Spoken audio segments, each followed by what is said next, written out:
Good morning, good morning, good morning, good morning. Right, starting off today, we'll have a quick look. We are currently in an AUD USD. It's not really doing much, just a bit choppy. That's the only trade we are in. Gold's pumped overnight. Yeah, we were down here yesterday. It was a good buying position for us. However, we was more expecting the break below, just because of how many touches it's had. So it was gonna go either way. It were either gonna break through or it was gonna come back up. However, we're retesting this 2-hour supply zone up here, so it could either react. It could either come back down or it could break above that. But again, we're not going to be. My head's really sore. I'm not going to be taking any sells here just because that's just major bullish for me. This is a key area that we do want to break. You know, if we can break this area, then we're good to go down. However, it's just a waiting game. It is genuinely just a waiting game. You know, because you have got an area up here that it could come to.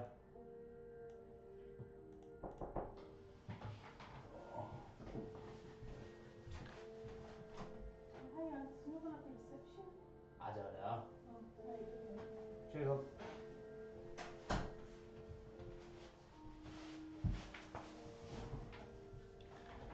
Right. Yeah, so we could sell off here. However, just with this key area above, I'm not going to be taking a sell.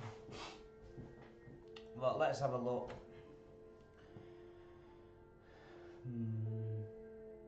Yeah, see, I said it yesterday, the DXY wants to push up. It does want to push up. But it's just not enough. You know, we need to break this area, essentially, to be heading up. So, yeah, I'd like a break above this, and then I'd potentially look at longing it, or shorting the gold. Like I say, it's coming down slightly.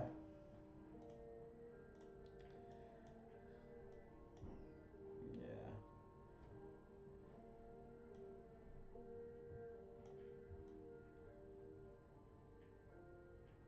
Yeah, so we've tapped it and we're coming down, so it's not enough for me to short. I'd want to come into this area, finish in the area, and then obviously get some confirmation that we want to come down.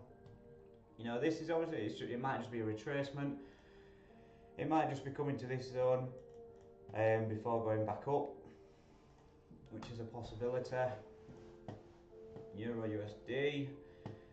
Still, it came down slightly yesterday, but it's kind of consolidating a bit now. Pound, same. Yeah, it's not broken this low. Let me change it, it's just a bit depressing, isn't it?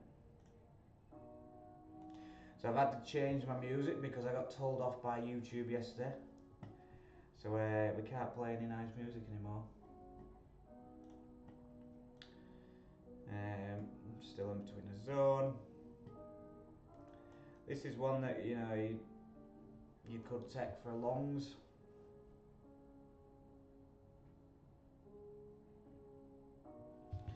If it does the same as gold, you know, touch, it's struggling to break it.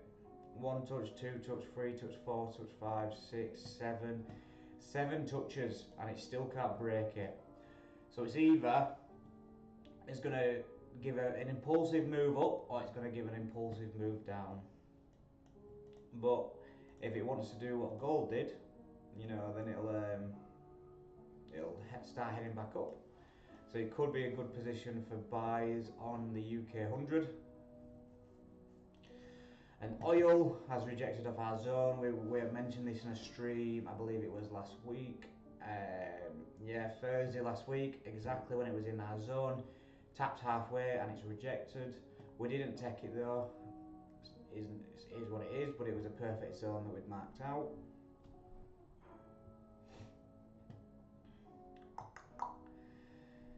JPY pairs are going up as we had some bearish news for it last night, sorry.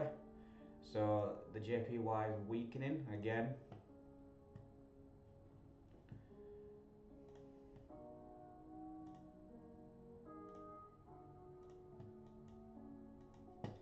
What is this music, man? This is dog shit.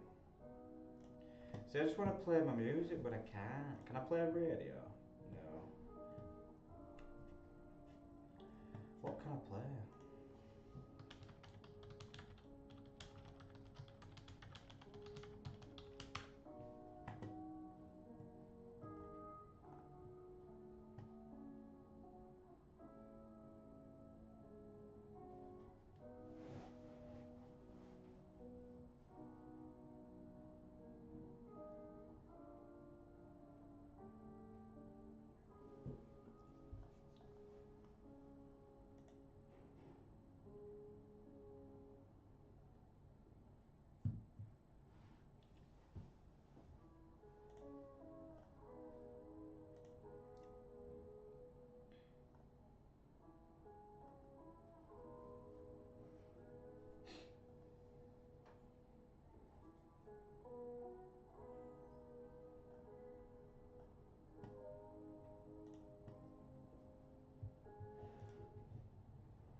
I guess we're just going to sit in silence.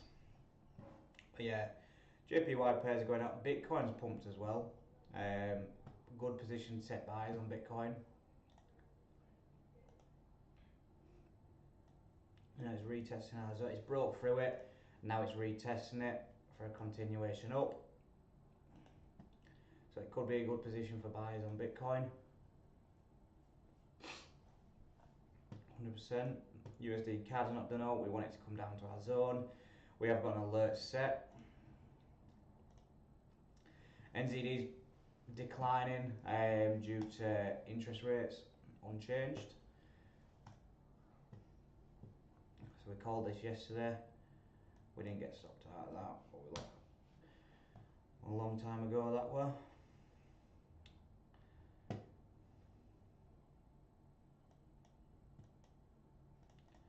Have a quick look at this.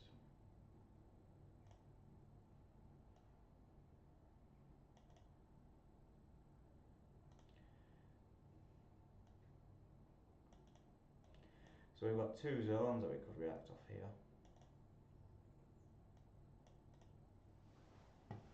Two zones on Euro NZD.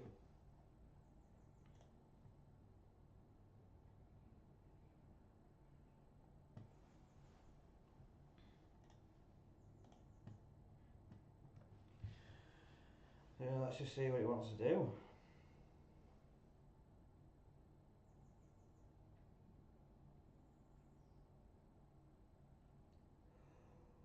Ugh.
It's just a waiting game.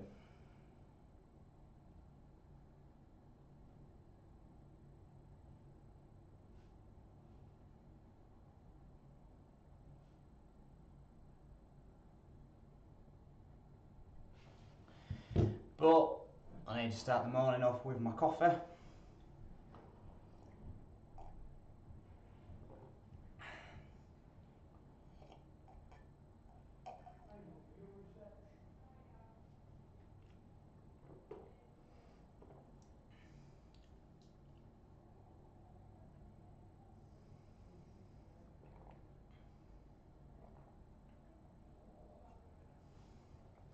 Right, let's get MT5 open.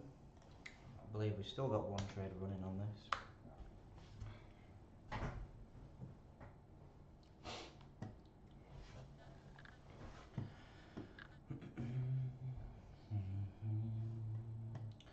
So it's not the end of the world.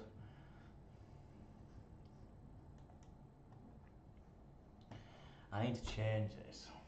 Charts, properties. I want to change that line chart. Yeah.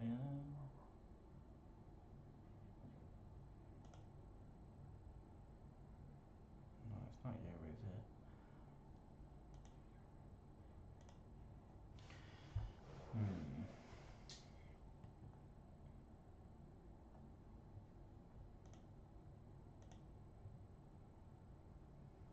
Where's my buying price? Where's my trade?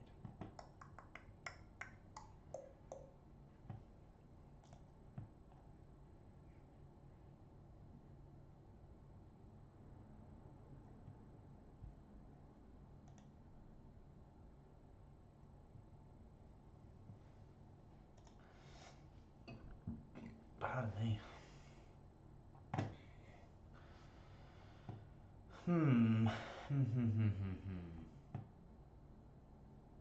Bar down. Why? We don't need why. Black. But I can't see my sell.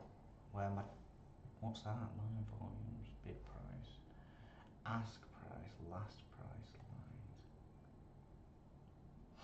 It don't look like it's any of them.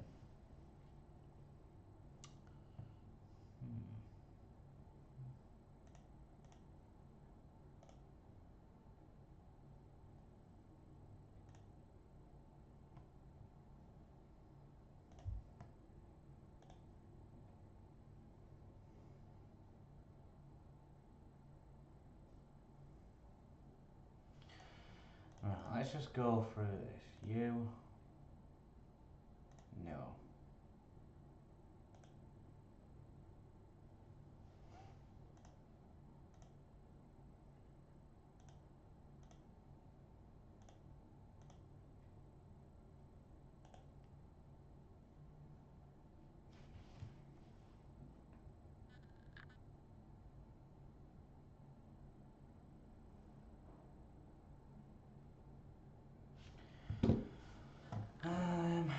Don't like that. Have a quick look.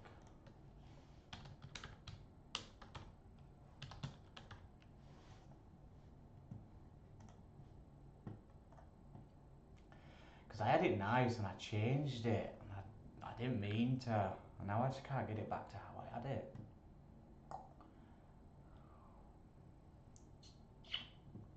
It's not helpful. Chart.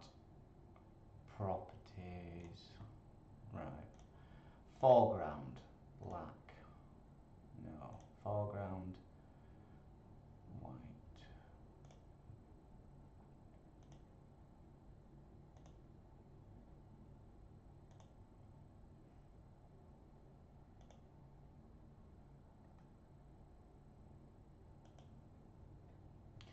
It's not you. You mean you might not even be able to? I'm sure you can, because so it's changed the text, but it's not changed the line colour. Oh wait, volume. It's not you, is it? Ah, found it. There we go. Right, now we know what it is. So, foreground, black, grid.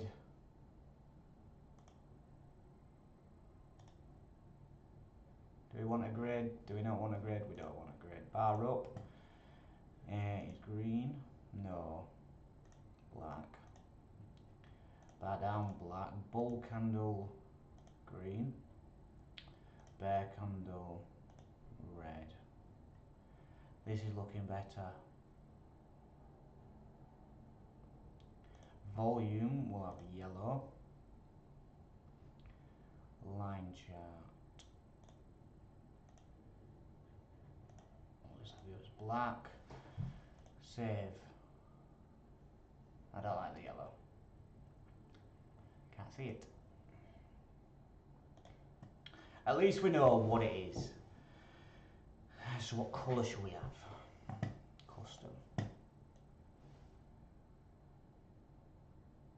Blue? I think a nice blue. Yeah, I like that. Right. We've figured it out. We've sorted it. There, that looks a lot better. There we go. I can actually see now.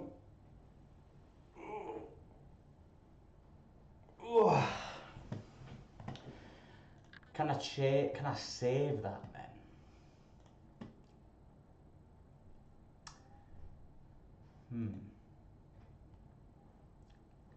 I want to save it.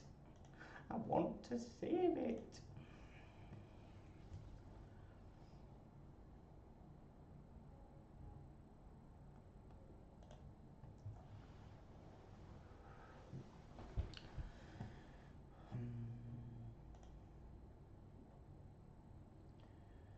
Yeah, we'll close you.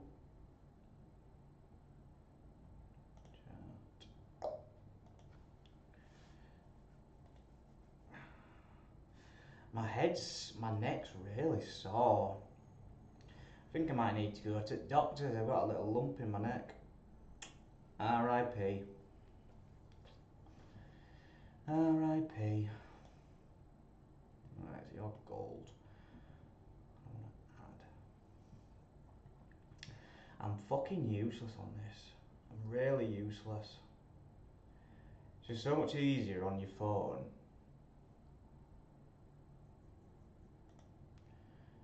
Right, and then if we bring gold,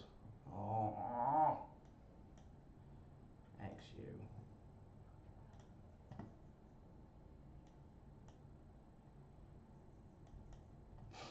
Oh, sorry. This'll do. Big gap. Okay, now that's pumped, isn't it? Euro's pumped. I just missed that. That? No, that was 9 o'clock. Am I missing something? Well, it has pumped. Ah, the DXY's gone down. Yeah. Interesting. That can't be good for this trade. Can't be good.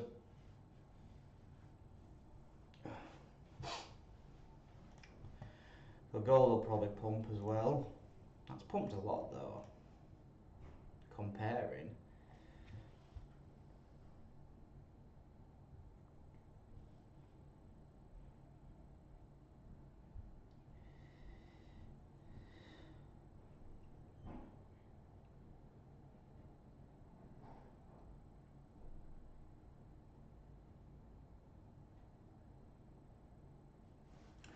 I forgot my mate's girlfriend's name.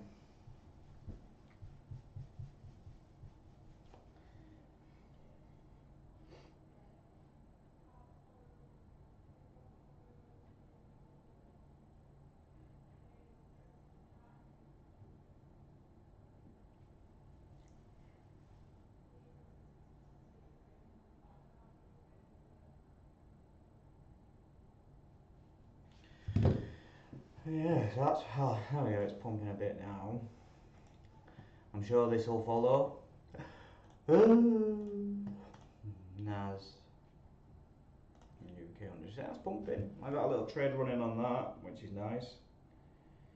I did say it's not much, so it's only 0.1. Nice little entry though. Oil.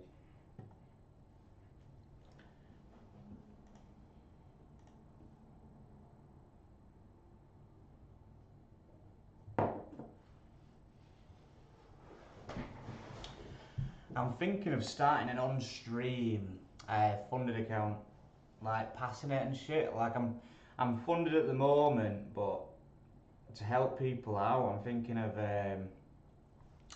doing an on-stream one. Let me know if that's something you'd want to watch. Log in.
Ka-chow!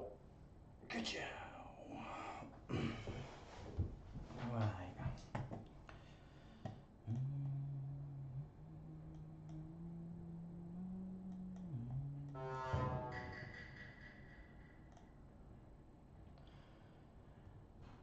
Gator slots. Hey up, buddy, you okay? I hope you're well. Thank you for the follow, bud. I got a really important question. Fire away. Fire away.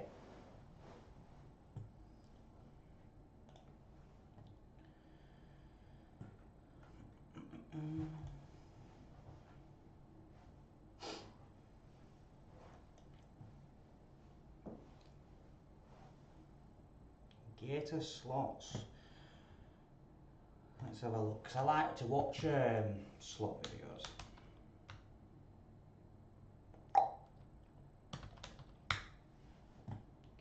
I'll drop you a follow, bud. Thank you for the follow. Well, if you start doing any slots, I'm sure it'll be something that I like to watch. I spend too many times watching these, too much time watching these. If this is something that you're going to be doing, yeah, I'm sure I'll watch along. Classy beef. They just get so many views, don't they? People just sit there watching slots all day. It's wild. I mean, I'm a culprit of it as well. Just look at all this money that's being spent now.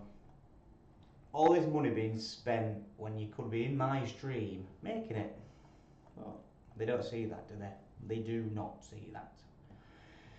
What's your question anyway, bud?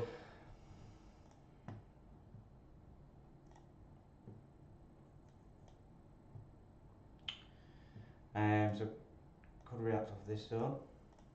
Possibility.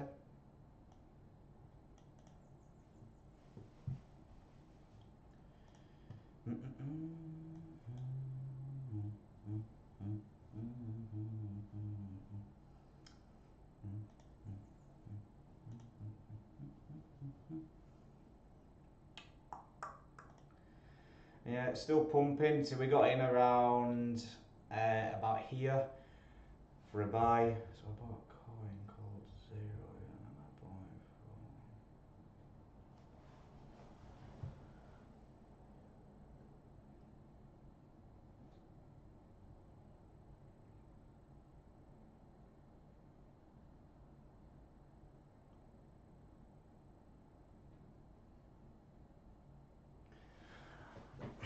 it I'll have a look, but I don't really do coins and crypto and stuff.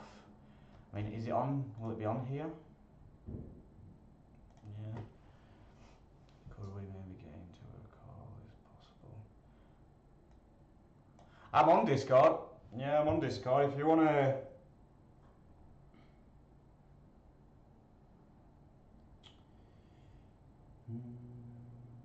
Let me... send it through chat. Alright, so my Discord. There you go, bud. If you want to drop me a message on Discord, let me have a quick look. Like I said, I don't really do coins. Like it's only been not been around long, has it? It's pumped though. It's pumped nicely. Let's have a look.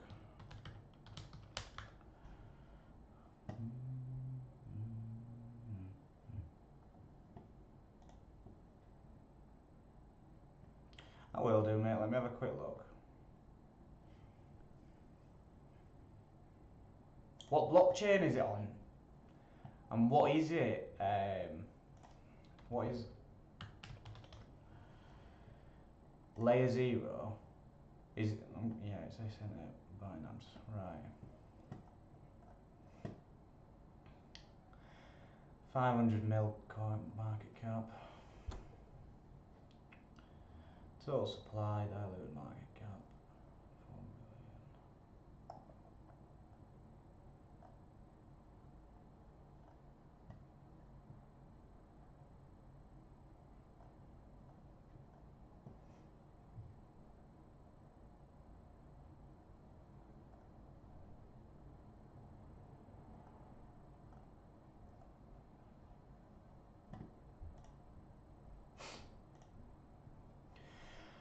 Is how many chain and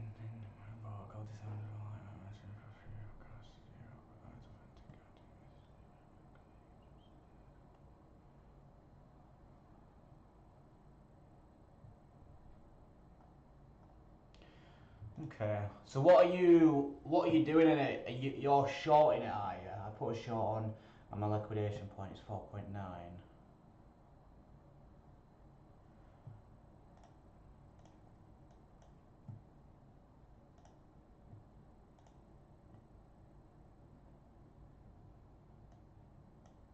Okay, so roughly around there.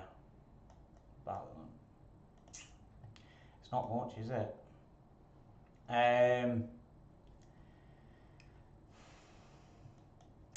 See, it's hard when you haven't got much of a chart to go off. Someone told me that it might go to 4.6 and then it's 50-50 to go down.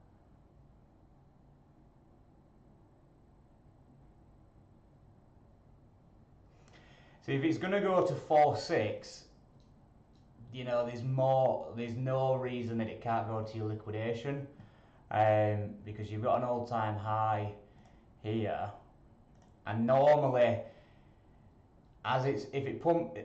it's not pumped above this yet. You know, it's hard when there's not really a chart. If it pumps up above all this, there's no reason that it won't go for an all-time high, just because people will buy into the idea that it's nearly back at its all-time high, and it's not that far away. So it all depends on what it does here, bud. Like I say, you've got a high here that it's not broken above, but like I said, it's hard to predict a coin that's only just coming out, because like I say, it's not been around long. It's only its first day were last month, you know, less than a month ago, and it's had a good run. So there's not, you know, there were some sellers here, but it's hard, mate. I don't know. Honestly, mate, I don't know. It's like I said, there's not much on the graph. To me, it's bullish. That is bullish to me. Like I said, you know, this is the first bullish daily candle, so you get 1, 2, 3, 4, 2 bearish, 1, 2 bullish. So, you know, I don't expect that just if there's not been one bullish candle.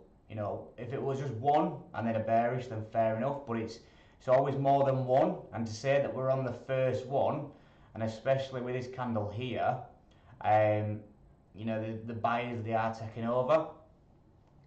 So yeah, it's in my eyes, I can see it coming up to the all-time highs. But to be honest, you know, it's not that far away. So if you're shorting it, it's a hard one, mate. It's a hard one.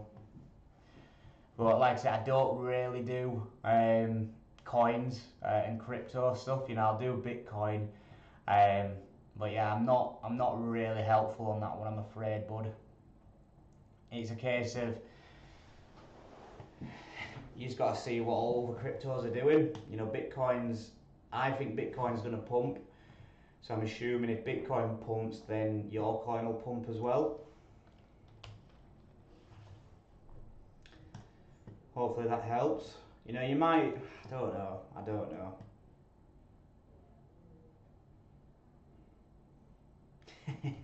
I'm sorry, pal. What's your entry? I bought it for 4.2. So you got in there, didn't you? Hopefully when I wake up it isn't that high. It's all dependent on what people are doing. If people are buying the coin, then it's gonna go up.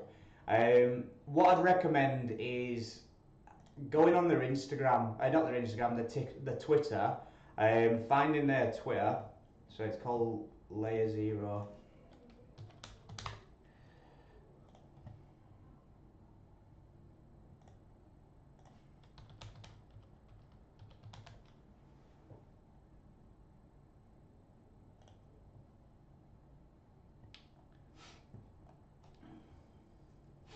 You can always find out on the Twitter if they're really active on Twitter. You know, they've got a lot of followers but not many posts. So I'm assuming this has just been taken over someone else's account prior. They've just changed it all. It is this, isn't it? Yeah. Joined May 2024, and they've already got that many followers. Who are they following? 700,000 followers. Fucking hell.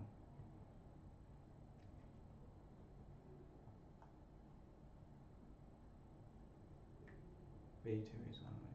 We're in Brussels. They've got a lot of followers, mate. A lot of followers. So that's probably due to why it's pumped. Yeah, in my eyes, it's bullish, mate. I'm afraid. I hope it does go down for you, to a position where you can either get some money or you can get out. But they do look very active, you know. And all it is in crypto is you just need someone that's active, and people buy into it. You know, they've even got collabs.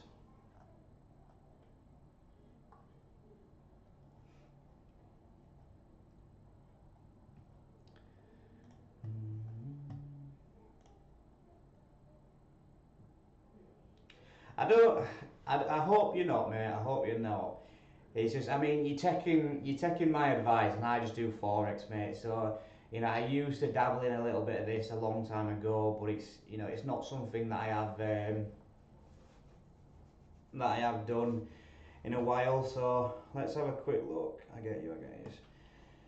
So yeah, so it is an active coin. It is a very active coin. You know, you've got all these transactions.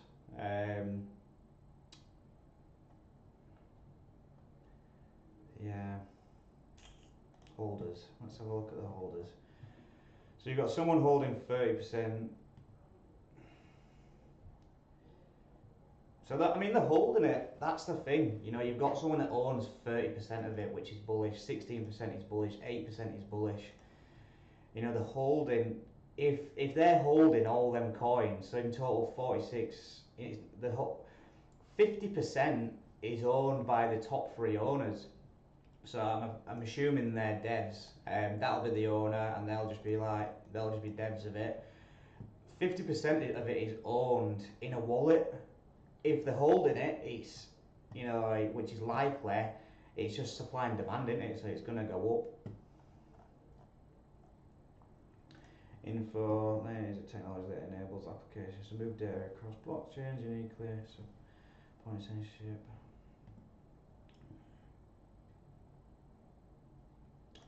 Contract.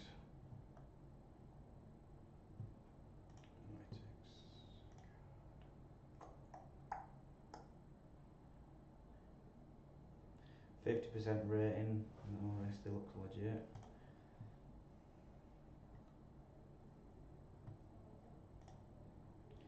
Yeah, mate, it's a hard one, is that one. You know, there's no previous data to go off, so it's all dependent on the founders and how active they are. You know, the more activity that they provide, the more likely people are going to buy into their coins. If they go quiet, or if they say something on Twitter that people don't like, or if they sell, then it's going to come down. But yeah, I'm afraid it looks like a bullish one to me, bud. I hope I'm wrong. I do hope I'm wrong, and I hope you can make some good money off it. But you've got to think. Obviously, you'll be leveraging it, won't you? So are you going at 42?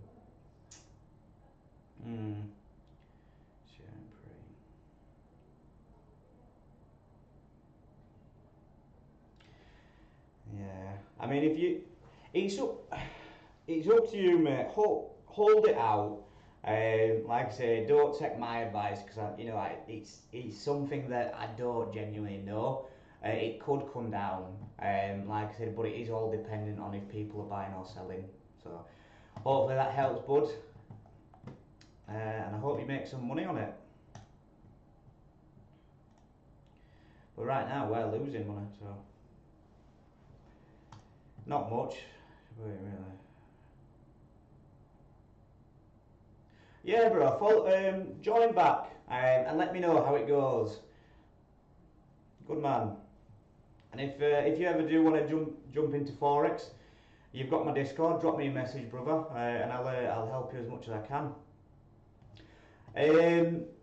Pretty much, yeah. Normally by 10:30 I should be live. We're gonna try do every day, Monday to Friday. You know, just to build that base. You know, 'cause, you know, at the moment we don't get many views, so it's a case of just coming live every day. Hopefully we build some structure, but yeah, we should be live most days, bud. If you want to drop us a follow on Instagram, we're just at the Forex Bureau. Drop us a message, you can always contact me on there. And you too, buddy, I wish you all the best on your coin. And drop back tomorrow, let me know how it goes, please. Yeah, it's just the Forex Bureau, bud.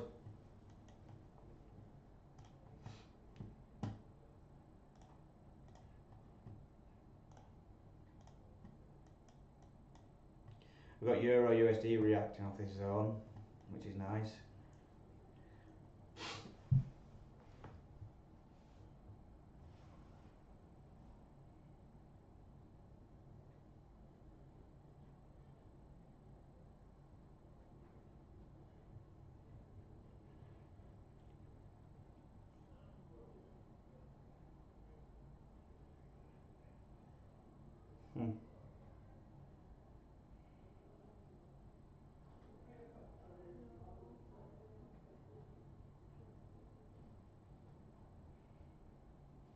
There you go, bud. Let's have again now. Let's have a look. So I don't want another boring day that we had yesterday. Yesterday just absolutely did nothing. UK 100 pumping.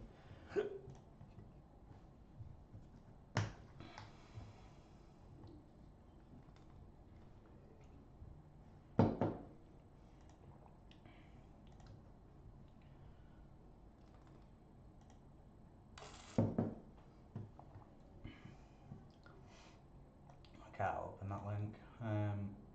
Open link in new tab. Self-promotion. I'm all for it, mate. I'm all for it. Promote as you want. Let's have a look.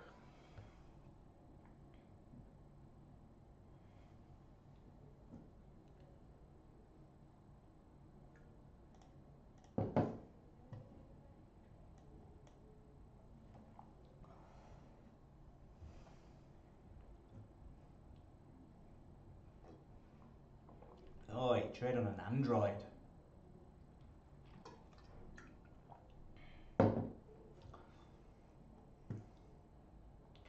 Or is it just gold? Just gold you trade. Fair enough. No, I didn't try it, did I?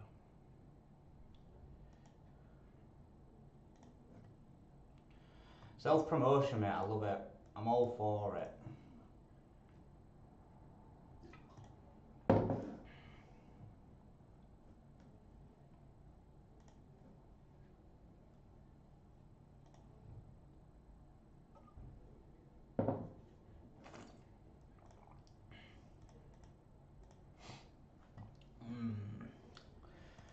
Let's have a look. I just want something to happen today. Something. Some clear direction. See, that's why we didn't take that, 'cause it's just pointless. You take a quick sell there, and it's, it's, like I said, if it taps my area, I won't take it, because it's just, unless there's a shit ton of liquidity, because normally 9 times out of 10 it'll tap it and then it'll just come straight back into the zone for you to get a better position. And normally if it's tapped it and it's back in, there's probably a 50-50 chance that it's actually going to go up or down. Whereas let's say if it came, so it came down, did all this shit, if it came in and finished within the area and then we got a break, that's more likely to continue down rather than, tapping there, coming back up, and then it'll probably come back up anyway. So yeah, they're not trades that I take. I like it to come halfway into my zone, finish at least print a candle. But this hasn't. It's just tapped it, which is not a trade for me. But we'll see what it does. We might get a position. We did have a position last night, but it was a fact that it came down, it invalidated my area, and then went up. So no, that's a no trade for me. A good position, but yeah, no, I didn't take a buy. I am waiting for sells. So I'm waiting for this key area to be broke. It will happen. I know it will. It's just a case of when. If you have a look on the daily, we're just ranging, so we've not got any clear direction, which people don't see. They don't zoom out. They don't go on the daily. I like to go on the daily, even the weekly, because the weekly to me that is a head and shoulders, very clearly. So you've got left head, right shoulder. So I am expecting bearish, but it's just a case of when.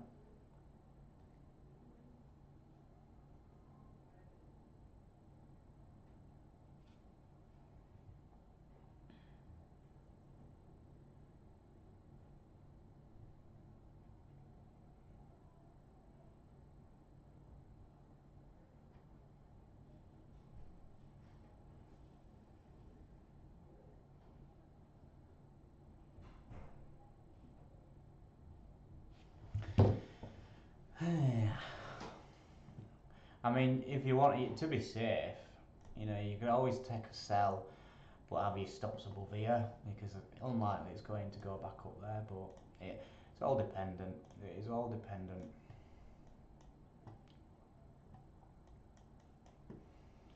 Let's have a look.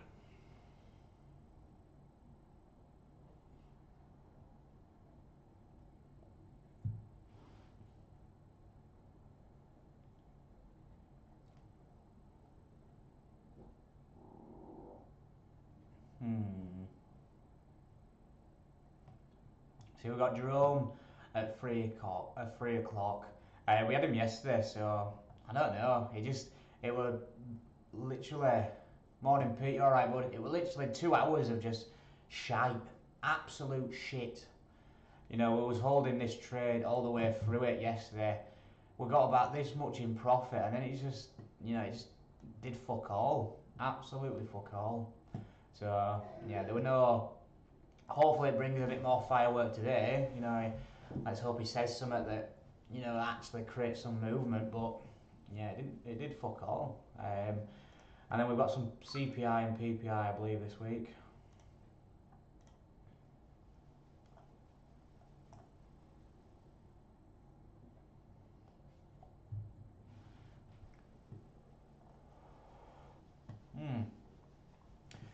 Yeah, we've got CPI, which it's not really showing much.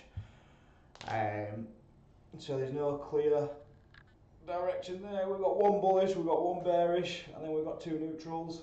So it might just not do anything. They come out neutral, that comes out bullish, that comes out bearish. You're not going to see much unless, I mean, they can come out differently, but that's not something I'll be trading. We've got PPI, yeah, CPI. Again, that looks bullish, so it's something that we might have a dabble in. But I am expecting gold to come down. I am. So it's just a case of when. I want a clear break of this structure to be able to take any sells. It's just a waiting game. It is just a waiting game.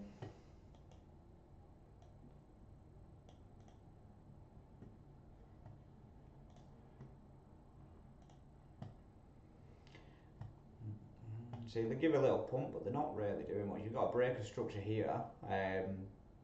So in my eyes, it's bearish. Let's have a quick look.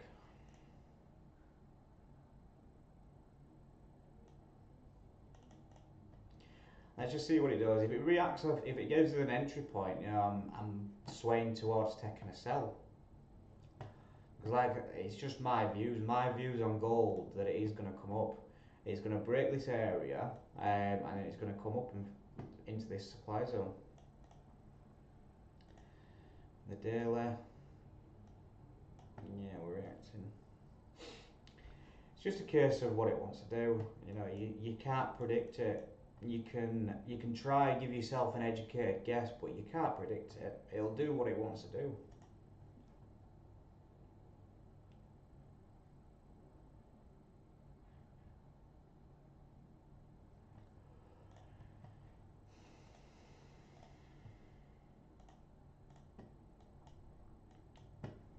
It's just kind of just ranging for a bit.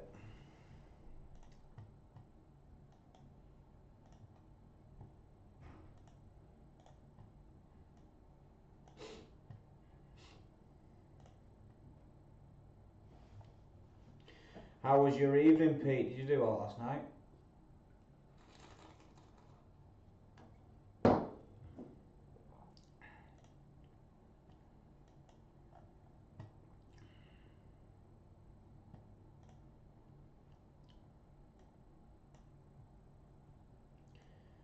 I'm tempted on taking Bitcoin buys. I am tempted.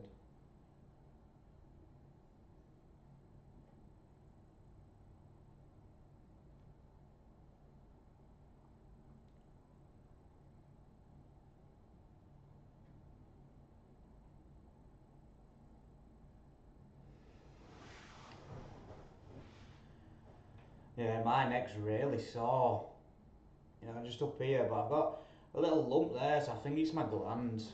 I think my glands are sore.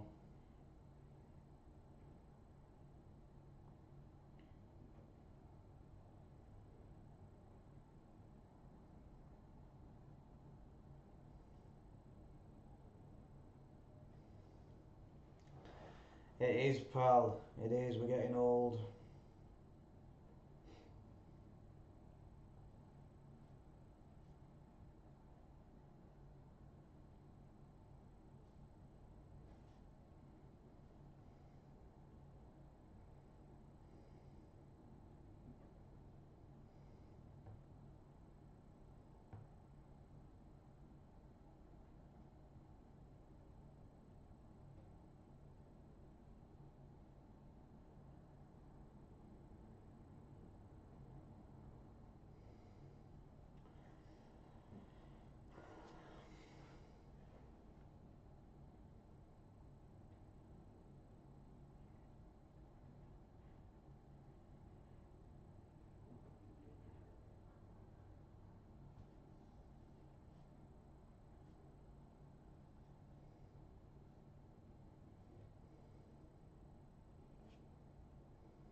is coming down a bit.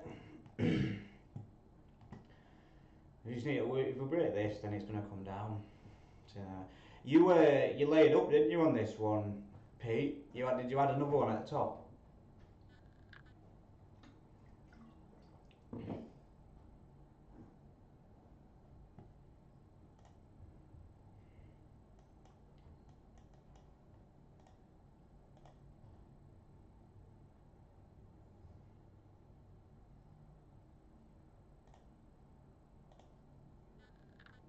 Nice, nice. Nice.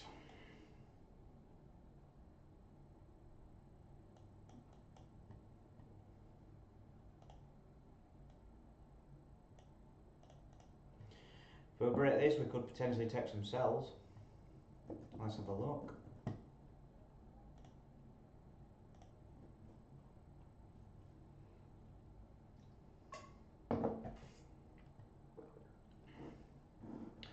Let's see if we can get our first entry.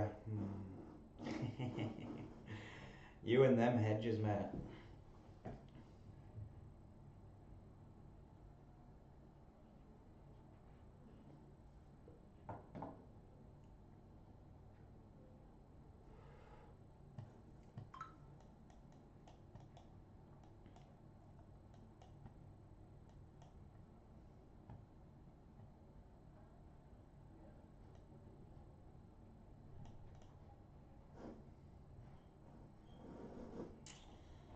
Bugger.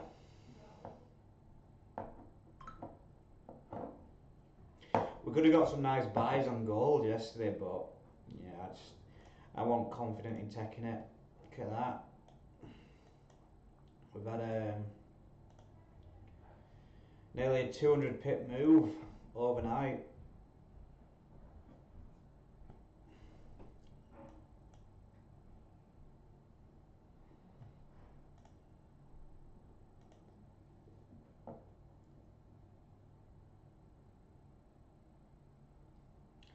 Yeah, if you're not certain, mate, there's no point taking it. You've got to be confident with the trade you're taking, because that's when it just turns into gambling. There's no wrong with missing a trade. You can miss 100 trades. It doesn't matter.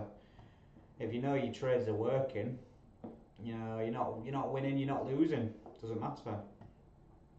I think we can take a.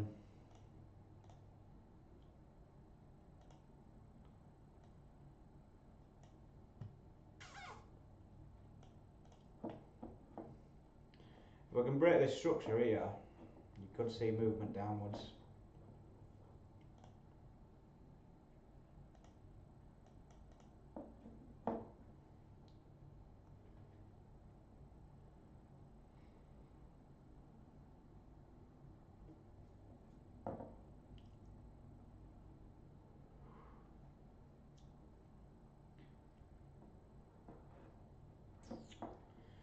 See what he wants to do. There's no point getting in a range.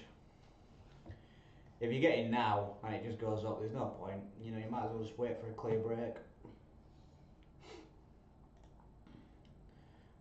See, the DXY is going up, so.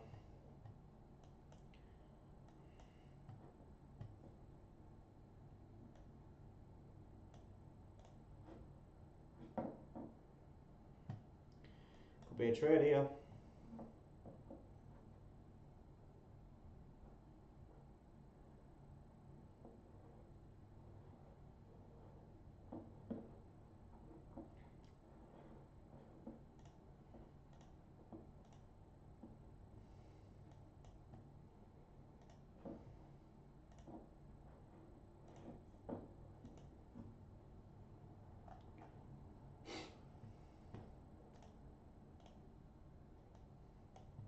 This is a pair that I'm seeing a lot of people trading.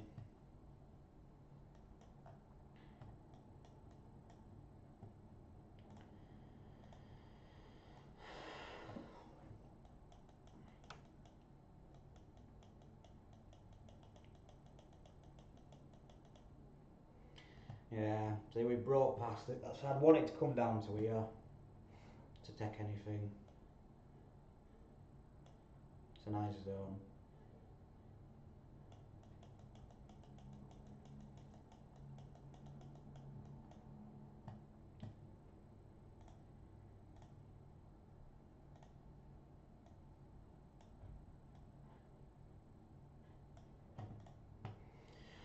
another potential trade.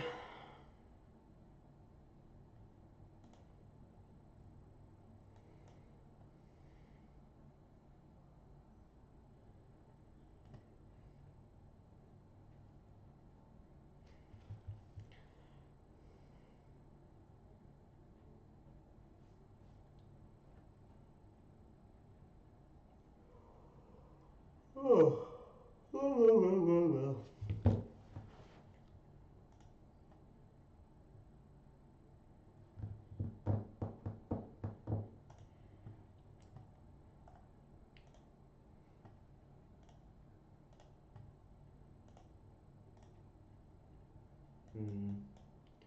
See, it's undecided what it wants to do. So we're not in this yet. We want a break below there to get into it. Oh.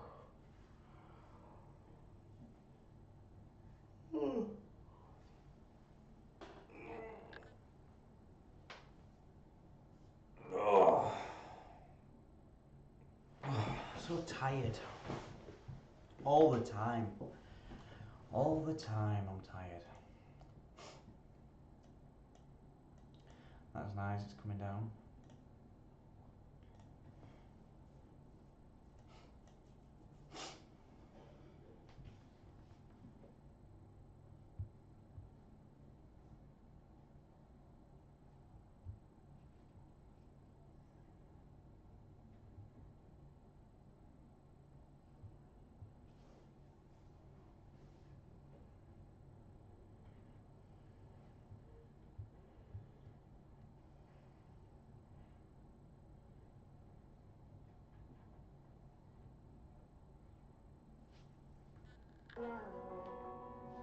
To keep the water locked inside of my arms every time I picture you breezing outside. Oh, I'd walk a million miles to watch you walking down the aisle. My oh my, when you look at me in my eyes, all I can see is purpose. It might look like I'm confident, but underneath the surface, I don't wanna lose it all.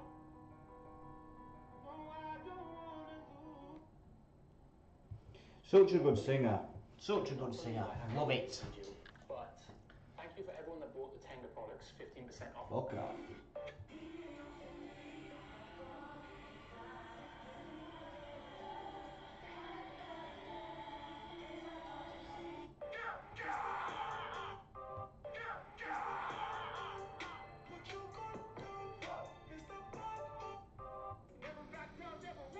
Never give up.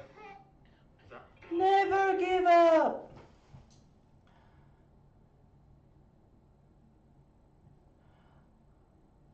I have got yeah, I have got this, mate.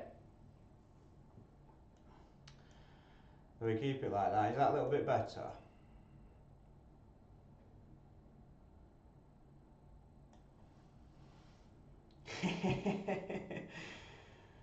Yeah, I've got that, boy. I like to change between them. But yeah, oh, just fucking around here. Oh, get that. Move you. Move me out the way. Well, thank you for saying that it looks good, man. It cost me like fucking $50 for this shit. Yeah, we've got the two. This one's more like a just chatting, because while there's no trades happening, it helps change.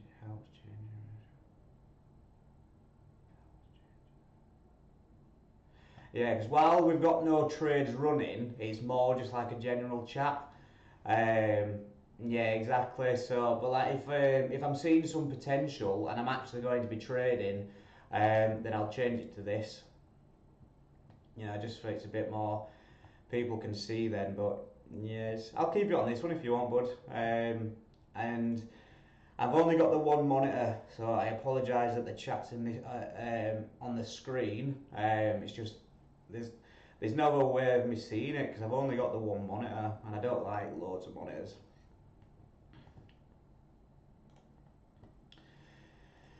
So yeah, so we just wait. Pardon me, we're just waiting at the moment. Waiting for this trade to break through here. We can see some potential movement down.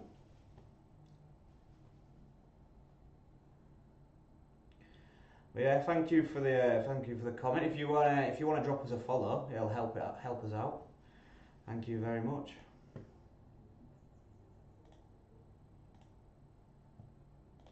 Every little helps, and as you can see, we're not doing very good, so every little does help.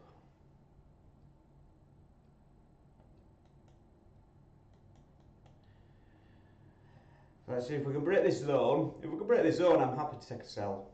You know, you don't need to expect much. You know, you've got a zone here that it might come to.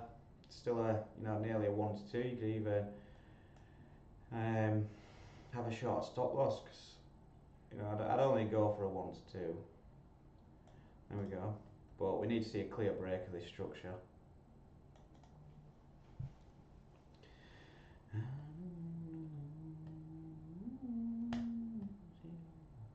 Let's have a look. We were playing that over there. 2,000 views. Fucking hell, I wasn't getting that many. I only had Pete watching me play blockers. Let's have a look. See, crypto just doesn't do well. It just doesn't do well. You know, we're second, but the top's only got 14 views. I've been trading since 2019. I used to be a car salesman, and then I went full-time trading January this year. But we only started streaming features since 2019. No, we only started trading probably about a week ago. Well, live trading about a week ago. So yeah, we're just kind of doing things as they come. You know, taking our time with it. But yeah. What do you mean by features since 2019? Elaborate, please. Thank you very much, sir. So it nearly gave us an entry, but it didn't want to.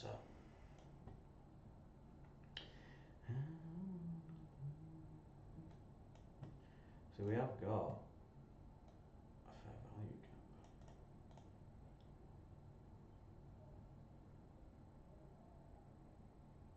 Yeah. No, mate, I don't trade futures. It's not something that I've done. It's just purely Forex. Yeah, I tried to dabble into some futures a couple of weeks ago, but it wasn't for me. It wasn't for me. Too much jumping, you know, a lot of jumps, a lot of gaps. Yeah, it wasn't my cup of tea. I know some people like it, but it's no, it's just purely Forex for me, bud. Yeah, I'm not bothered about the views. You know, I come on here. It's a case of if I don't stream, I'm just going to be sat here anyway. So I don't mind streaming, talking to myself. I've got me pal's Pete here. He loves to watch me. But yeah, it's you know it's just it's a learning curve, innit? You know, you take your time with it. You know, you grow your audience up over the days.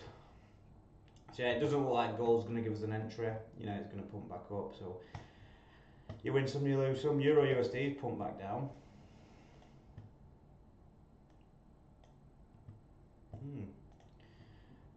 Yeah, right. We missed that, didn't we? We said that zone. We said it.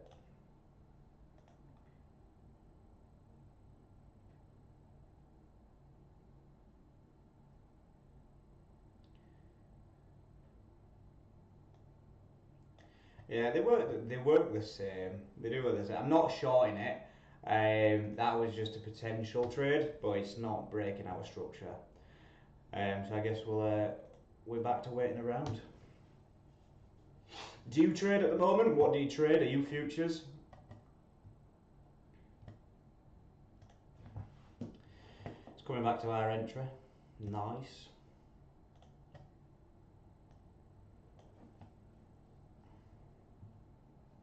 All right, that's fair, man. Yeah, that's fair enough.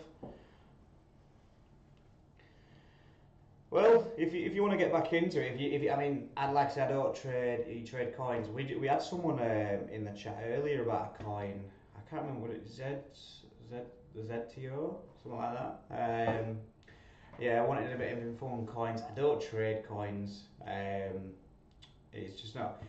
It's not something that I don't know much about it. So I'd be jumping in blind. Was it ZTO? ZT? I don't know. It was something. I had a quick look at it, but it was just a wild guess. I didn't have a clue.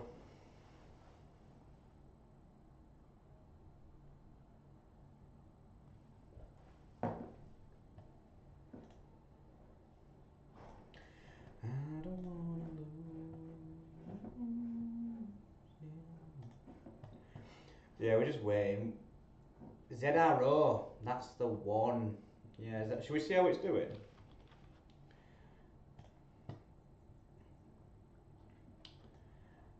So that was his liquidation point, and that's the all-time high. So, but he was selling it, but it's just not something that I'd ever looked at. It's only been around 3 weeks. So it's, in my eyes, it was bullish, but I don't know. Well, to be seen.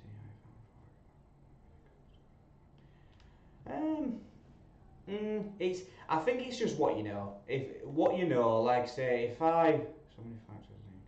That's true. That is true. But then again, fundamentals affect crypto as well. You've got Bitcoin, which is affected by the US market. So there's fundamentals in everything. But yeah, I mean, if you do want to get into Forex, mate, drop us a message. We're on Instagram. Drop us a message. I can always give you some friendly advice, or just follow the streams. You don't need to know a lot about Forex if you're watching someone's stream. But yeah, if it's something you want to get into, let me know. Like I said, it's been a really slow week. Just no happening. We took this trade yesterday. It broke structure, went into profit, and then it's just kind of just consolidating now. So it's one that we'll just hold on to, see what it does. But yeah, not much has happened this week. It's been a very slow week.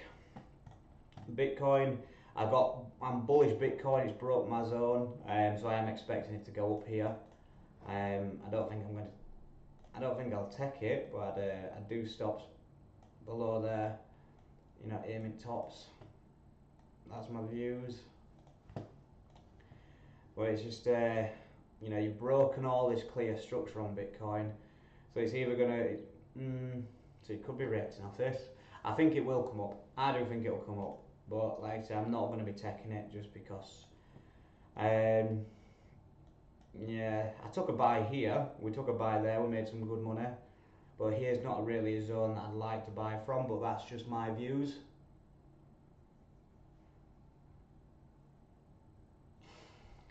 Yeah, we'll have to see. Like I say, I'm not taking it because I'm not confident with it. So it's not a trade that I'm really that asked about.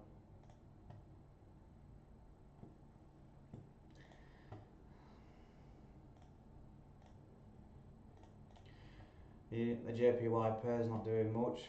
We had some bearish news for JPY, so we're staying away from them. This is one that we're waiting for, but it's just consolidating. So yeah, genuinely, it's not a lot happening. Really not a lot happening.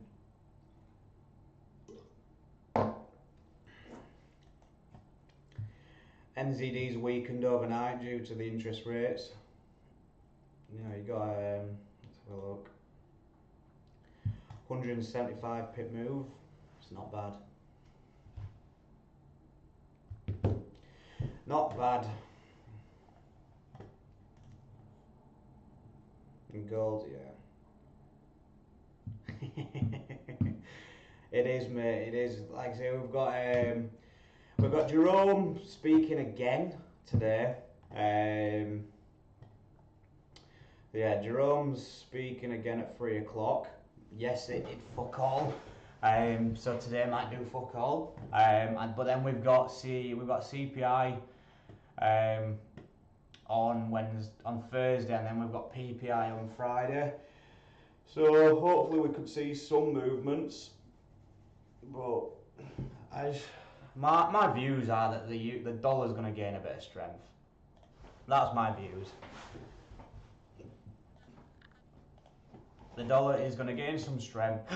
Oh. Come back up to these. Come back up to this area, bringing gold down. I just googled Jerome. Yeah, he's that guy, mate. He's the guy. He's the old fucker that manages Fed. He's the top dog. But he's a few of his speeches lately have done nothing. They've done absolutely nothing. You know, you get some. Let's find it. Let's find. Was it? Sorry.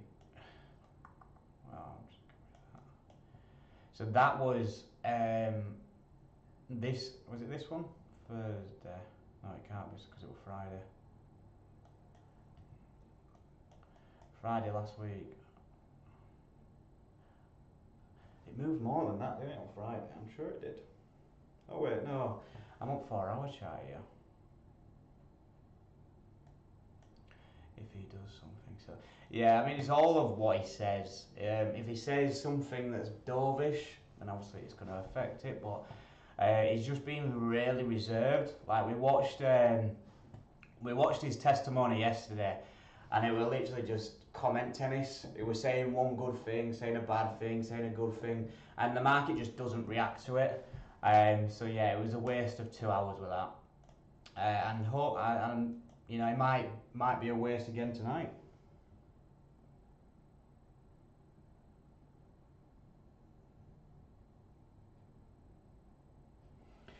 So yeah, he didn't really say much. But I remember there were one. I believe it. I think it was an FTMO. Not an FTMO. A Fed, and it was one of his chats, and it literally gold just rocketed like I've never seen it before. And since then we haven't had any moves like that. Yeah, there's not much. In my eyes, there's not much happening this week. You know, you've got red folders, but they all look pretty neutral. So I'm not expecting much this week. You know, we've had a few winning trades. You know, a few gold, a few euro USD, some pound, dollar. Yeah, so you've got yellow, which will do fuck all. You know, yellow won't even normally it won't even affect it. Orange is medium, and then red is like your red folder. So your red folders, they are expected to change the market or bring in some volume. But here you've got the previous, so the one on the right is a previous, so it came out at 2.5%, and then this is the consensus. So they're expecting this month that it's going to be unchanged. So if it's unchanged, even though it's a red folder, not much will happen. You know, but it can come out under and it can come out over.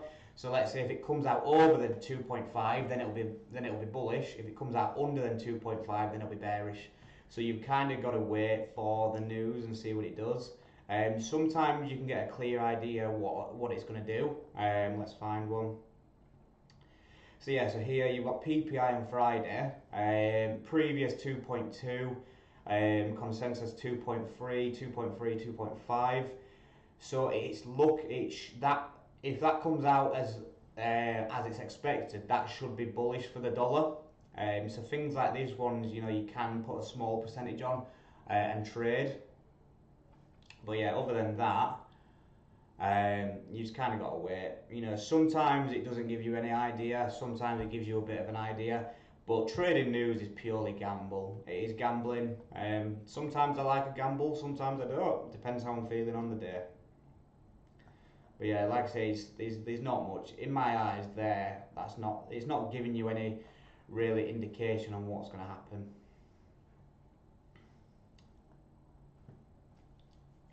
So yeah, to answer your question, orange is medium, so medium impact, yellow is low, and red is high.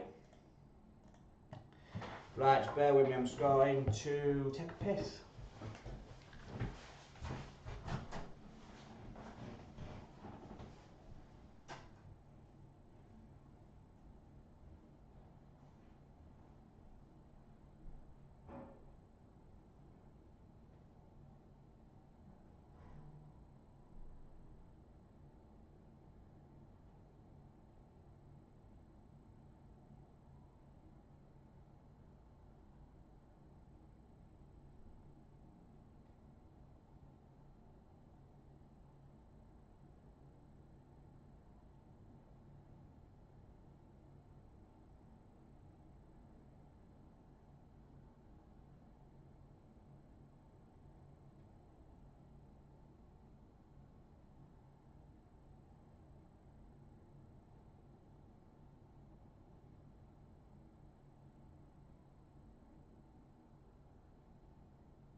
Pete, what's your views on football tonight? What are you expecting?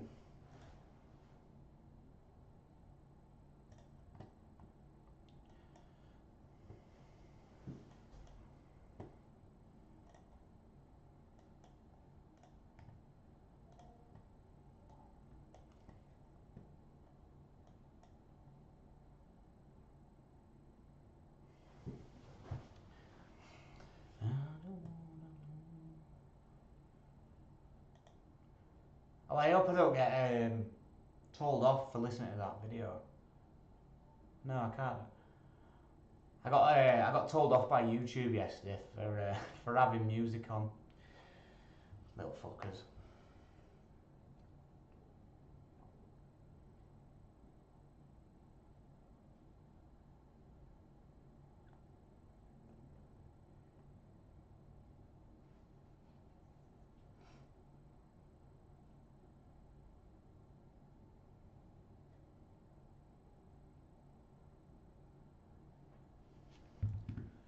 No idea. No, just not sure who's playing what. You're not sure who's playing? It's England, mate. We're in semi-finals.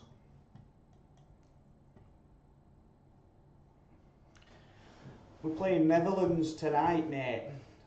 France played Spain last night. Spain won, so France is out. EU rose.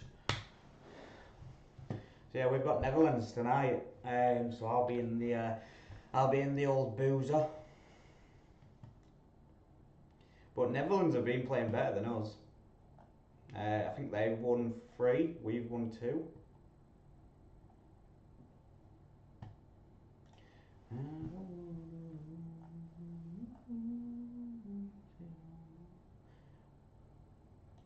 They only won 1. That can't be right, can it? I'm sure I saw that they'd won 3.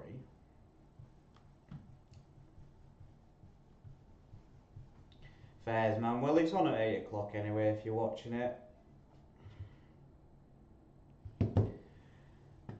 But we've just been playing so poor. So poor.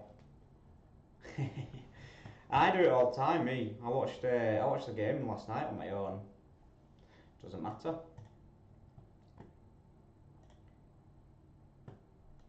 So this isn't really doing much, is it? It's just ranging. Boring. Yes.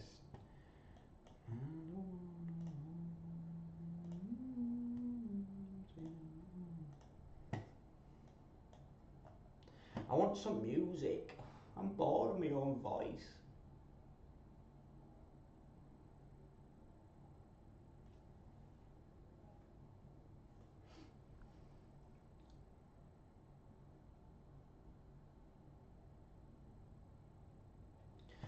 I'm bored of my own voice. What's UK 100 doing? Still pumping. So you missed this one, Pete. I entered a long on UK 100 this morning. It's not doing bad.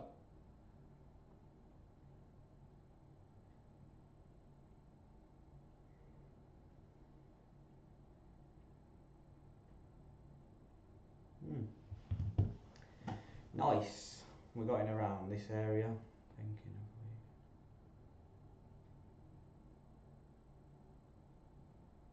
what are you hedging it? Or have you just got buys on? What have you got on?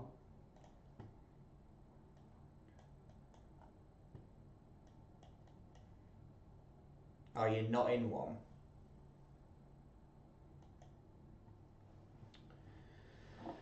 Yeah, mate. Well, we had some looking at the constant. We had some bearish news for the JPY yesterday. That's why it's pumping. Or last night. That's why it's pumping now. But yeah, it's just yeah, that just it's constantly pumping.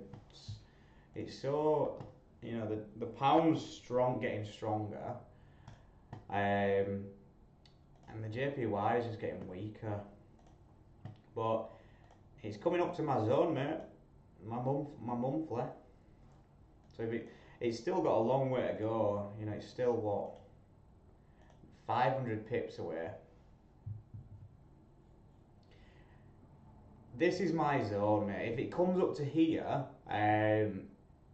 you know, I can expect some big sells, but you know, we created this zone back in 2018. I mean, it even might, yeah, it might even come there, because that's the entry. So you could even, but it's just like, to be safe, because it's on the monthly. Let's say if you entered it there, your stop's going to be 600 pips. So it's a lot. It's a lot. So it's hard. If you're a swing trader, then fair enough, but I'm not. So it's not something I'd take. So I'd need something on a lower time frame. Yeah, it's definitely worth the watch. But yeah, it's pumping. We just need some bearish news for the pound, or we need Japan to intervene. We just need them to intervene, like they said, like they've been talking about it, but they've just not done it. But look how much downfall we get when they talk about it. You know, we're here, wasn't it? So was it here? Was it that? No, it wasn't that. Where was it? We were a while ago, wasn't it? Yeah, there. So we got this much. We got all that movement, 500, 600 pips, just off the fact that they said they were going to intervene, or they had communications about it, and then since then it's just rocketed. It's just such a shit currency, so weak.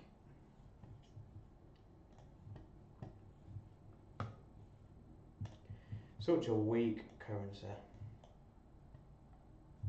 I mean, if you took buys here, solid work, solid effort.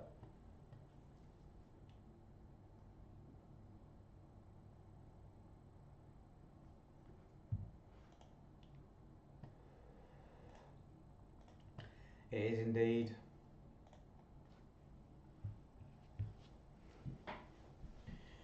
I don't wanna lose you.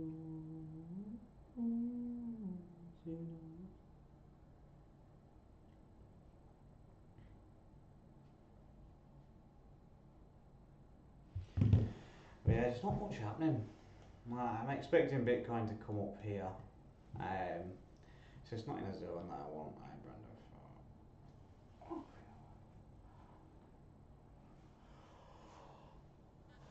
What, as a buy or a sell?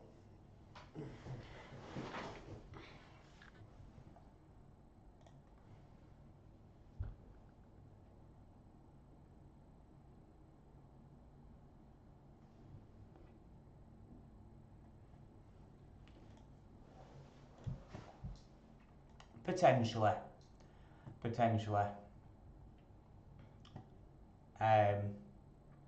Yeah.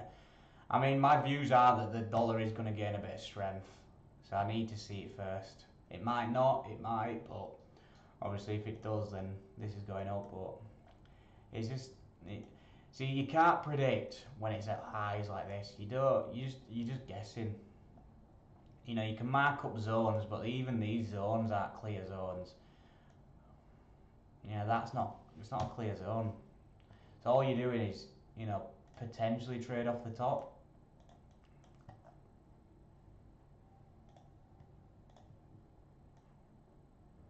But we couldn't break this structure here, so we are still very bullish.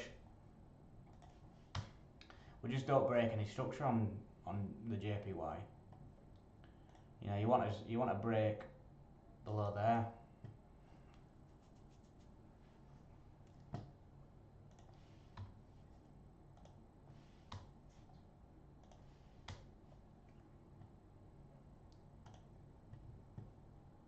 See, we nearly took a sell on that as well. Nearly. Still valid though if we can get a break below.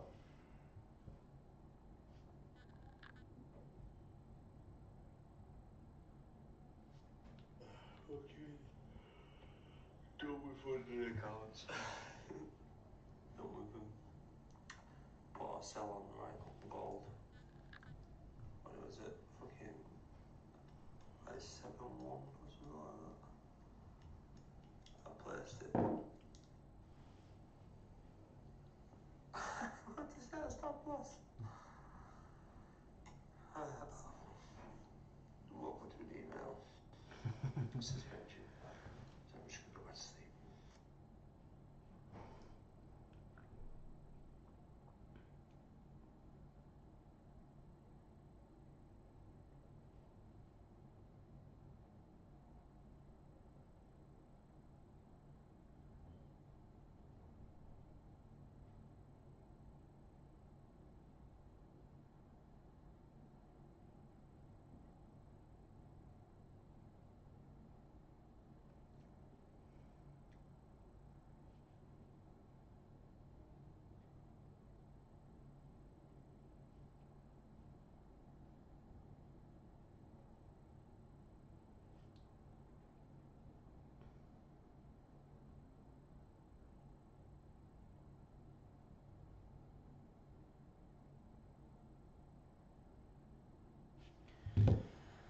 I won't be taking a trade until something clear on there, John.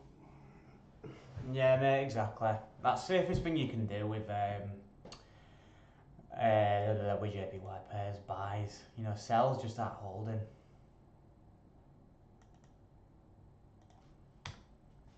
They're not holding.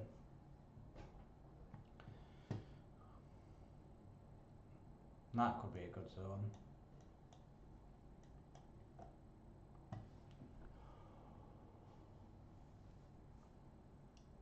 Oh.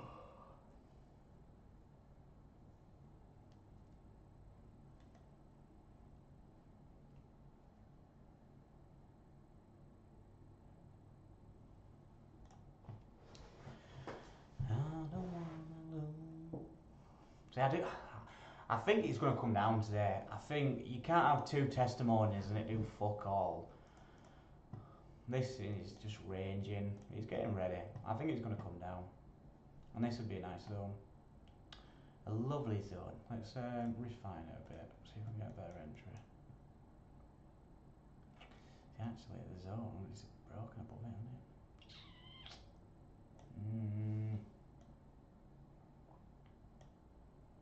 It's broken past that. That's no longer valid.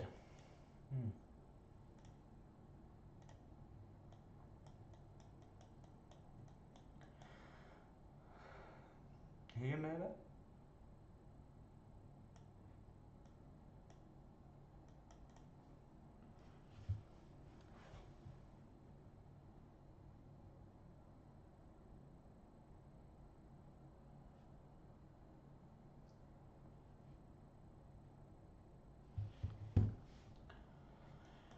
We just let it do what it wants to do and wait for a clear sell. It's just the fact that it can't break this, so it's just ranging in a big zone.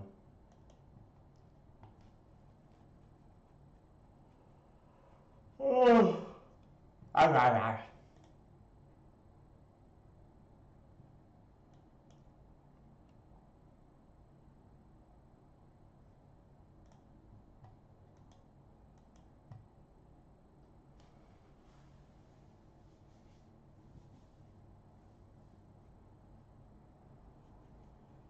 I need to make a TikTok today. That's what I need to do. I ain't done a TikTok for a while.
Too big. Too big. It's just so wicked. So wicked, just doesn't give you a clear zone. I don't wanna. If it comes back up to this area, then I'll be happy to take sells. But right now, you're just kind of guessing.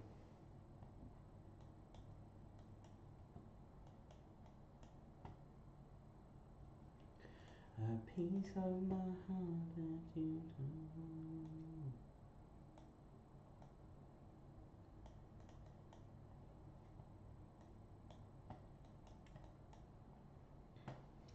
We could have taken buys from here yesterday, Pete. That'd have been lovely, but yeah, is what it is.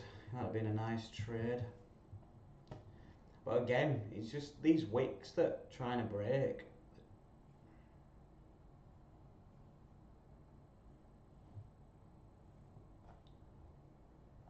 Oh, I ain't got anything with you.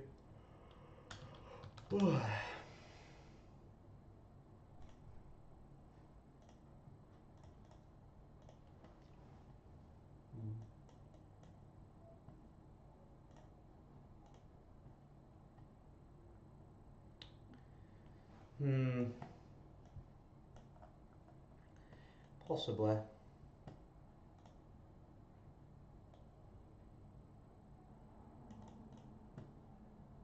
Possibly.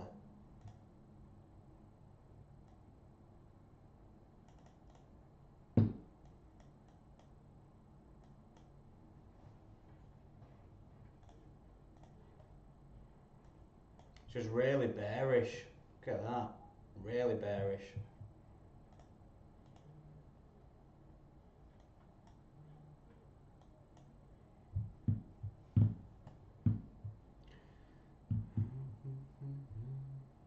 And obviously, they've just had an interest rate come out the same, so I think it's going to continue down.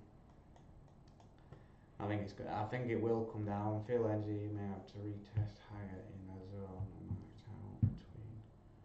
Let's have a look at your zone.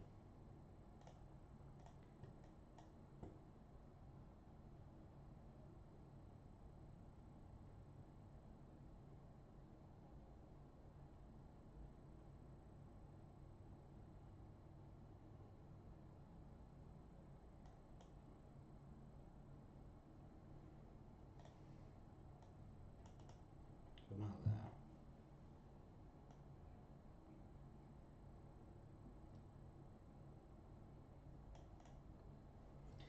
No, mate.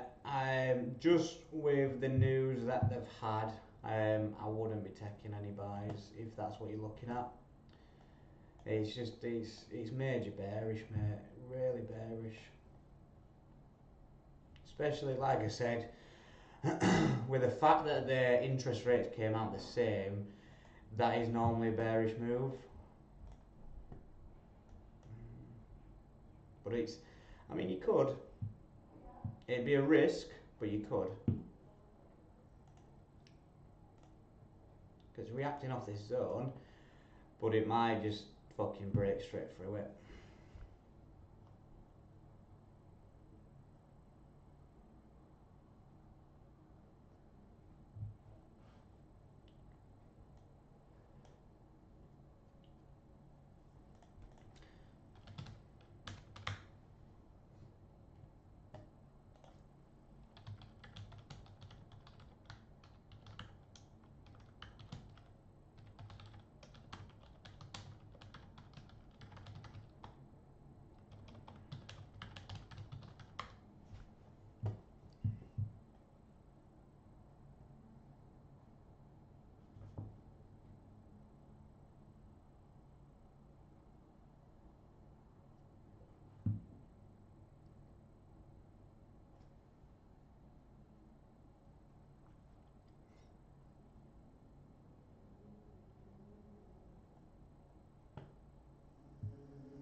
Thanks, mate.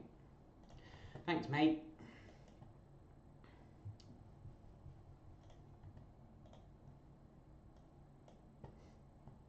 Yeah, it's just such. There's no to react. I mean, yes, on the lower time frame, you've got something to react from, but you know it's broken. All support there, so you know it could come down to this.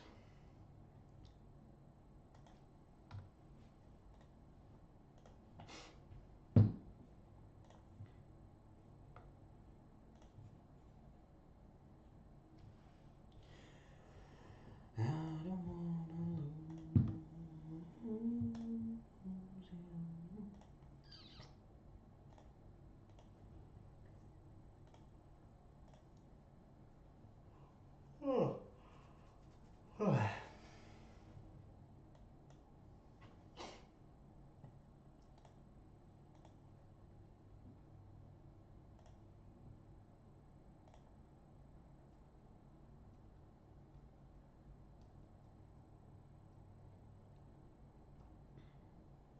These just do fuck all. Like they genuinely do no. Nobody watches. Just mean.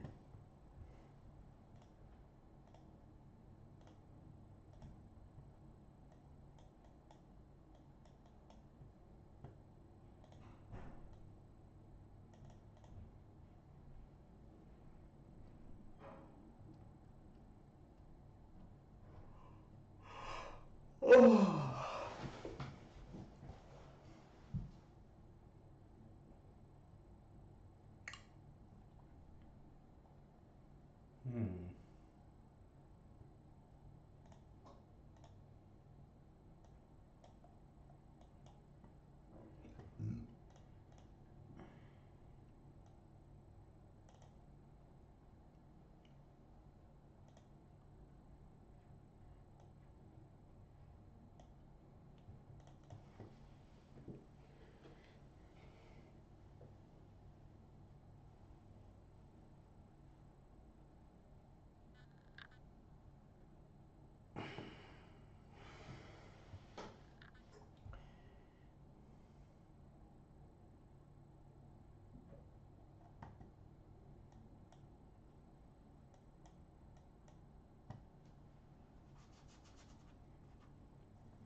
Could we buy gold?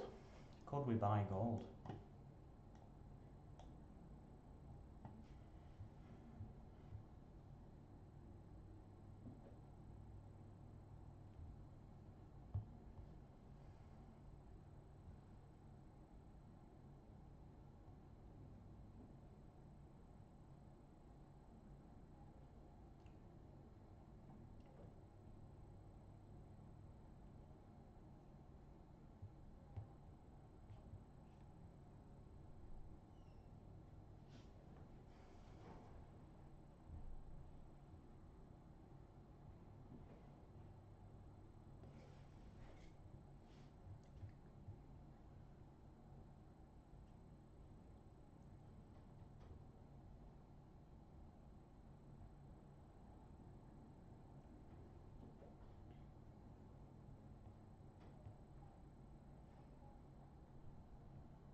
Right.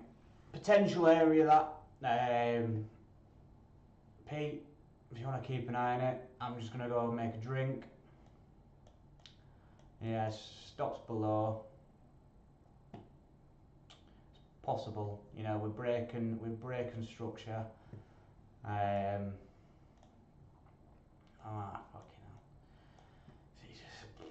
hell.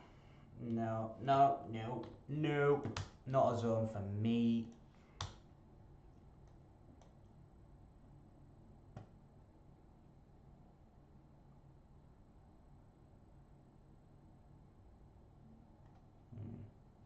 Right, I'm gonna go make a drink.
Hmm.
I've had geezers from Hull, I've had people from Liverpool. I mean, I'm not going to come round to get those. But I tell you what, I fucking appreciate the offer. If I live nearer, I may do. Yeah.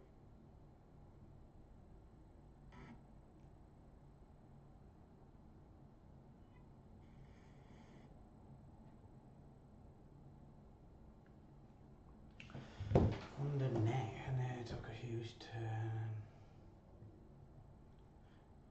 Yeah, because of the news, mate. Because of the interest rate. Yeah, because of the interest rate, pal.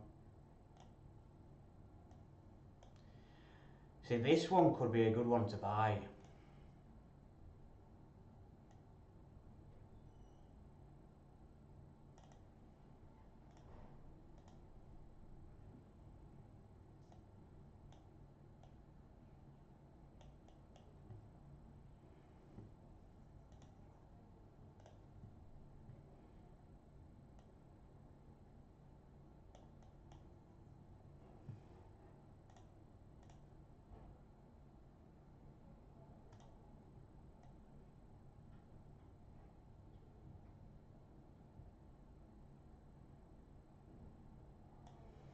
Yeah, interest rates will normally have an effect on the market.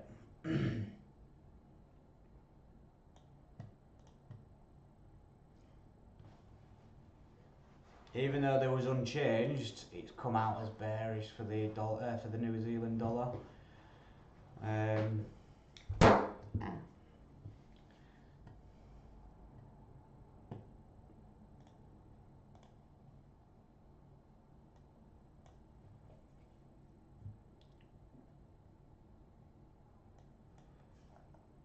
Actually, could be reacting.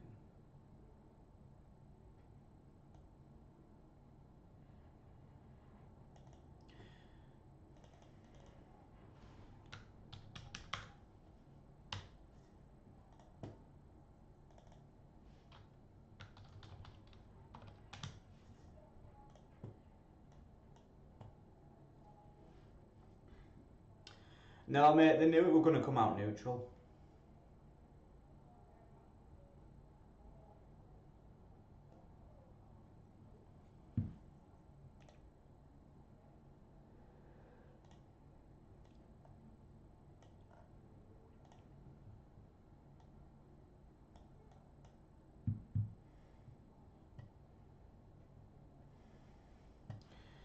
I might add one.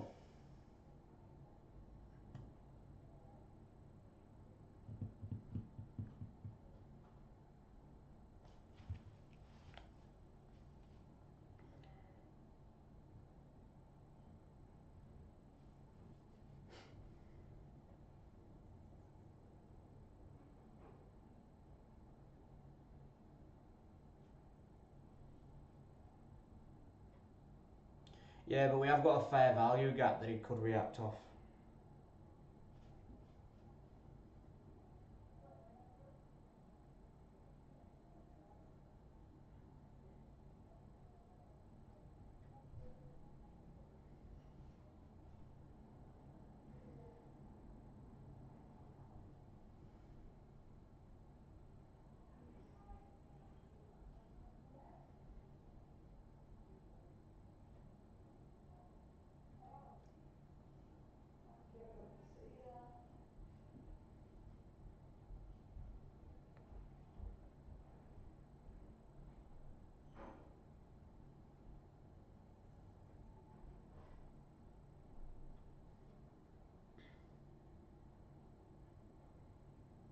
Hmm.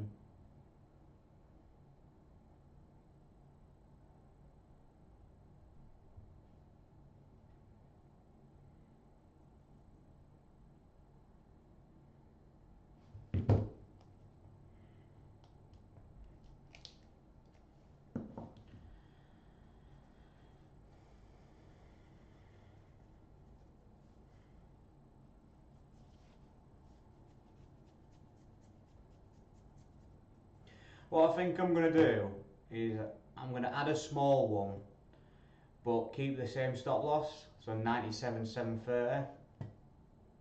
And then if it does come down to here, add another with a bit more percentage, just in case it reacts off this fair value. Yeah.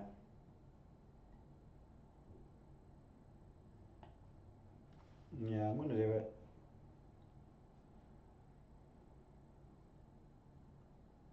It could come a bit lower, don't get me wrong, it could.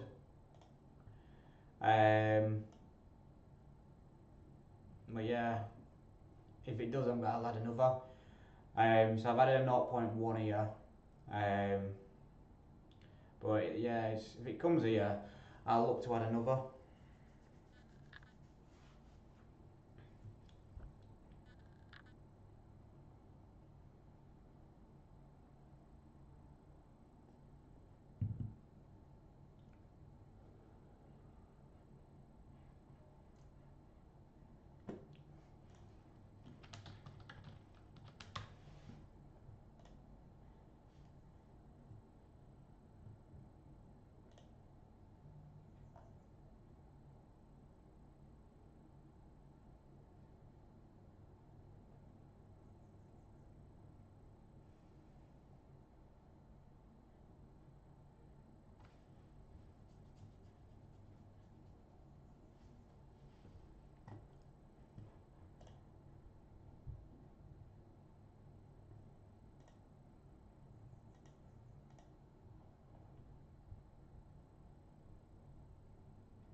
Pardon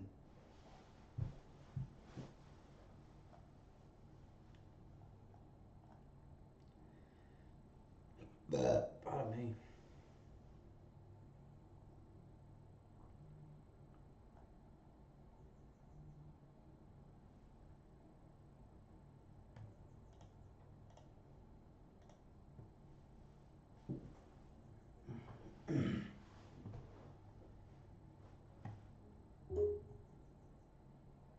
Alaska at the very top of the Pacific Ocean, on a remote island on the edge of the Gulf of Alaska at the very top of the Pacific Ocean. I am on a remote island on the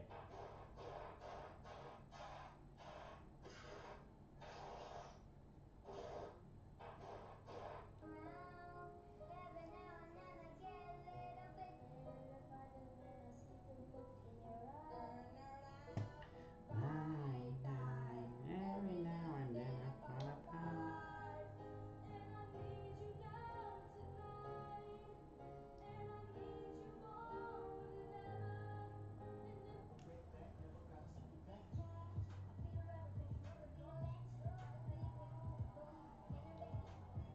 I mean, he still did it.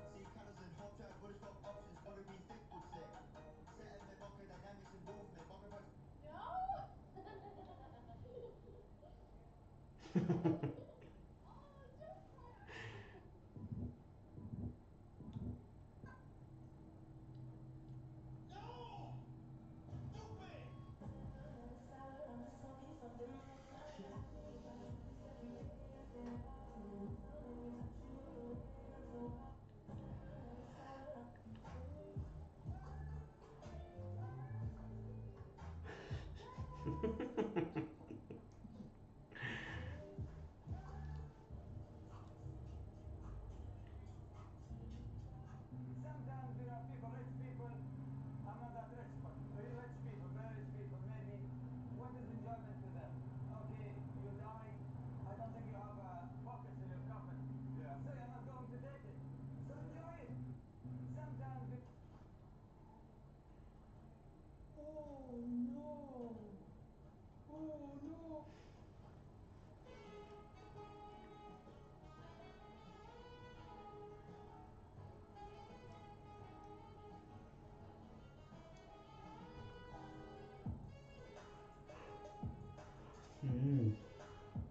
If only. Hi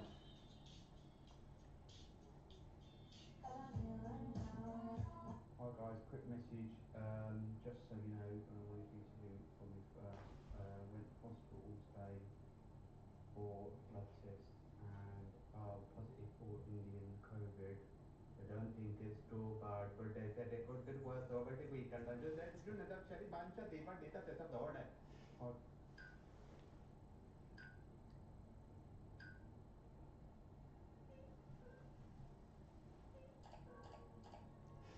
120 lots.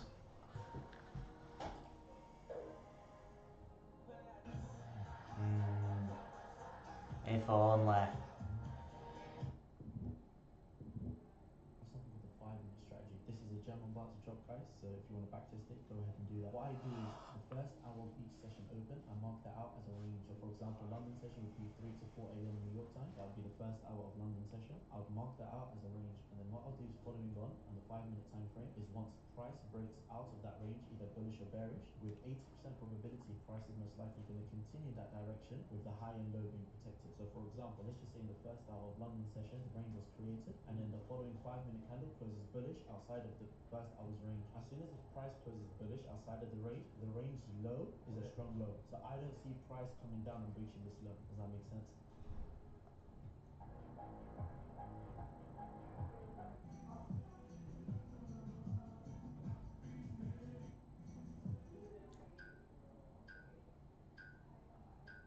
I've recently become the world's most subscribed YouTube channel. And to celebrate, I decided to gather 15 of the world's largest creators and crown them the Jolly Plus YouTubers. You are an evil man, Mr. Beast.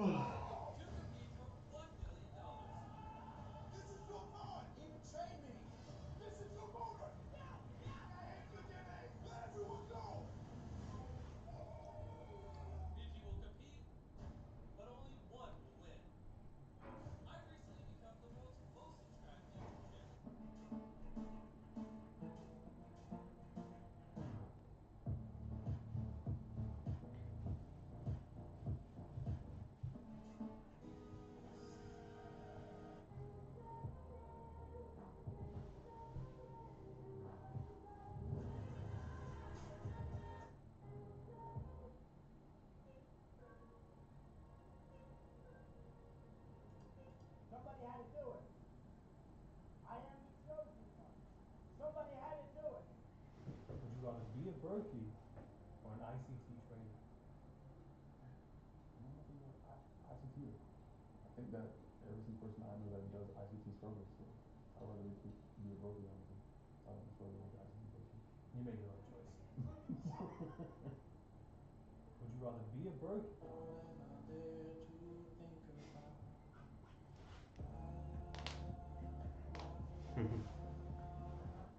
a little attention.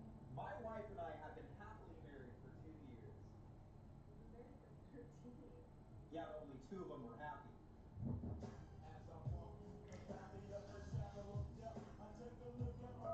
My wife and I have been happily married for 2 years. Life is like this.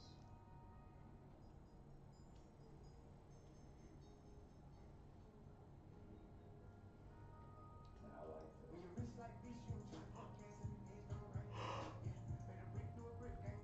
Like this.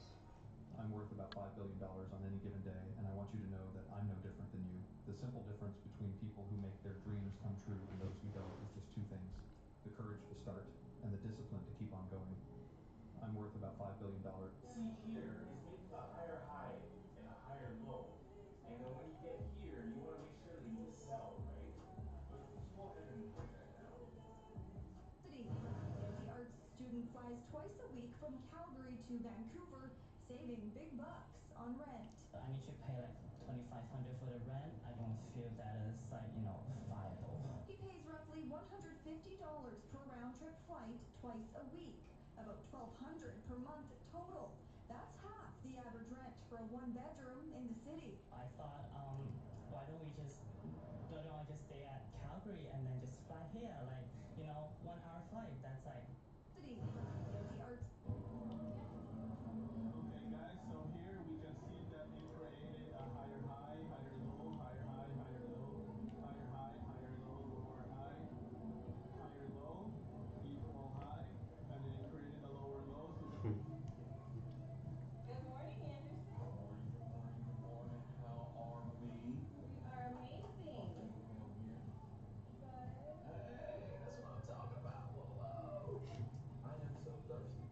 We don't start dialing at 9:30 because our clients are already answering the phone. 3, 2, 1, let's talk! Me and my niggas trying to get it, you bitch.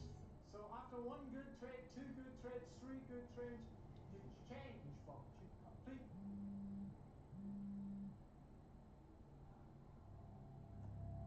If anyone ever, if you're new to an industry and a client says to you, well, why would I hire you when you've only been doing this 3 months and this other company's been doing it 10 years? Sit and say, I'm new. I have a name to make for myself. To this other company, you're just a name in their long order book. They're not scared of upsetting you. You will be one of my first ever customers. It's very important to me that I make this work for you and for me. I'm the hardest working person you'll ever find, and I'm here to guarantee you with my name on the dotted line that I'm going to pull this off.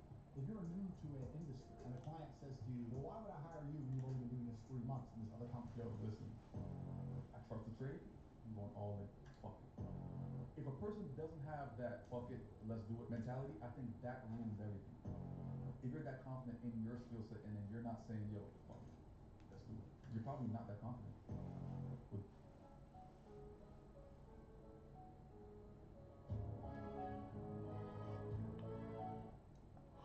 Oh.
Now the fear is gone, it opens up your perception.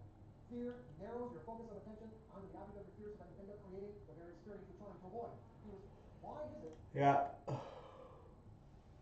Yep.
Bradford is a really friendly place. And people out there thinking, oh, really? No, Bradford is probably the most friendly place. Bradford has got this kind of really good system where if anybody's got any issue with somebody, if there's two different groups, there'll always be a third party that will sit and resolve that issue. And nothing will ever come of it. This is generally Bradford. Whereas other cities, it's terrible. They will turn up in groups of hundreds with machetes and start chopping each other up in broad daylight. That doesn't happen in Bradford.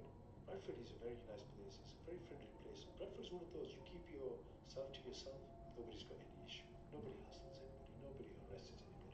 So I love Bradford. I would never change it for anybody. Bradford is a really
Ouch.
Recording me, it's for my own protection. Yeah, well, I'm here on a job. Sorry to bother, I have a quick question for you. We were just passing by and noticed you have like old gutters on your house. So we want to offer to replace it for you completely free. Are you serious? Yeah. There's no gimmick to it? No gimmick. And it won't cost me nothing? It won't cost you anything. I've got your word on that? Yeah, we are 3 brothers. It's a family business. But once a week we go out and we give back to community. Yeah. Can I get that in writing? It'll be free? Yeah, of course. Okay. So you're the owner, right? It's your house? So we're gonna do it right now. Yeah. You'll do it right now? Okay, can I get it in writing? There's no charge? Of course, if you feel comfortable, you can write up a consent yourself and I'll be happy to sign it for you. Okay. And you said you're doing that today? Right now, we have all the materials in our van. Okay, just a second, I'll write that out then. Guys, this sweet old lady can't believe what she's hearing. But what she doesn't know, while driving by, we also noticed her roof looks really old. So after replacing the gutters, we're gonna surprise her by offering to put a brand new steel roof on her house completely free as well. I honestly can't wait to see her reaction, so stick around and let's see what happens.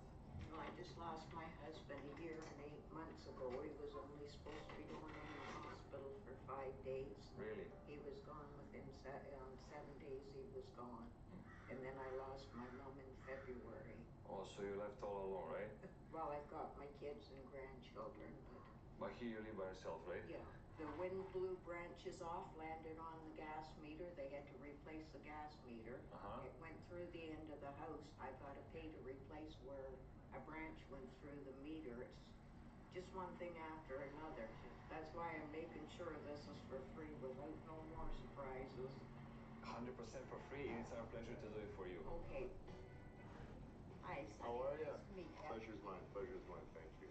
So he's an associate. He also works with us, so he came to help us here today. Yeah. Okay. Yeah. Thank you.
So your mum's going now? Yeah.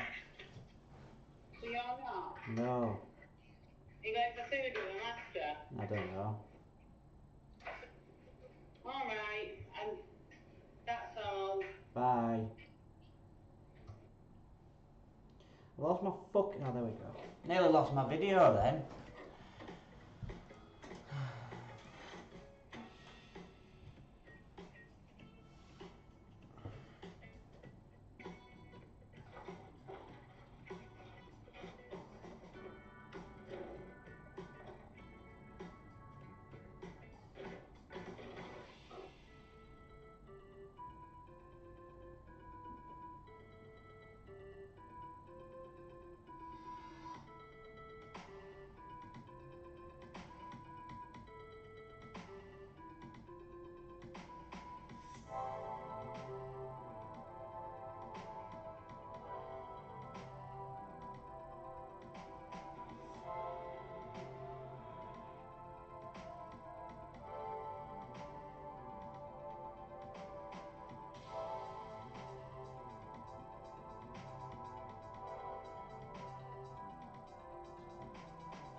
I'm seeing so many people come to the door. Nothing's free, and you know, and I mean, it's just you just don't hear of this in these times.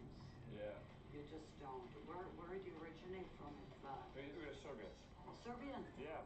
So how long have you been doing this now? Oh, very long. But this community work we've been doing is almost a year. In July it's going to be 1 year since we started doing community work. Well, somebody must have passed away and dropped you angels down here. Stay really longer.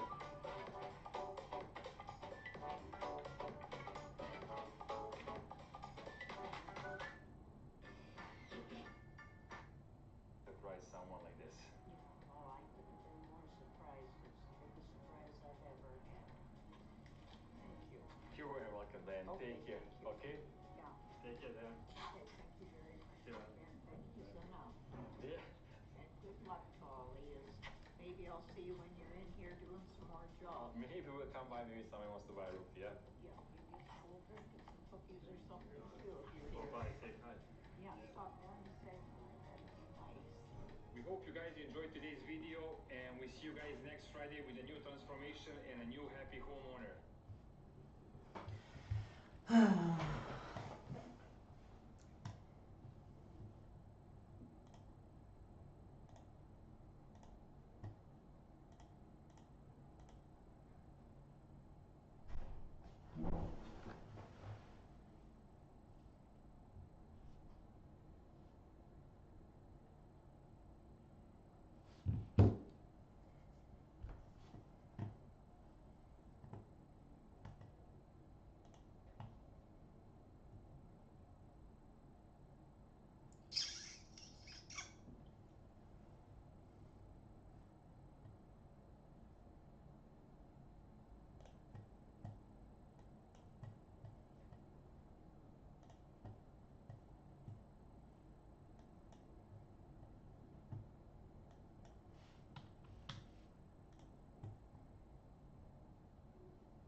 So we've entered a position in NZD GBP. Oh, a long, aiming for the tops. Like I said, we've got two zones. We've got a fair value gap and we've got a demand zone. So I've taken one position here, see if we can ride it up. If it comes back down, I'll be adding another position.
Afternoon, if you're still here, Steve. Nice to see you back, bud.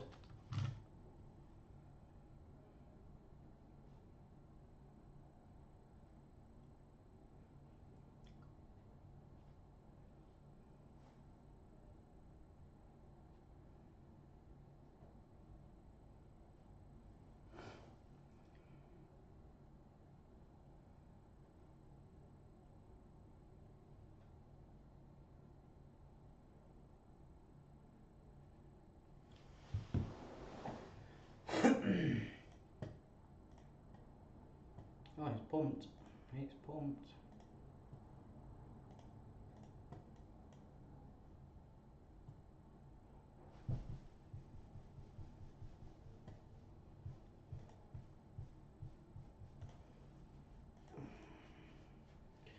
It's just gold that's pumping though.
Could be a good selling point.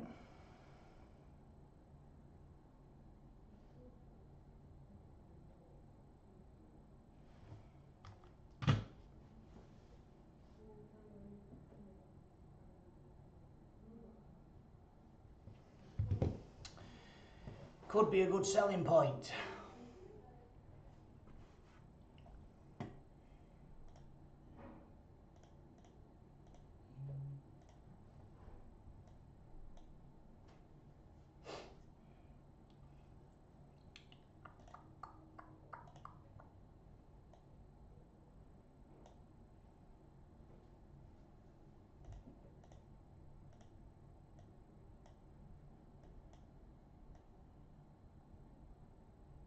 And do a very tight stop loss.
Entered a small gold there.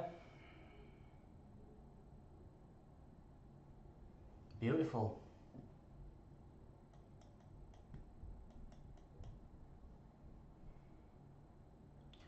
See if we can hold it and we can break some lows.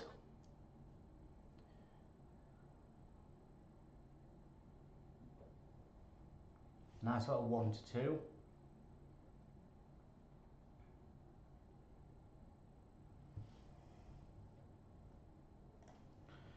A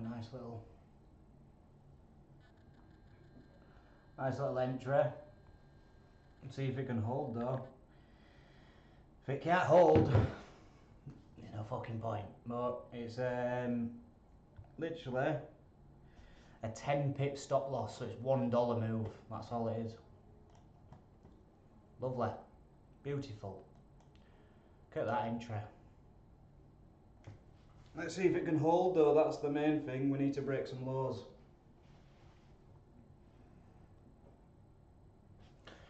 We need to break some lows.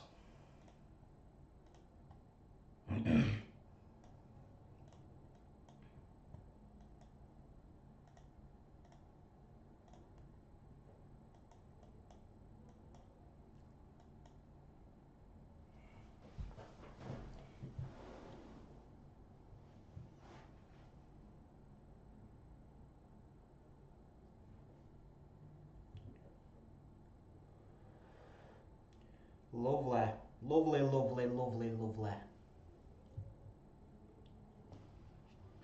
Brilliant.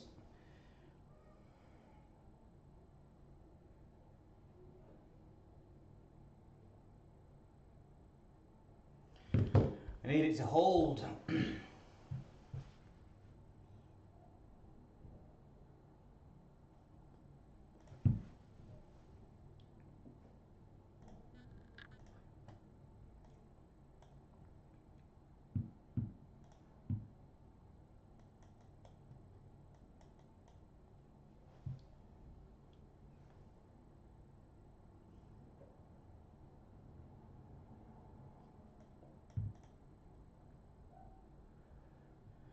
Beautiful.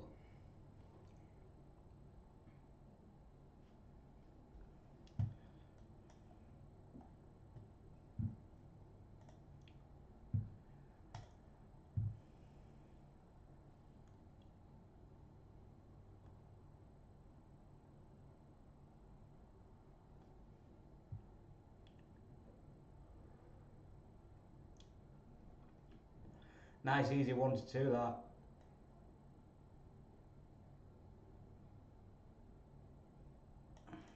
Come on.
I like it. I like it, I like it, I like it.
going.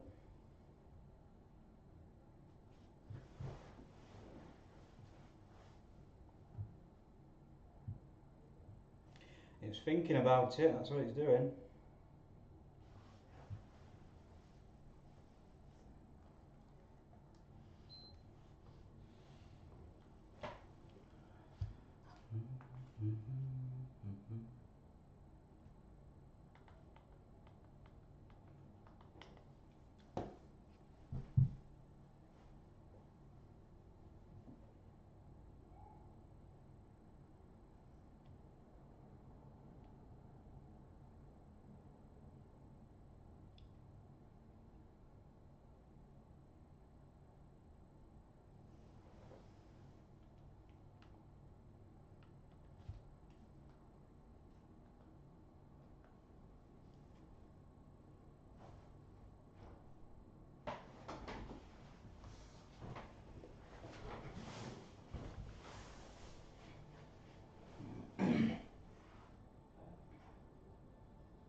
Well, it didn't like that, did it?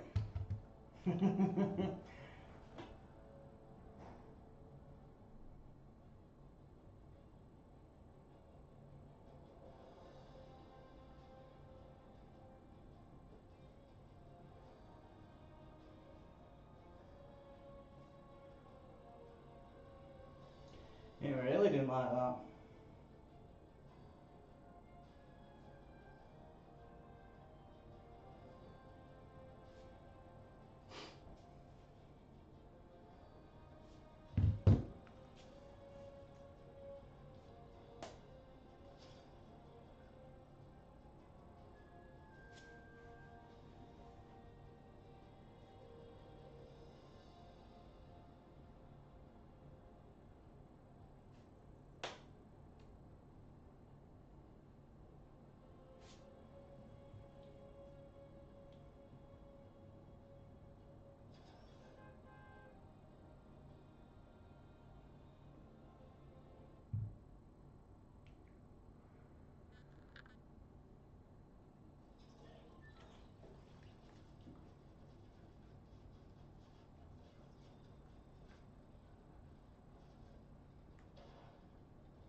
Yeah, it did not like that.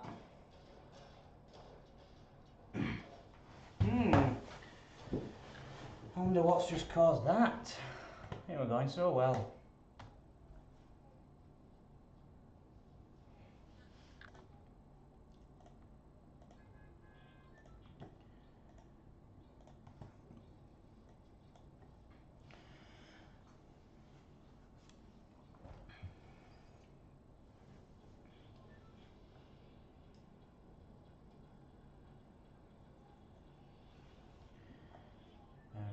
That's going well.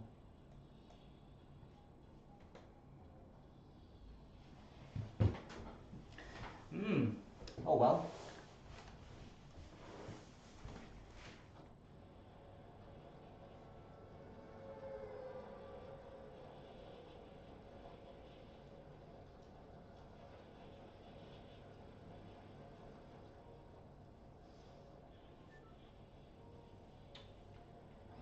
Oh, for fuck's sake.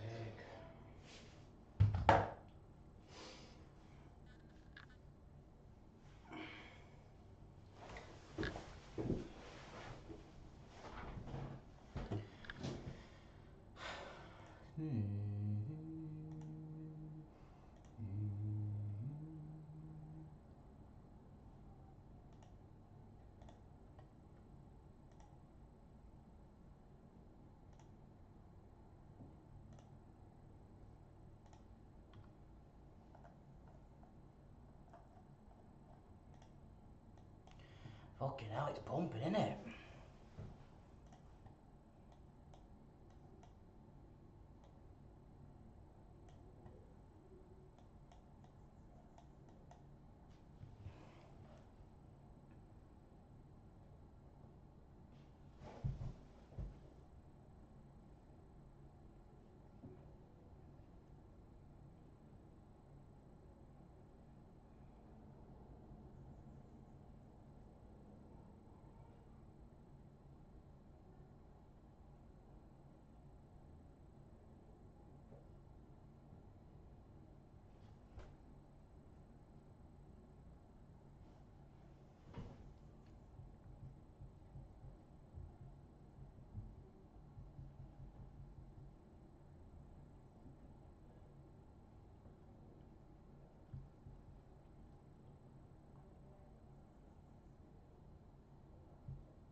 English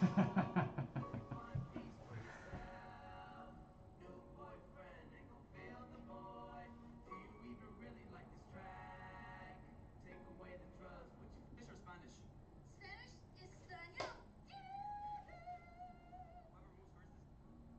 Baby, you a message for men and women watching this video that might be going through a hard time. Listen, life is a test. It's meant to be hard. So for those who are going through hard times and depression,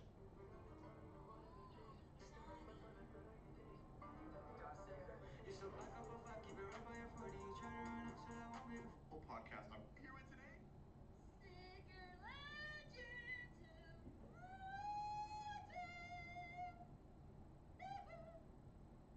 So how long have you had this shirt on for?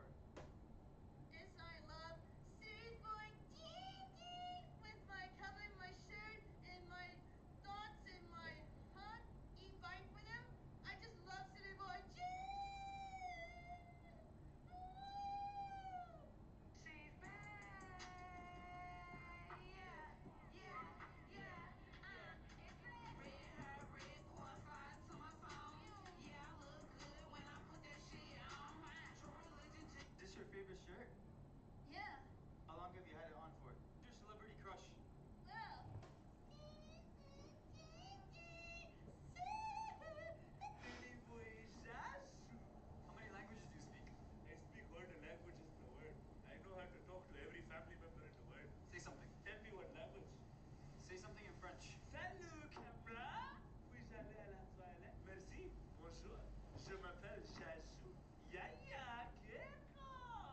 You want to come? I'm good, bro.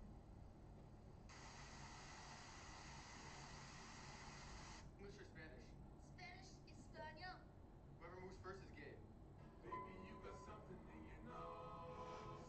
Sniffing that K, did you feel the hole? Hope you find peace for yourself. Professor X, I'm here with City Boy JJ. Question of the day, what's your favorite food? My favorite food? Me, fam. I'm my favorite food. I'm everybody's favorite food. Who doesn't want a piece of City Boy JJ? Yeah, yeah, Keko. Where can I get that? You can get it right now, fam. No busy back, no homo crusky.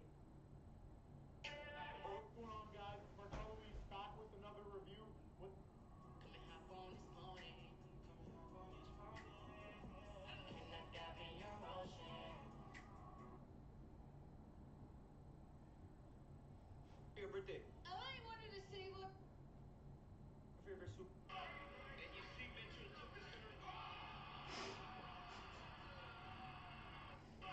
Then you sleep into the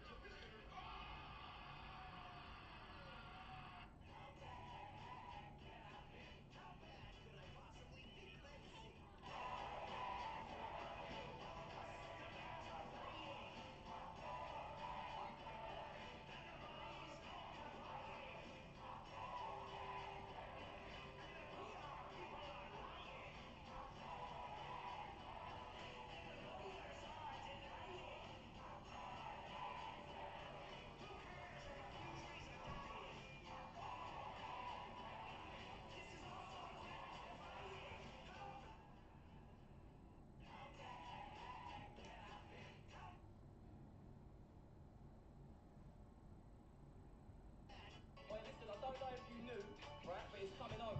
And down Southgate, I never doubted you. Look, I'm not going to slag off the selection, because every pen was put with perfection. Part of Toronto has the best looking girls. Damn, Scarborough fam, the girls are fucking bad still. Cat, these here are fucking mad, fam. The Markham things too, they're fucking bad still. Aye, fam. Aye. That booty be beefy, fam. Aye, fam. I wanna get behind that still. Part of Toronto.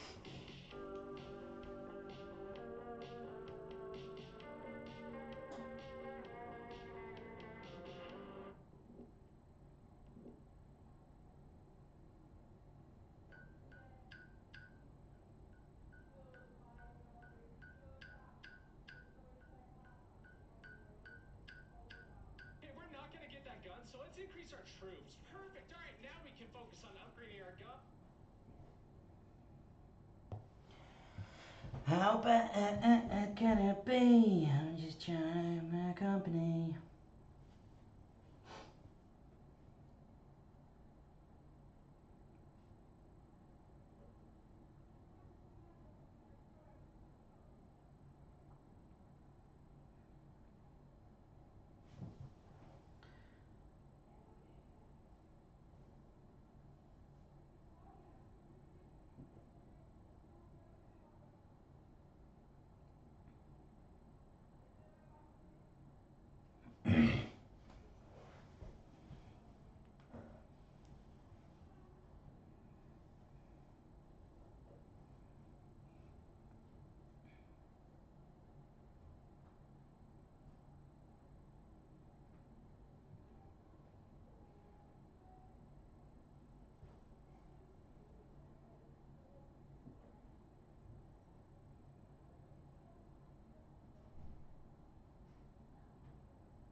How bad can I be? Have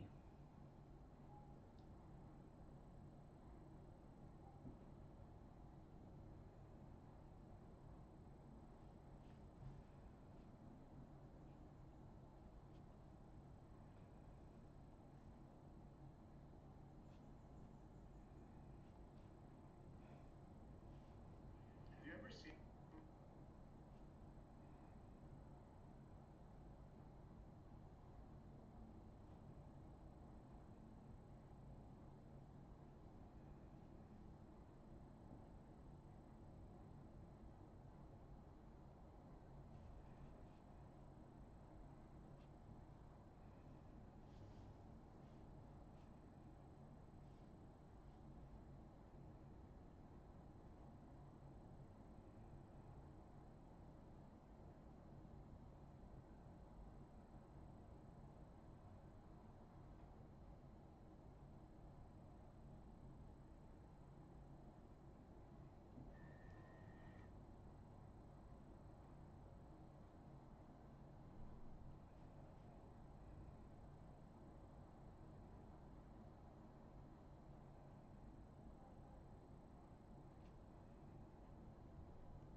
Sorted.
Yeah, you got something in your nose, sniffing that cake, and you feel the hole.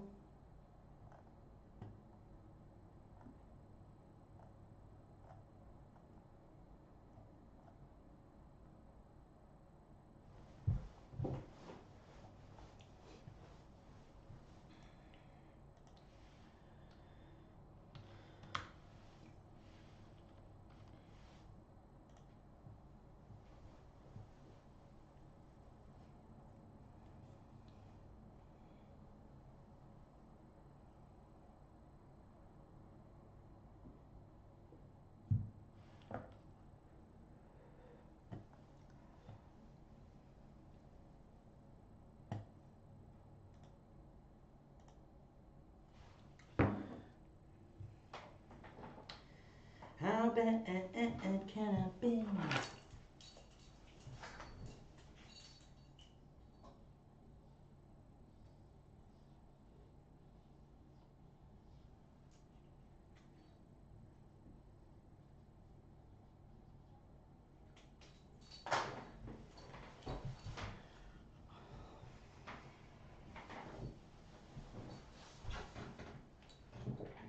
And you got something in your nose.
Yeah.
Has that worked?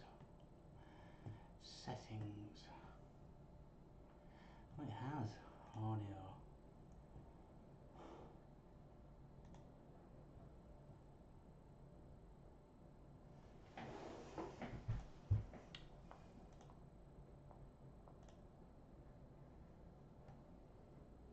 Hello.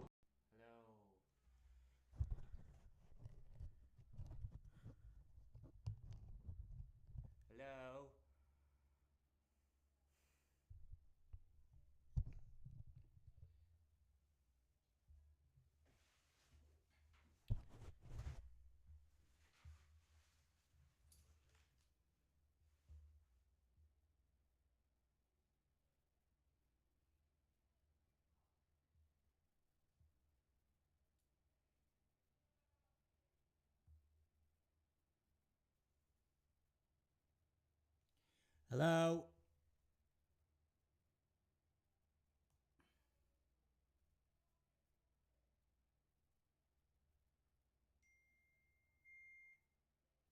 Hello.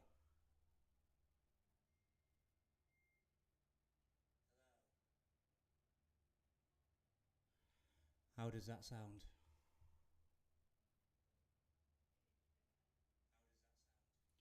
Can you still hear me from here?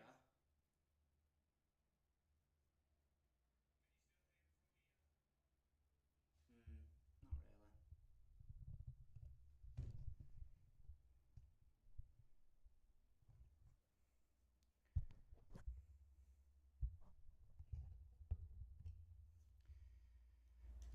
What about now?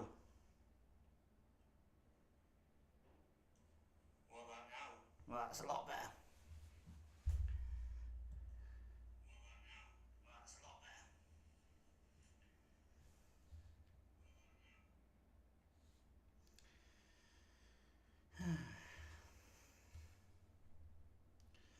How are we all? I've been on a right adventure.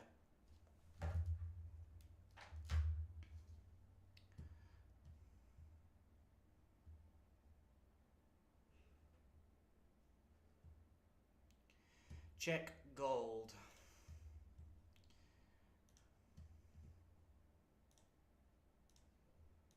Yeah, I'm waiting for it to come to this zone. Yeah.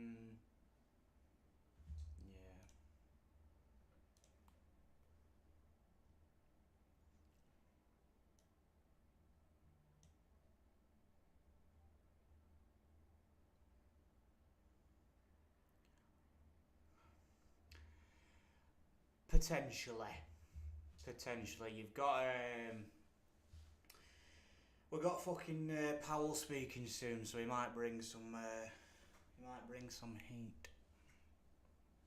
I bought one of these things.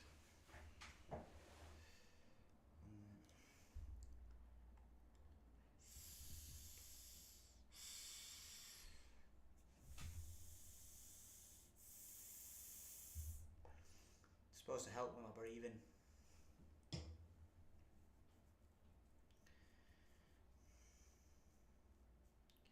You feeling my stars, you feeling my flow.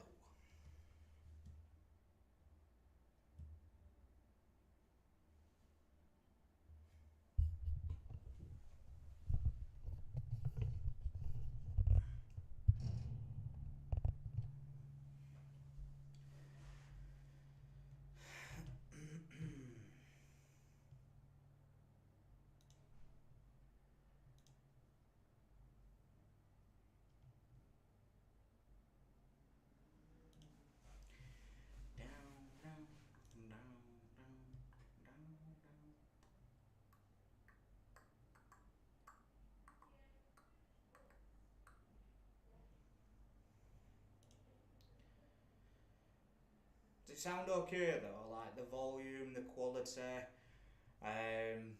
you can't hear background noises, etc.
Diamond colors go from D to fancy. This is a D colorless diamond. That's a certificate for it. This is a fancy yellow diamond, and that's a certificate for it. So what you have between the colorless D and the fancy yellow is every other color we're going to look at. D through F are colorless diamonds. G and H are near colorless, and then you're going to see a slight tint going into N. At a glance, they all look the same, but let's take D and N and put them together. Can you see the tint difference between D and N? Now let's take a D and compare it with an R. Now when you're comparing a D to an R, the difference is way more pronounced. You have one fancy vivid yellow and one fancy yellow at the end of the spectrum. That's going to be these two. Do we get the gun or fancy vivid yellow on the left and just fancy yellow on the right? So my recommendation, if you're going to get a diamond, you go from D to I.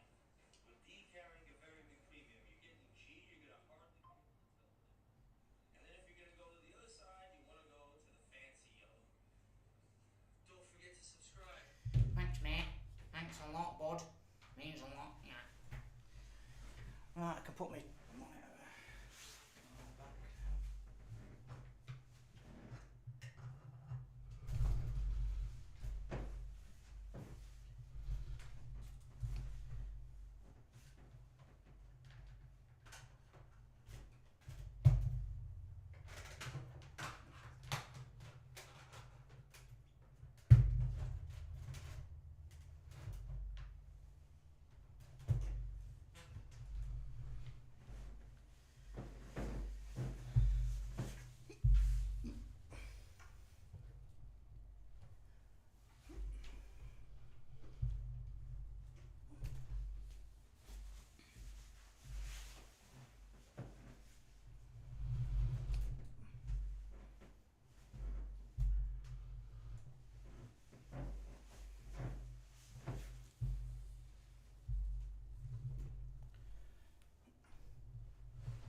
dabby dozy. It's just been fucking ranging. It's just been absolutely ranging. That's shooting up, which is nice.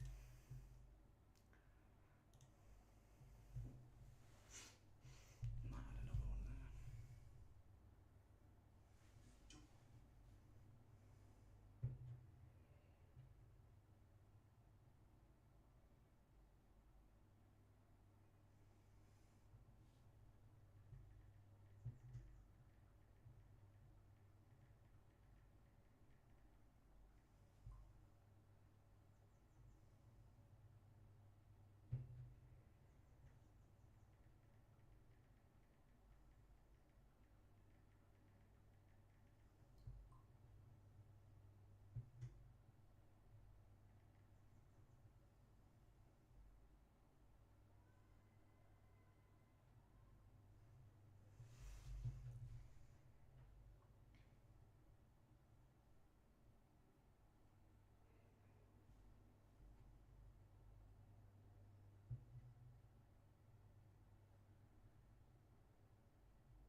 I've added another.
fuck is she covered in?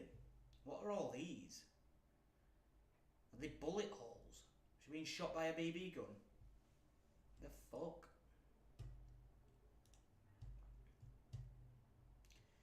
The fuck?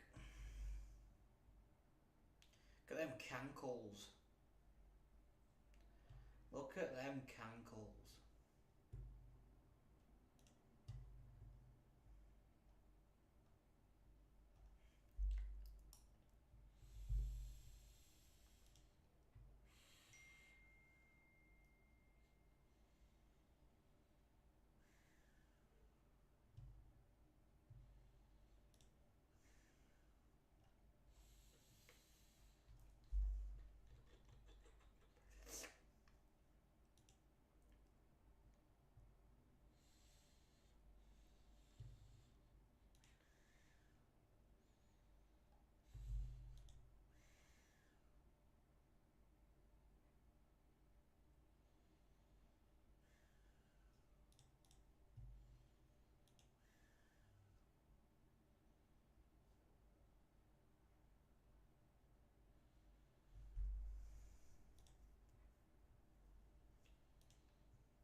Who's she talking to? I'm the only one here.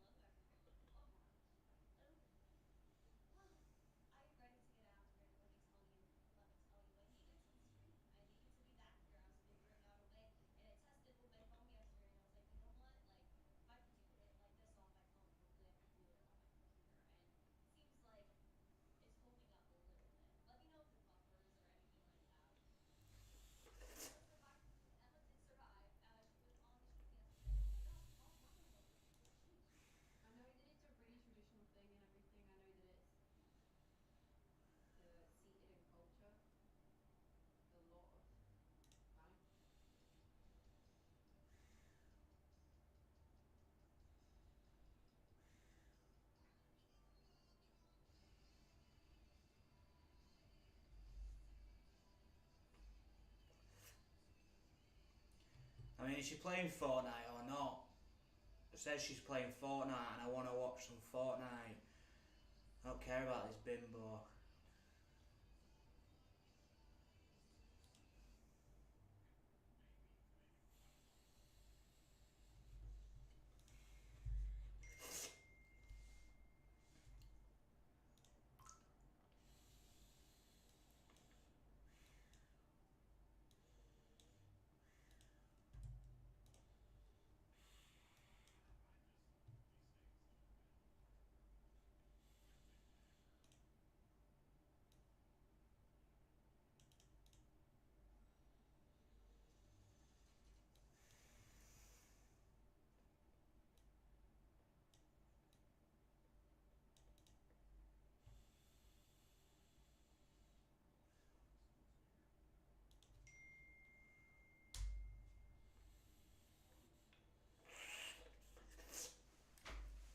Pumping. Gold is pumping, and there's no reason for it to be pumping. Well, there probably is, but whatever the reason is.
Why are these featured? Because they've got fucking tits. Stupid, mate. She's not doing fuck all. Look, how is that featured? You're doing fucking nothing. You're not even speaking.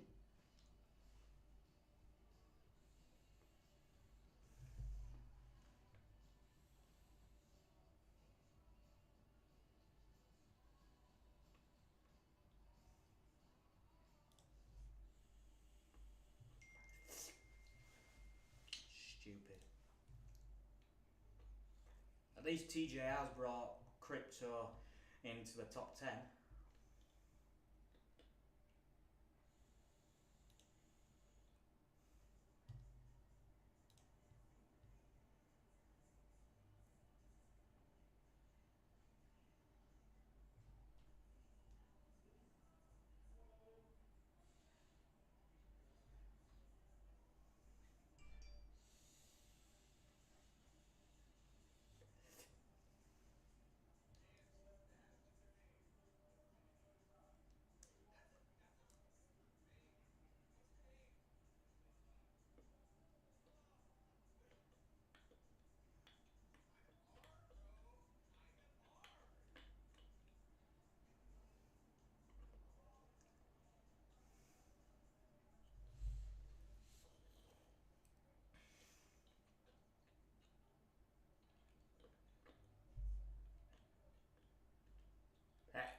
Yeah.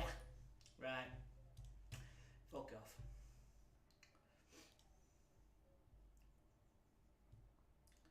Yes, sir.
How do I close partials on this? Huh? How?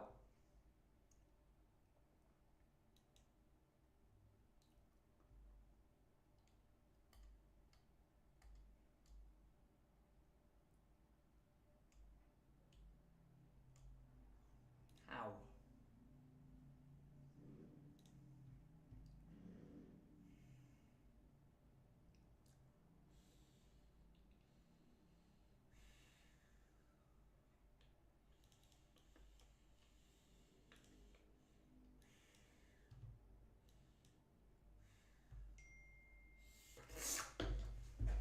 Right.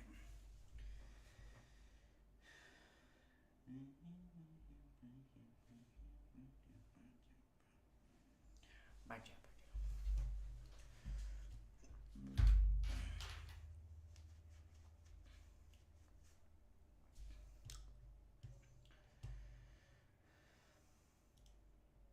I've changed it. Why is that still in points?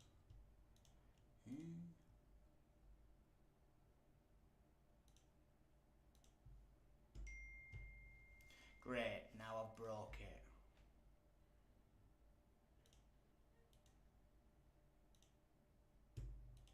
Nice. Nice. Is Jerome speaking now?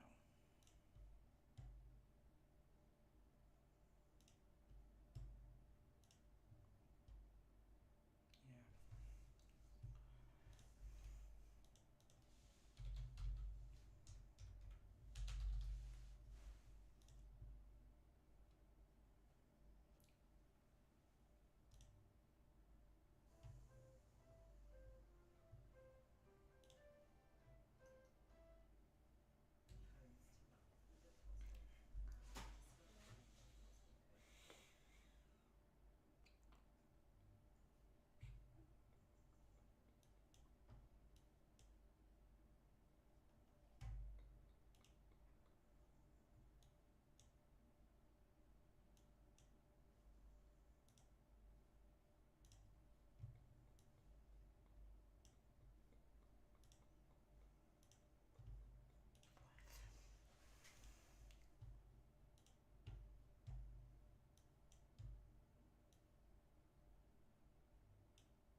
He's just so fucking old. So old.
nearly $2 trillion partisan and fiscally reckless spending as a part of the American Rescue Plan poured fuel on a smoldering inflationary fire. After a delayed response to runaway inflation, the FOMC has acted with a historic pace of interest rate hikes to ease the pain caused by Democrats' failed economic policies. It is a response, not the actual disease, but the response the Fed is trying to tame these flames, but it's a response to Democrat policies here on Capitol Hill in the administration. So far this year, inflation has been more persistent than many, including the Fed, previously expected. There's still work to be done to reach the Fed's 2% target. As I've repeatedly said, the Fed's, as repeatedly said, the commitment to independence of the Federal Reserve is of utmost importance, and it is critical, especially in a political year like this. Just as Chair Powell, just as you did in previous administrations, you must not allow politics to cloud the Fed's monetary policy. However, despite your best efforts, the Fed independence remains at risk. And unfortunately, calls are coming from inside the building. Under Vice Chair Barr, the Fed's regulatory and supervisory agenda has become politicized. Most notably, the development of the Basel III endgame proposal has been a mess. This process has been cloaked in opaque standards and timelines set at meetings of unaccountable global governance bodies. The Fed has promised to process 410 almost universally negative comments, public comments, regarding the unjustified and underutilized initial proposal, or underanalyzed initial proposal. Recent press reports, which seem to be the only way Congress gets details on the Basel III endgame progress, and your comments yesterday indicate the Fed will finally conduct a long overdue quantitative impact study. That's welcome. And if true, this is a promising development. Chair Powell, the last time you testified before this committee, you stated that the initial Basel III endgame proposal will undergo, quote, broad and material changes, end quote. Yesterday in the Senate, you said the board supports reissuing the updated proposal for public comment. I'm concerned that press reports also claim the Fed will tuck any changes to the proposal into this quantitative impact study. That study, including the substantial changes to the proposal, would then be issued for public feedback with relatively paltry comment period. I'll reiterate to you here what I've said to you in private.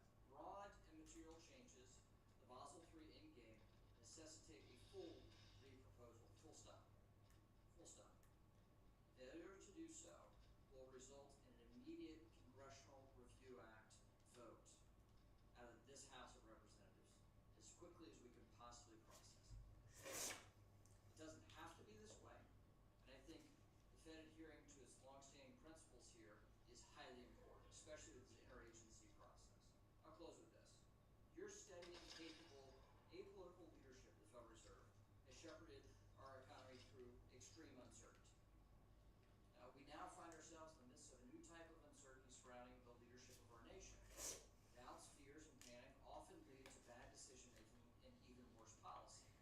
I urge you to reject outside political pressure in this volatile time and stay the course for the good of the American people and our economy as a whole. Thank you for your service, and I yield back. I'll now recognize the ranking member of the full committee, Ms. Waters. Thank you very much, Mr. Chairman.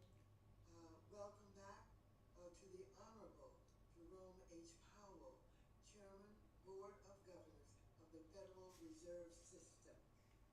Chair Powell, as we saw with the latest jobs report, the labor market remains strong and the economy is surging.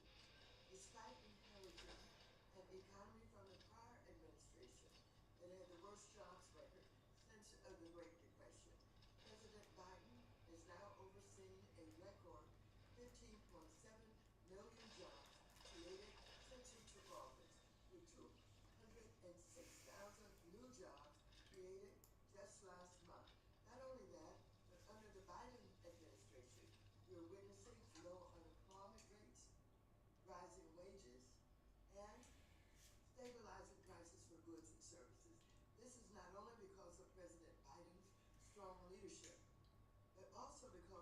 historic legislation signed into law by President Biden, which has resulted in lower costs, created more jobs, rebuilt our infrastructure, supported small businesses, eliminated mostly junk fees, wiped out more than $144 billion in federal student loan debt for 14 million Hello.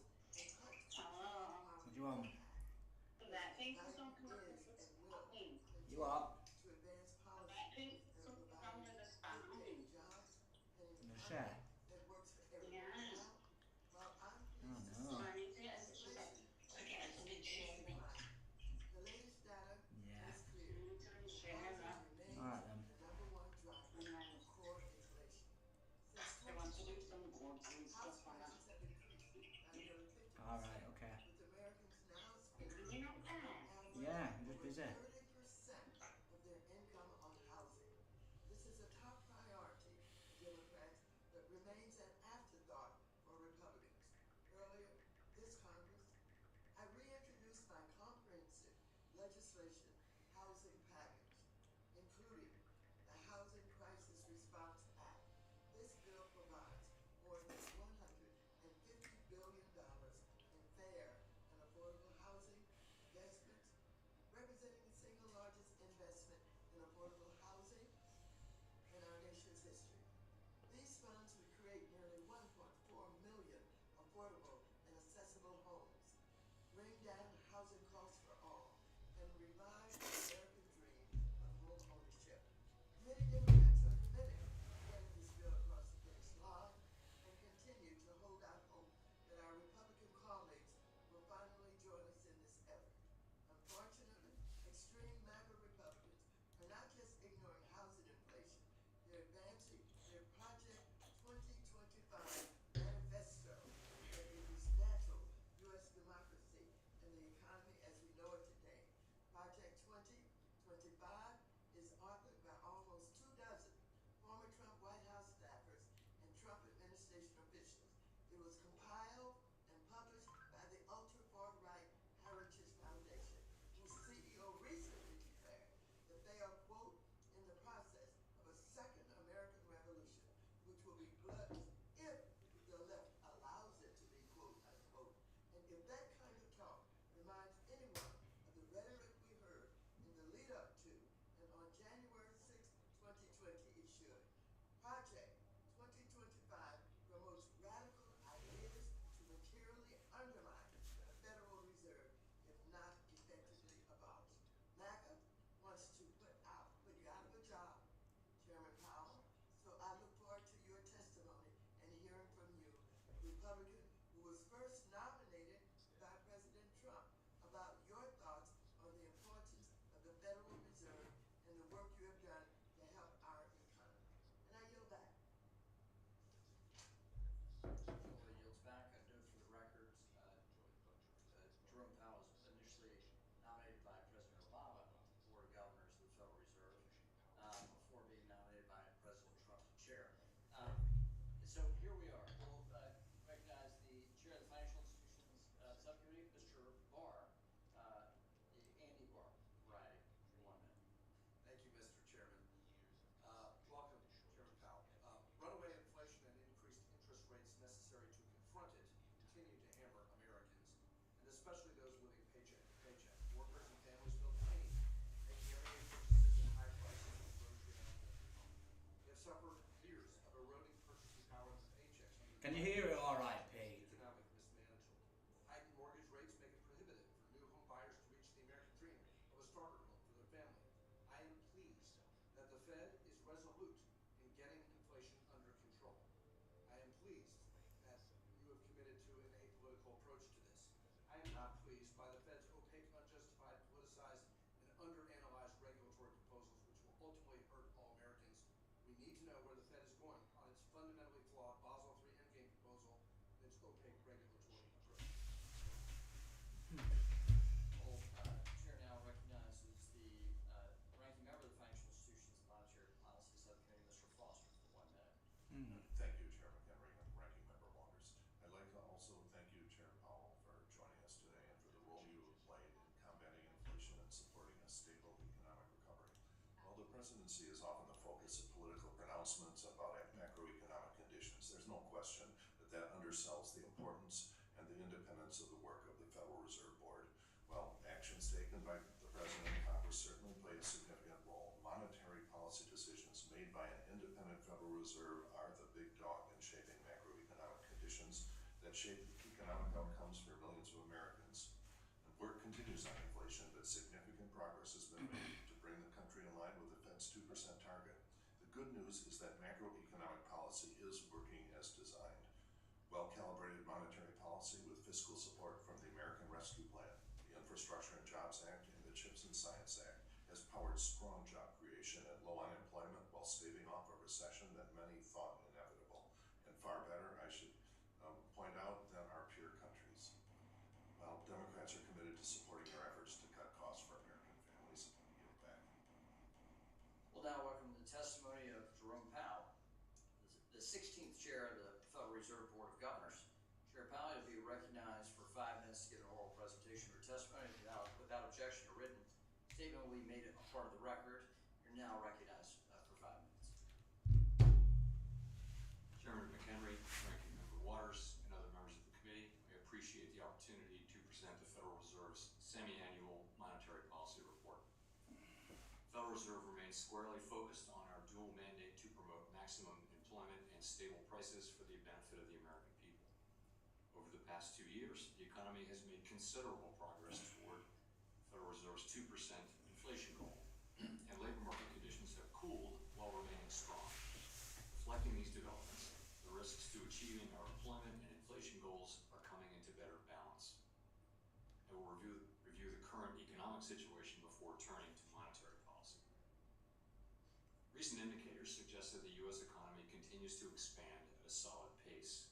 Gross domestic product growth appears to have moderated in the first half of this year, following impressive strength in the second half of last year. Private domestic demand remains robust, however, with slower but still solid increases in consumer spending. We've also seen moderate growth in capital spending and a pickup in residential investment so far this year. Improving supply conditions have supported resilient demand and the strong performance of the U.S. economy over the past year.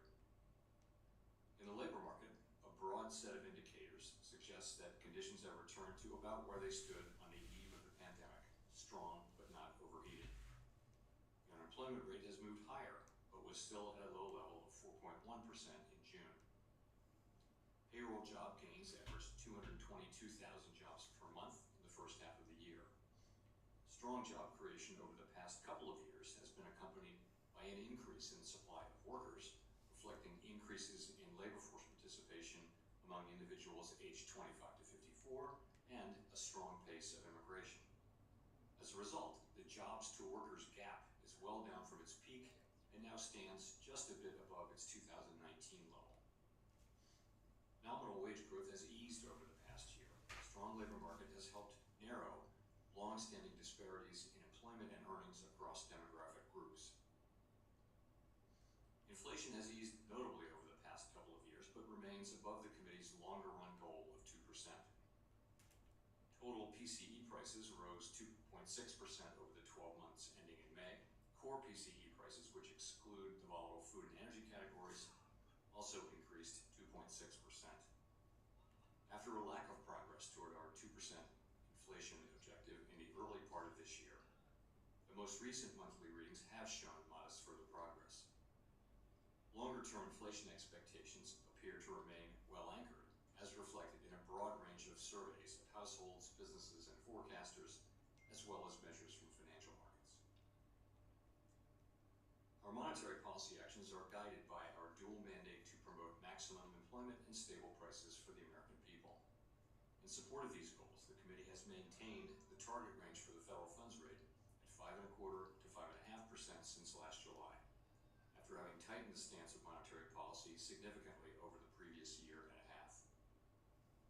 We've also continued to reduce our securities holdings. At our May meeting, we decided to slow the pace of balance sheet runoff starting in June, consistent with the plans released previously. Our restrictive monetary policy stance is helping to bring demand and supply into better balance and to put downward pressure on inflation. The committee has stated that we do not expect it will be appropriate to reduce the target range for the federal funds rate until we have gained greater confidence that inflation is moving sustainably toward 2%. Incoming data for the first quarter of this year did not support such greater confidence. The most recent inflation readings, however, have shown some modest further progress, and more good data would strengthen our confidence that inflation is moving sustainably toward 2%. We continue to make decisions meeting by meeting. We know that reducing policy restraint too soon or too much could stall or even reverse the progress that we've seen on inflation. At the same time, in light of the progress made both in lowering inflation and in cooling the labor market over the past 2 years, elevated inflation is not the only risk we face. Reducing policy restraint too late or too little could unduly weaken economic activity and employment. In considering adjustments to the target range for the federal funds rate, the committee will continue its practice of carefully assessing incoming data and their implications for the evolving outlook, the balance of risks, and the appropriate path of monetary policy. Congress has entrusted the Fed with the operational independence that is needed to take a longer-term perspective in the pursuit of our dual mandate of maximum employment and price stability.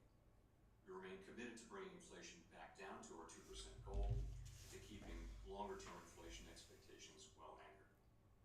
Restoring price stability is essential to achieving maximum employment and stable prices over the long run. Our success in delivering on those goals matters to all Americans. I'll conclude by emphasizing that we understand that our actions affect communities, families, and businesses across the country. Everything we do is in service to our public mission. Thank you. I look forward to your questions. Well, thank you, Chair Powell. I'll now recognize myself for 5 minutes. Chair Powell, let's begin with this question of the Basel III endgame. I know you had questions about it yesterday, but I think we need further clarity. Your testimony about Vice Chair Barr's discussions with the FDIC and with the OCC on the next steps for the Basel III endgame. You mentioned potential changes have been made to the original Basel III endgame, that a lot of progress has been made, and that the board is very close to agreeing on the substance of those changes. But the next steps, that's really what I want to get into. Let's get through the mechanics of what happens next. If the Fed, the OCC, and the FDIC agree on the substance of whatever changes you're going to make, what happens then? Like, walk through the mechanics as you anticipated. Okay, so we're very close to having exactly that agreement on the substance of the proposed changes pursuant to those talks. The next question then is how to proceed.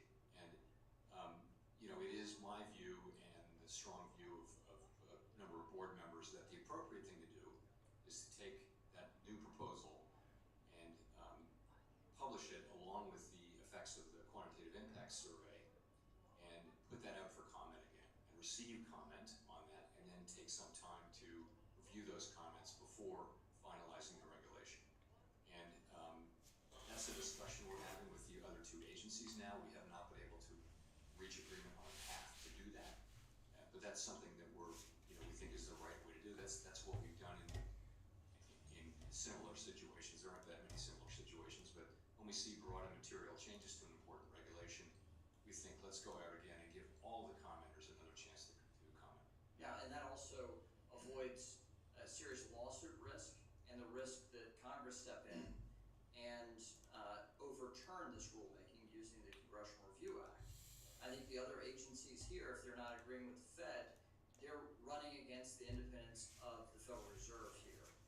This is not a trifling matter of policy. This is a matter of real substance for the independence of the Fed and rulemaking at the Federal Reserve, which I think we should be able to keep the independence of the Fed separate, especially in this political environment. But opening up to a new comment period, so that means you have to get consensus for the Board of Governors on the policy. You have to get the agreement of the scandal-plagued chair of the FDIC or the 5-member board of the FDIC. You have to get agreement by the acting comptroller of the currency. These people should not have real standing with the Fed on a matter of serious policy, especially with a chair of the FDIC is being ousted by his own party as soon as they can get a replacement confirmed. It's an absurd thing that the Fed has to go to an acting comptroller of the currency and a guy who's going to be out of a job very soon at the FDIC and get agreement. But thank you for listening. That was more of a to convey this. So the quantitative impact analysis, is this going to include the interplay with the stress tests, GSIB surcharge, all the other capital charges here? Will that be a part of the quantitative impact analysis? It'll be this proposal, which does include changes to the GSIB surcharge, but does not include the stress tests. Okay. But the goal here with quantitative impact is to actually measure the impact of these rules as enacted, right? Based upon what is existing regulatory structures. Okay. That's right. All right, so let's get into the question of balance sheet as quickly as we can. 2.5 years ago, you stated, quote, the committee intends to slow and then stop the decline in the size of the balance sheet when reserve balances are somewhat above the level it judges to be consistent with ample reserves. That's 2.5 years ago. Where are we in this question of what are ample reserves? Well, so the balance sheet, the runoff in the portfolio is now, I think, $1.7 trillion so far. So we've made quite a lot of progress. We think we have a good ways to go, and as I mentioned, and as you just mentioned, we've now slowed the pace, really with a view to getting as far as we can without creating frictions and disruption that might cause us to prematurely stop shrinking. Going a little bit slower might actually enable us to go further. We think we have quite a ways to go. It's very hard to be precise about it. It's really a question of supply and demand, and we'll find that level with a little bit of a buffer on top of it, and that's where we'll stop. All right, thank you for your testimony. The ranking member, Ms. Waters, recognized for 5 minutes. Thank you very much.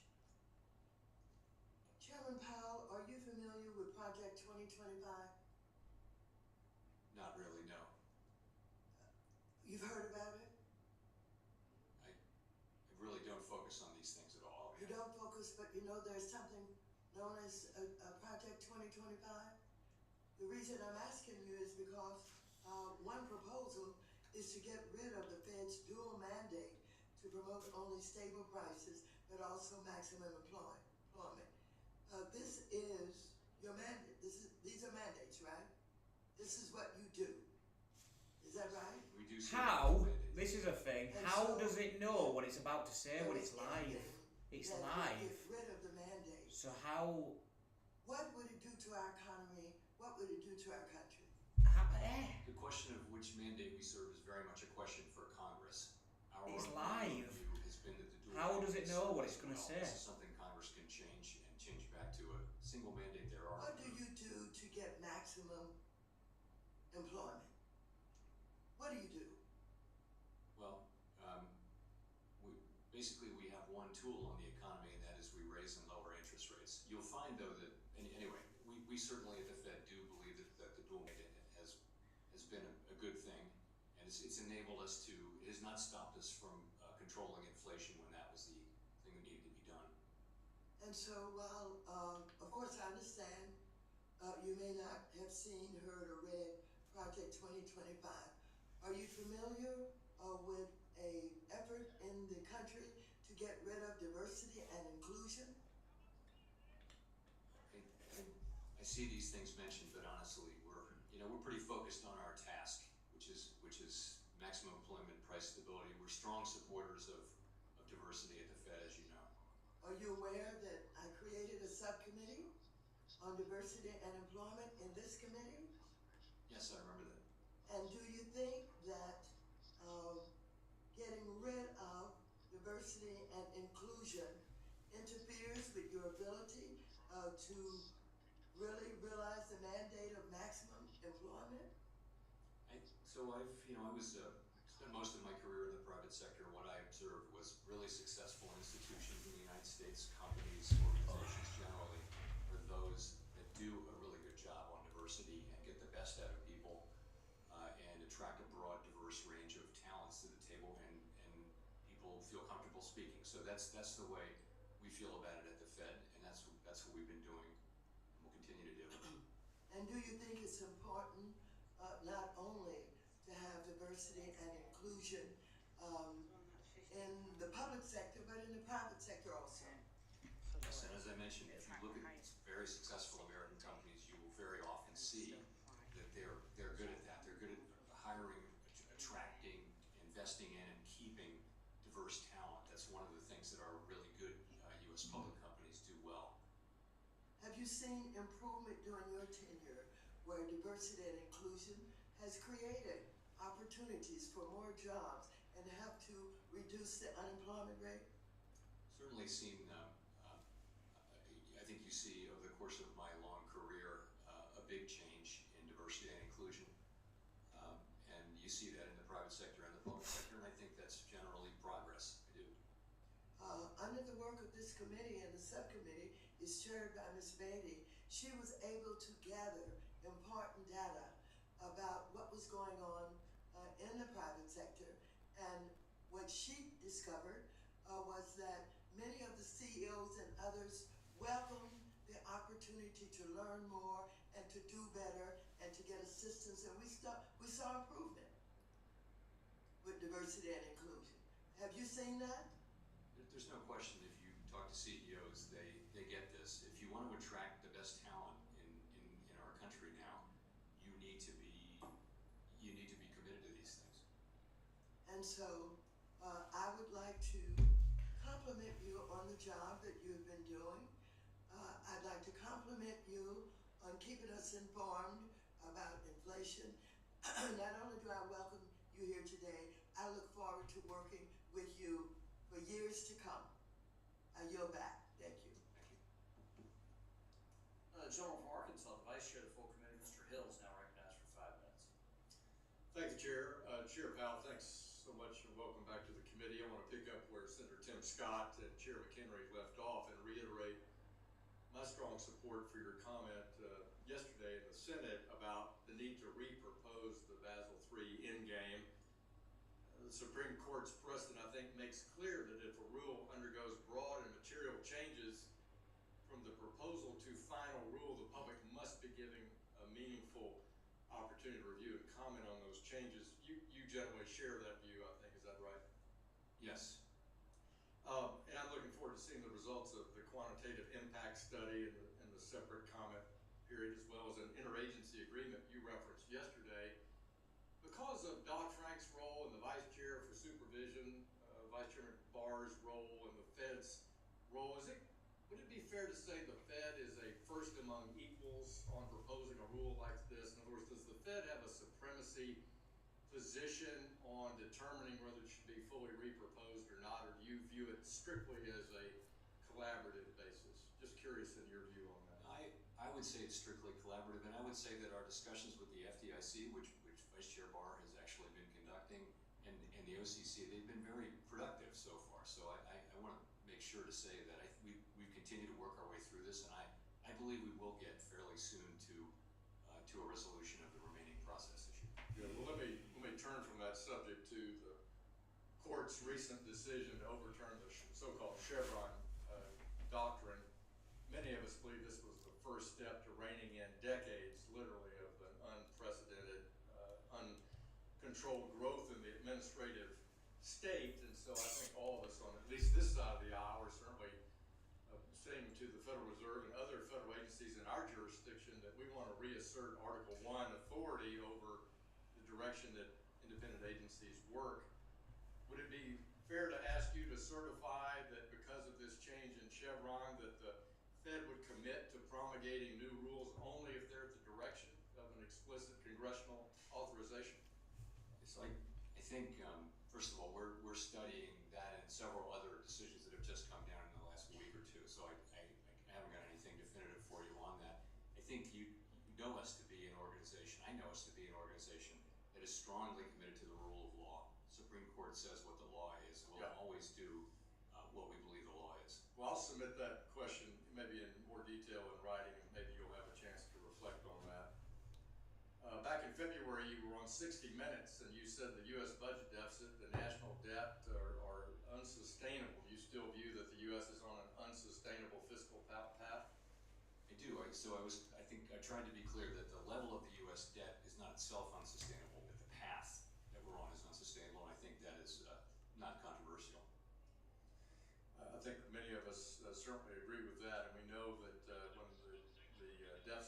3 times the economic growth rate and growing, it's a concern. And it's contributed to inflation. Just 3 years ago in Jackson Hole, Wyoming, you gave a speech where you were confident that inflation was transitory, which I think we've come to realize it's not the case. This hearing is sort of a can't-miss opportunity for the Fed to demonstrate some humility on the monetary policy decisions, which some on this side of the aisle particularly think have made inflation worse. Your August 2020 Jackson Hole speech, you said the flexible average inflation targeting framework regarding 2%, that you would let it run above 2%. Was the Fed blinded by the previous 20 years of global change that was deflationary and you were not alert enough in 2020 to be more cautious about that change in policy? So we were certainly mindful of a long period of time in which there have been very low interest rates, but also very low inflation, suggesting that the neutral interest rate must have fallen quite substantially. That was the standard view. The thing we didn't see coming was the pandemic. It's not like everything went off the rails. It's like we had this pandemic and it really changed the way the economy's working. We had a big crisis. We did a lot of things. So the concerns that led us to, those concerns that we were in a world of very low interest rates all the time. But now wouldn't you say we're in a very opposite situation where because of reshoring and tariffs and other policies that are quite inflationary? I would say this. Those concerns are, right now we have the policy rate in the mid-5s, right? And we see the policy is restrictive, but clearly interest rates, the neutral interest rate must have moved up, at least in the short term. So I think that's the question we'll be asking ourselves in our review, which begins at the end of this year. We look forward to that. How much of what we did in that time period is relevant to the new world where rates are going to be higher? Someone from Georgia, Mr. Scott, is recognized for 5 minutes. Thank you, Chairman, and welcome, Chair Powell. It's great seeing you. Last time I saw you, we had the gracious pleasure of you visiting with me in my office, and we discussed a great variety of things. Thank you for that visit. Now, Chair Powell, this year the Fed tested 31 banks, up from 23 last year. Is that correct? I believe that's right, yes. And by estimating losses, revenues, expenses, and capital level under hypothetical stress scenarios, we did that, correct? Yes.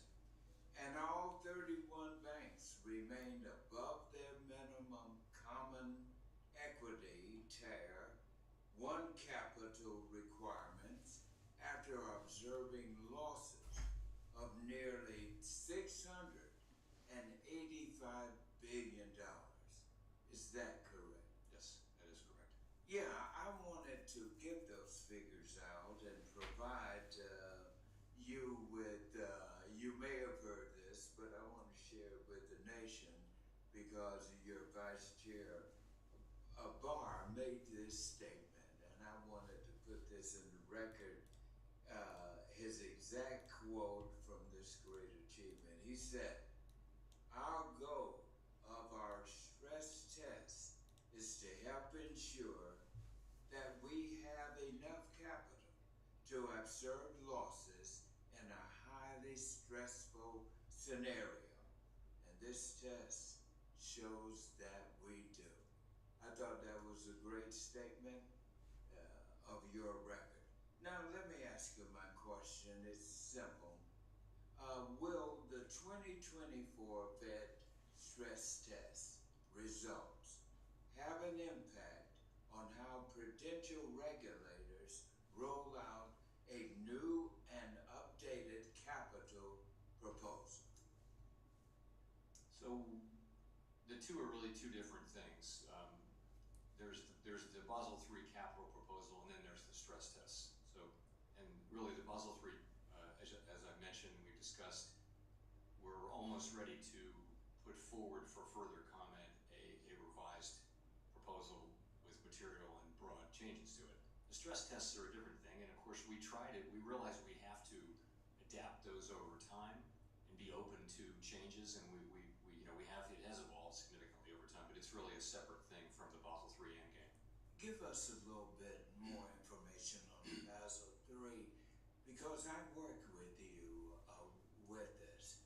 Our work goes all the way back to the Obama administration when we responded to that crisis with our banks. And you and I worked that up where we came up with the hardest hit program to help those who were suffering with, those states that were suffering with high unemployment and at the same time high home foreclosures. And we were successful. And we've established that program, and it's still going on and helping many of our states. But, you know, I want to also share what is happening around the world as a result of our activities. The European Union is now set to delay key parts of its bank capital rules by more than a year, so that their lenders will not be at a disadvantage. Over in Canada, it's important to know that their banking regulators have also delayed for another year, imposing high capital rules on countries' banks at the risk of making them uncompetitive. And the Swiss National Bank is highly unlikely now to adopt a proposed 15% capital requirement for UPS and other Swiss banks. And the Bank of England has issued a near final proposal to increase UK bank capital by 3.2%. And I think this is all a measure of your great work and that of your vice chair. And I just wanted to let you have a comment on that, please. Sure. So we're committed to finalizing this proposal. Our banks are going to live with these rules for a long, long time. The main thing is to get it right, and that's what we're doing. What we do in the end will be consistent with the Basel agreement, and it will also be consistent with what other comparable large jurisdictions are doing. You're doing a great job. Keep up the good work. We'll recognize the gentleman from Pennsylvania, Mr. Muser, for 5 minutes. Thank you very much, Mr. Chairman. Thank you very much, Chairman Powell. And also thank you for continuing to indicate that you will look at the entirety of the economy, the whole economy. Appreciate that. So one of the nation's largest banks recently warned in a memo, and has also been voiced by smaller banks, that the current pace of regulation, such as changes to capital requirements and lowering debit card interchange caps, could lead to new fees associated with checking accounts and other increased costs for small businesses. This does come amid expiring tax provisions that are sunsetting as we speak, that are critical for small business, such as the R&D tax credit, interest deductibility, and bonus depreciation. This does raise the question, are you considering how these regulations and tax increases will directly work against your mandate to achieve 2% inflation? Moreover, with the proposed changes to Basel III, it is crucial to ensure that all stakeholders have a voice in this process, which you are stating will occur. And a Basel III proposal and adequate comment period are certainly very welcome. So, Chairman Powell, yesterday in the Senate, you mentioned that the majority view of the board is to repropose Basel III for comment period. Could you clarify if this means the proposal will be reproposed from scratch, and any other specifics you can provide? Sure. So we haven't reached agreement on this. As I mentioned, we're working through this with our colleagues at the FDIC and the OCC. And I can't tell you exactly what the form of it would be. The sense of it would be, though, that we're making material changes, and that we would want the public to have a chance to look at those changes in the light of the way they play off against the quantitative impact survey. We should have a reasonable time to comment on those. In addition, we're focused on one big area, but there are institutions that have made comments all across the spectrum, and we're reading all of those carefully. And we're not going to republish all of those. Some of those we can just make changes and move forward on. So it's going to be a very labor-intensive, time-consuming process. Writing these things up takes a long time, and we're going to get it right. Good, that's great. Obviously, Canada notoriously postponed, as did the EU and UK for international competition standpoint. It seems to make sense, and so that's appreciated. Chairman, would you agree that excessive spending, increased taxes, limits on domestic energy production in principle are a cause for higher costs for business, contributes to inflation, and as well tightens the labor markets, kind of running contrary to your two mandates? You know, you're asking me a kind of a political question there. I don't want to criticize a platform of economic fiscal policies that are not really ours to decide. It's more of an economic question, but I appreciate your answer, sir. So when you mentioned recalibrate policy yesterday in the Senate hearing, was part of your thinking taking a more holistic view of economic conditions? Yes, very much so. Yeah. Chairman, is there any data to support the so-called greedflation? This term greedflation somehow has caused inflation. Any data to support those comments? So we look at it that this inflation has been caused by a combination of, very strong demand and constrained supply. So it was really a high-speed collision between an economy that was reopening, and by the way, there was inflation all over the world at the same time, so these are some common factors. But at the same time, you had tremendous demand, for example, for automobiles. You had constrained supply because there weren't enough semiconductors, long story short. But, so that to us is what this inflation is all about. So we've observed, the sort of healing of the supply side at the same time, restrictive monetary policies weighing on demand, and we've seen inflation coming down. So there's no data that supports that gouging of consumers as part of the inflation? It's been very hard to track that connection with, earnings and things. Secretary Yellen mentioned that she didn't feel that there was grocery price shock and that sort of thing. Groceries and gasoline are the two driving problems for American families and certainly my constituents. Do you believe your policies are helping to alleviate in those two areas? So a lot of things affect, let's take energy first. The energy prices are generally set at the global level. We do have some effect on that. Sorry, Chairman, I've run out of time. Thank you. I yield back, Mr. Chairman. We can continue. The gentleman from Missouri, Mr. Cleaver, is now recognized for 5 minutes. Thank you, Mr. Chairman. Thank you, Mr. Chairman, for being here.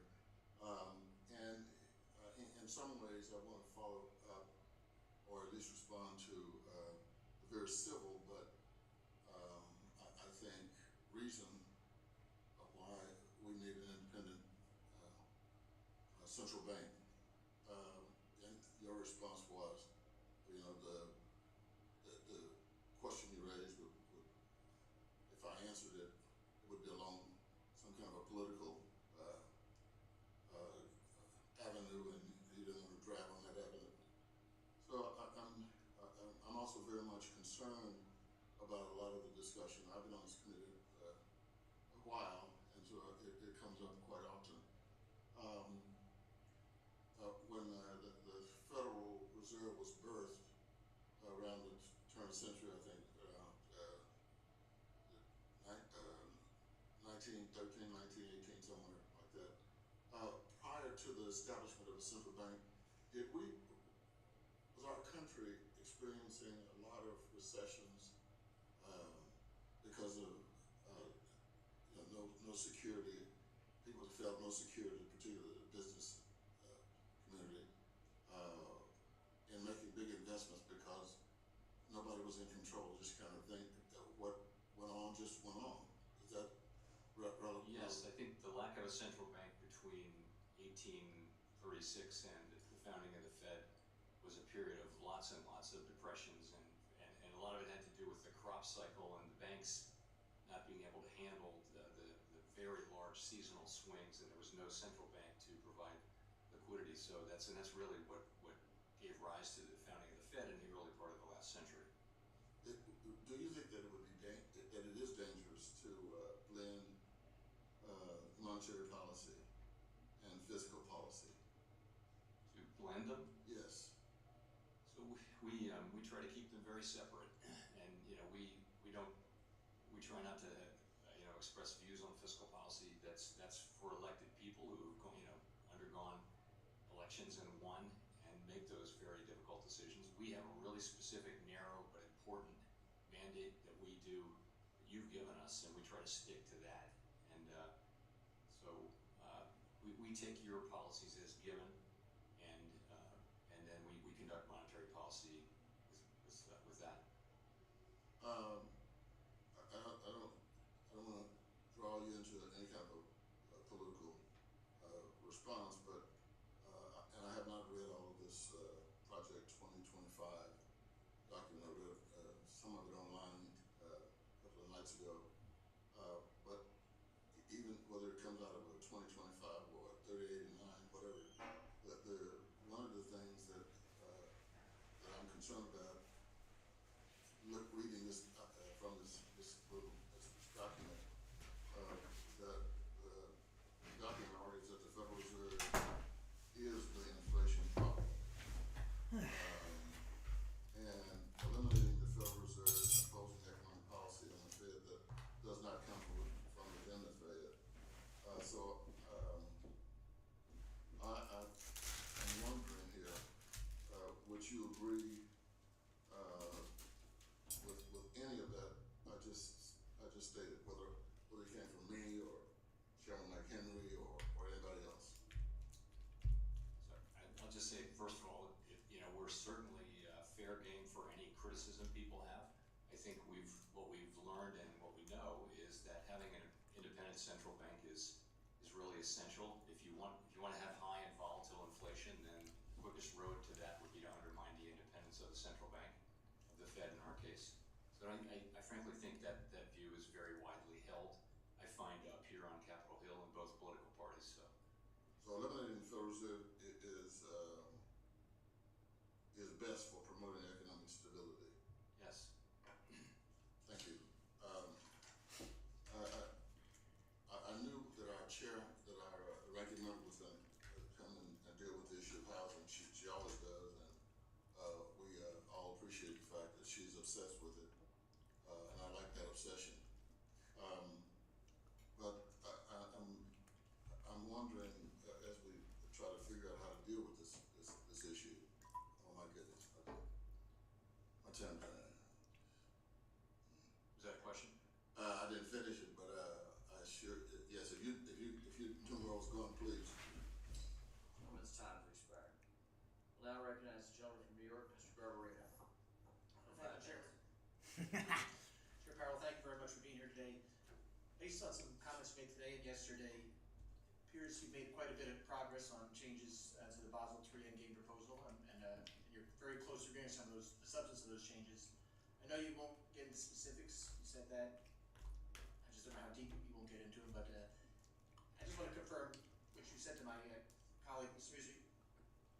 You're not reproposing some things, it's just going to be a partial reproposal? That's what we're looking at doing, is major things that we've been working on, and there will be additional changes that will be made that won't be reproposed. That's what we're working on, rather than a full, wide proposal. So it's not a complete reproposal, just partial. Yeah. Can you get at least into? Can you tell me which components? It's not until it's all agreed and ready to go and vetted. I'm reluctant to try to get into too many specifics, just because when you're doing these things, nothing is agreed until everything's agreed. No, I understand. I'm not asking for what specifically your changes. Yeah. Which, if you're willing to say which. I hope to be able to come to you with a really clear answer on that soon. I mean, I think we're ready to go. In fact. So that's my next question. So you said several times that you and many of your members of the board are at odds with your counterparts at the FDIC and OCC over how to proceed with putting out a revised proposal for comment. So if the FDIC and the OCC are not yet on board with allowing for a new comment period, who is holding up this consensus? Is it Chair Bloomberg? Is it Director Chopra? I don't want to say that we're at odds. I just want to say we're working through this issue together, and someone's got to be holding it up. Well, it's a discussion that we're having, and I think it's been constructive, and I think we'll try to keep it that way. Can you at least answer whether or not the 5-member FDIC board needs to sign off, or can you just go to the chair? No, I think it's the board, and of course the comptroller is one person, but I mean, the FDIC can speak for themselves, but I do think their board would be the question. Okay. One final question, timeline question before we move on. You mentioned yesterday that a reasonable prediction would be that Basel would not be finalized until the first quarter of 2025. Under this timeline, would it be safe to say that implementation would then not occur until at least the beginning of 2026? Again, I can't be that specific, and that's someone asked me, does it sound like the first quarter of next year might be? I said it might be. I mean, there's a range of times it would take. The thing is, as I mentioned, U.S. banks are going to be living with these rules for many years. The point of it is to get it right, not to do it quickly. We want to get it right, listen to the comments, make sound decisions, and move ahead in a way that gives us a sustainable set of rules that we want to come back and fix all the mistakes in. Thank you. I want to move on to another topic, long-term debt. You mentioned yesterday that you would most likely not move forward with other rules until people reach a place of understanding and acceptance of a revised Basel proposal. I hope that's the truth, as banks need to fully understand the implications of the Basel proposal before any action is taken on long-term debt.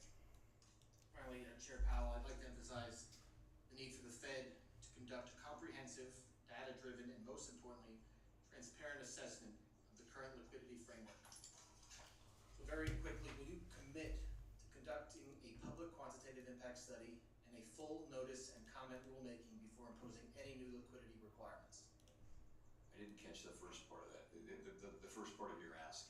Will you commit to conducting a public quantitative impact study and a full notice and comment rulemaking before imposing any new liquidity? On the liquidity thing, I'm not exactly sure what we're contemplating there. We certainly contemplate getting a full range of input from the public on that, because some of these are novel ideas, and we understand that. All right, as the chairman said before, these impact studies are very important because they're to show what impact these rules will have. So I think that is very important that we have that, because we had a mucked up process with Basel 2.0, and I don't think we don't want to repeat that.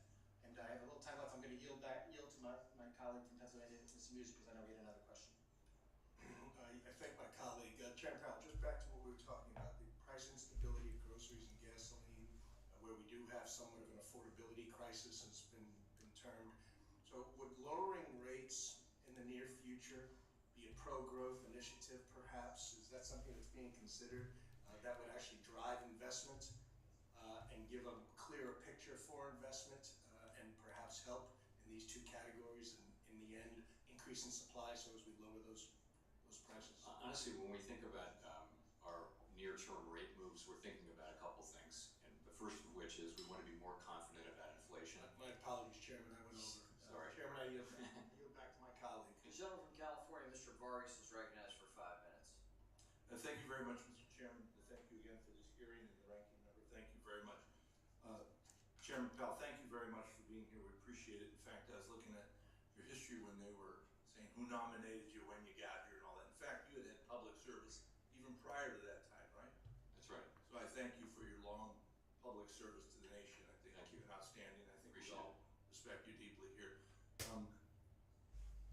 Pretty boring here today, to be frank. Sorry? You're pretty boring here, to be frank. Thank you. That's a high compliment. Yes, it is, because sometimes when you're here, there's all sorts of cameras here watching your every step and all. And I think there's a reason for that, right? And that's because the economy's doing all right. Am I wrong about that? Take a look at our economy. We're growing at around 2%, it feels like. Inflation is down to 2.6%. Unemployment's at 4.1. These are good numbers. Yes, Powell, you are boring. I hear the parade of horribles on the other side, how the sky's falling. But You gotta hear. I don't see the media here to attest to that. In fact, it's just the opposite. Did you read some of the headlines of the new government in Britain? Some of the headlines, if not, let me read one. It says, new British government inherits worst Jerome economic is since World War II. boring. In fact, there's a number of headlines like that saying that England's in trouble. I imagine if you were running their central bank, I bet you there'd be a whole bunch of media here beating you up to find out, what the hell you're doing, what you want to do. You're a boring old fucking cunt. Darn, you've done a pretty darn good job. One of the things you said you didn't see coming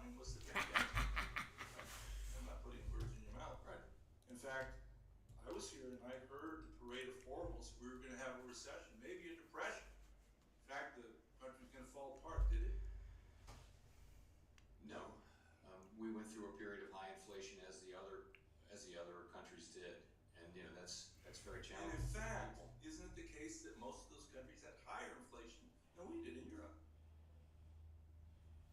Over time, there were times when their inflation was higher. I think overall, You are boring, Jerome Powell. I brought it up a number of times here because there were a whole bunch of those countries that had much higher inflation than we did.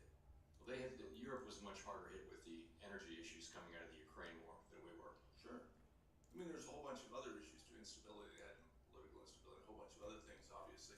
But, I mean, it is interesting today that, the brave horribles that we hear doesn't seem to manifest itself with the media or the attention that you normally get. And that's good. I mean, I think it's a great thing. Now, I do want to ask a couple questions. I do have concerns, Basel III on housing. I think I've made those concerns known to your office, and I won't rehash them.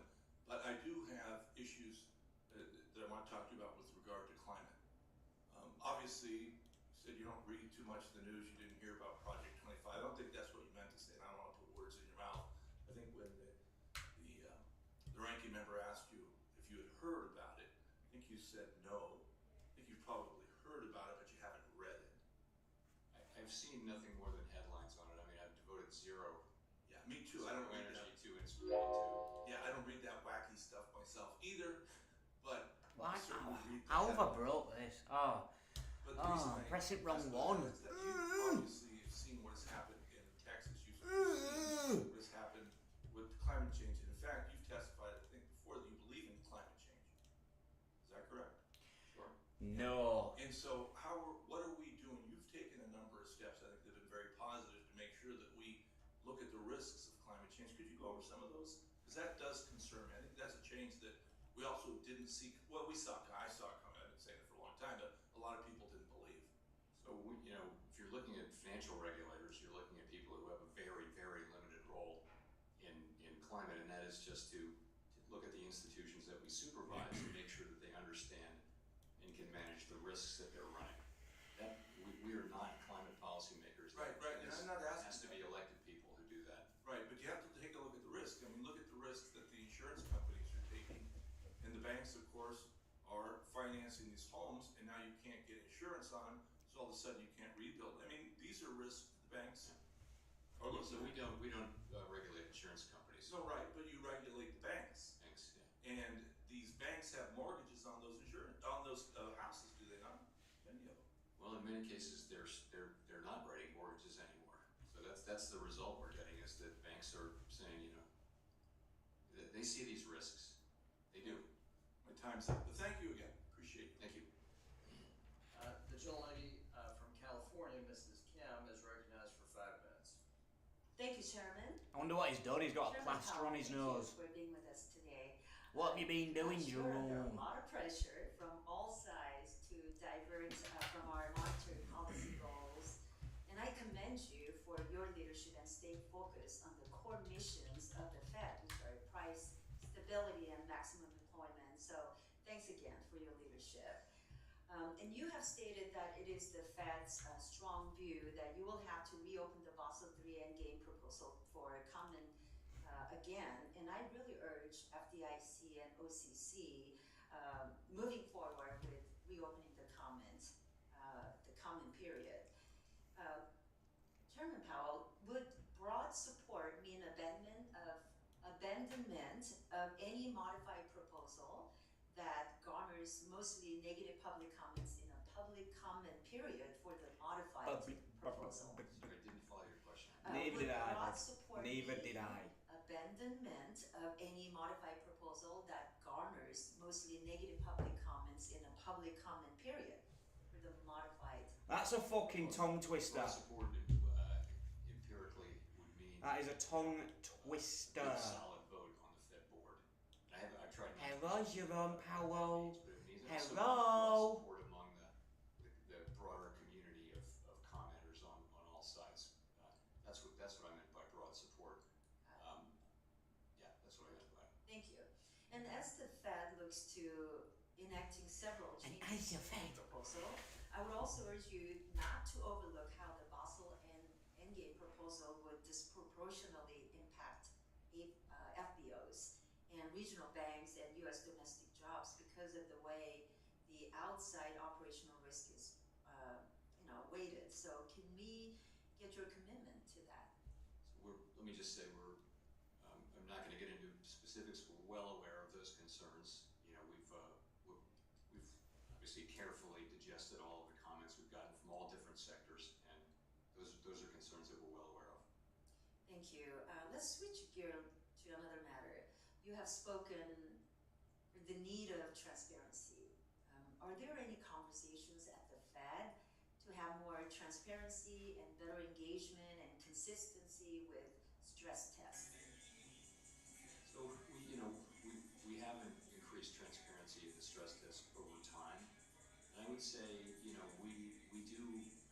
If people want to write articles and make comments that are critical of the stress test, we're going to read those and we're going to think about that. We're open to improving it. We know that the stress test has to evolve over time if it's to remain relevant, and I think transparency is one of those subjects where we're prepared to listen and think about ideas. Definitely. I would like to see more stress test regime that is more transparent and adapted, identifying unforeseen risks.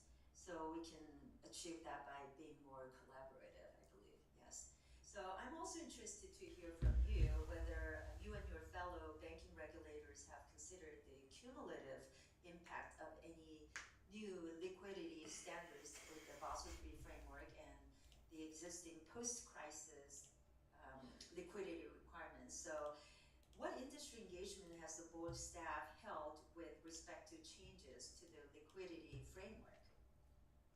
So we haven't actually made any proposals on that yet. We have had significant industry interaction on the proposals, and we will move, I think, at some time this year. What about the board of staff? Have they conducted any industry-wide data collection to study the necessity for the impact of any changes to the existing liquidity framework? I think we've done a lot of investigation on that front, but I think that this is the beginning of the process, not the end.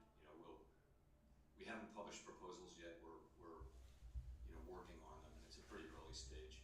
Thank you. Let me quickly talk about the inflation issue. We had a peak inflation rate of 9.1% in June 2022, and a lot has been talked about being a supply side issue and the demand shock from the opening economy. So can you elaborate how the expansion in the money supply and fiscal stimulus played a role in persistent inflation, and why is it so important to get to the 2% inflation rate goal right now?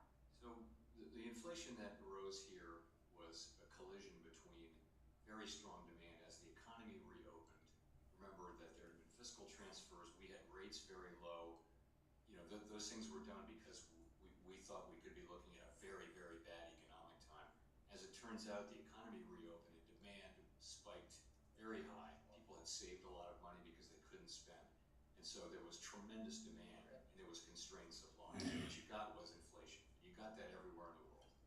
That's what happened. So what's happened to bring inflation down, we've made quite a lot of progress on inflation. To bring inflation down, the Fed has been working on with restrictive policy on cooling demand. That has been working.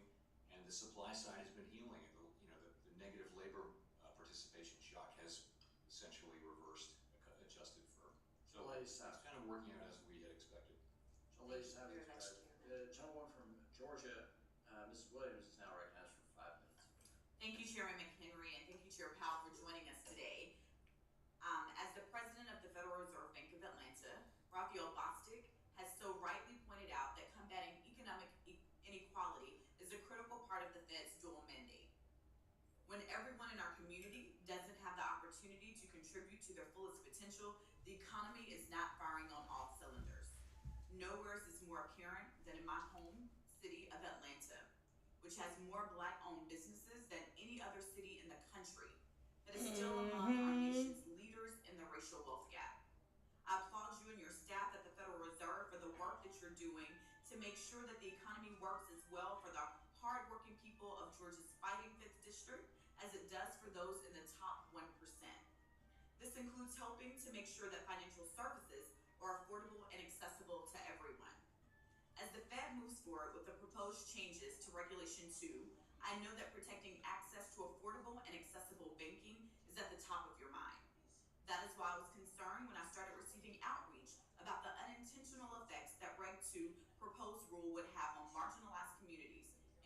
my constituents in Atlanta. Specifically, I heard about the impact that the reduction in interchange fees proposed by this rule could have on bank-owned certified accounts in my district and across the country. The Bank-Owned Initiative is a partnership between financial institutions and trusted community-based organizations to offer low or no-cost bank accounts to unbanked and underbanked individuals. Access and affordability are at the heart of the changes that you're proposing, and I couldn't agree more with those goals. But we have to make sure that programs designed to serve unbanked and underbanked individuals in marginalized communities continue to flourish. In response to these concerns, my colleague across the aisle, Mr. Lukemeyer, and I sent a bipartisan comment letter in March to you highlighting those very concerns and urging that the final rule not negatively impact low and moderate income communities. Chair Powell, how does the Fed take into account how regulations impact constituents who don't have an attorney or an interest group to submit a comment on their behalf?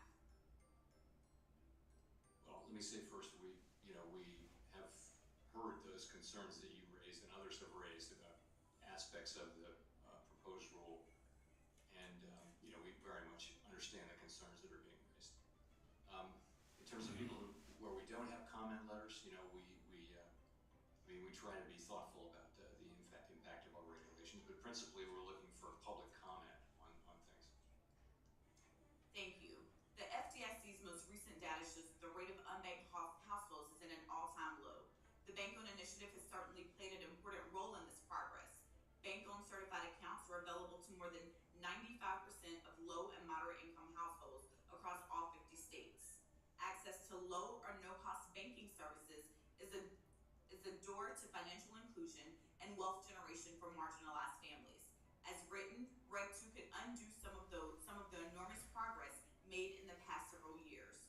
Chair Powell, how can regulators work with members of this committee to ensure that future proposed rules do not hinder Americans' access to tools that enhance the Federal Reserve's financial inclusion efforts? So we're very focused on things like bank-owned, as you pointed out, and on access to the financial system for marginalized communities. So we wouldn't want to do anything to weigh on that. We were happy to work with you in your office on those issues. But as I mentioned, we're hearing the comments and we're reading them, and we're taking those into account as we think about appropriate changes to the proposal. So we will definitely follow up on that, because as we're writing these regulations, I want to make sure that we're thinking about the real world impact and what it means to consumers when they're accessing financial institutions. I look forward to working with you to further the Fed's financial inclusion efforts. Like earlier this week, I sent you another bipartisan letter related to the Federal Reserve's April proposal to extend the operating hours of FedWire Fund Service to 22 hours per day, 7 days per week, and every day of the year. That was news that I was eager to hear. This may sound like a small technical change, but it can have a big impact on our constituents, especially for those living in marginalized communities who live paycheck to paycheck. Growing up in the booming metropolis of Smith Station, Alabama, probably never heard of it, Chair Powell. But there are limited options for loans and short-term loans. In an area where everyone needs a car to get to work and they have to work to eat, when money is short, any delay in accessing a paycheck or paying a bill can disrupt your entire household. Extending operating hours for FedWire Fund Service and National Settlement Service will allow people continual access to their funds outside of what we deem normal operating hours. And I hear the gavel. I'm out of time, but we will be following up for more conversation. Thank you. The gentleman from Nebraska, Mr. Flood, is recognized for 5 minutes. Thank you, Mr. Chairman. Chairman Powell, after a year with very high inflation that battered American paychecks, inflation rates have moderated some. However, inflation continues to linger above the 2% target rate set by the Federal Reserve. In fact, the PCE inflation index has remained above 2% for the last 3 years. The Federal Open Market Committee's statement on longer-run goals and monetary policy strategy issued at the beginning of the year stated, and I quote, "The committee seeks to achieve inflation that averages 2% over time and therefore judges that following periods when inflation has been running persistently below 2%, appropriate monetary policy will likely aim to achieve inflation moderately above 2% for some time," end quote. Chairman Powell, to achieve a 2% average over time apply in the other direction as well? Meaning that if inflation remains above 2% for a protracted period, would the committee instead aim for inflation moderately below 2% for some time in order to achieve an inflation average of 2%? No, it doesn't. Is it fair to say that you would need to see the PCE index dip below 2% at least once in the coming months in order to contemplate a rate cut? No, that's not fair to say. We've said that you don't want to wait until inflation gets all the way down to 2% because inflation has a certain momentum. You wouldn't wait that long. If you waited that long, you probably waited too long because inflation will be moving downward and will go well below 2%, which we don't want. What combination of factors would you need to see in order to support a rate cut this month or in September? So once again, I'll say I'm not sending any signals on any particular date of any meeting whatsoever on policy. I said that yesterday, I'm saying it again today. But what we said is that we want to be more confident. We want to have greater confidence. More good inflation readings. That inflation is moving sustainably down to 2%. Greater confidence that that is the case. Remember, we have a dual mandate too. We're not just an inflation targeting central bank. We also have an employment mandate. So I could also see us cutting, and we've said this, I've said this, if we saw unexpected weakening in the labor market. And we do now see, I'll say speak for myself, I now see the risks to the two mandates as much closer to being in balance. I think for a long time we've had to focus heavily on the inflation mandate, but I think now we're getting to the place where the labor market is getting pretty much in balance to where it needs to be, and so we're looking at both sides. I know that the media and others have continued to talk about the prospect of political interference with the Federal Reserve. With an election coming up, I know you are very aware of the heightened scrutiny of I just needed to break this market fucking line. in July and September. Look at this shit. You use this opportunity to Look at this speak regarding shit. the Federal Reserve's political independence going into this election. Sure, I'd be glad to. So, our political independence is critical to our ability to do our jobs and to sustain the faith of people across the political spectrum. It comes down to we make our decisions based on economic data, evolving outlook, balance of risks. We don't take into consideration any other factors, including political factors.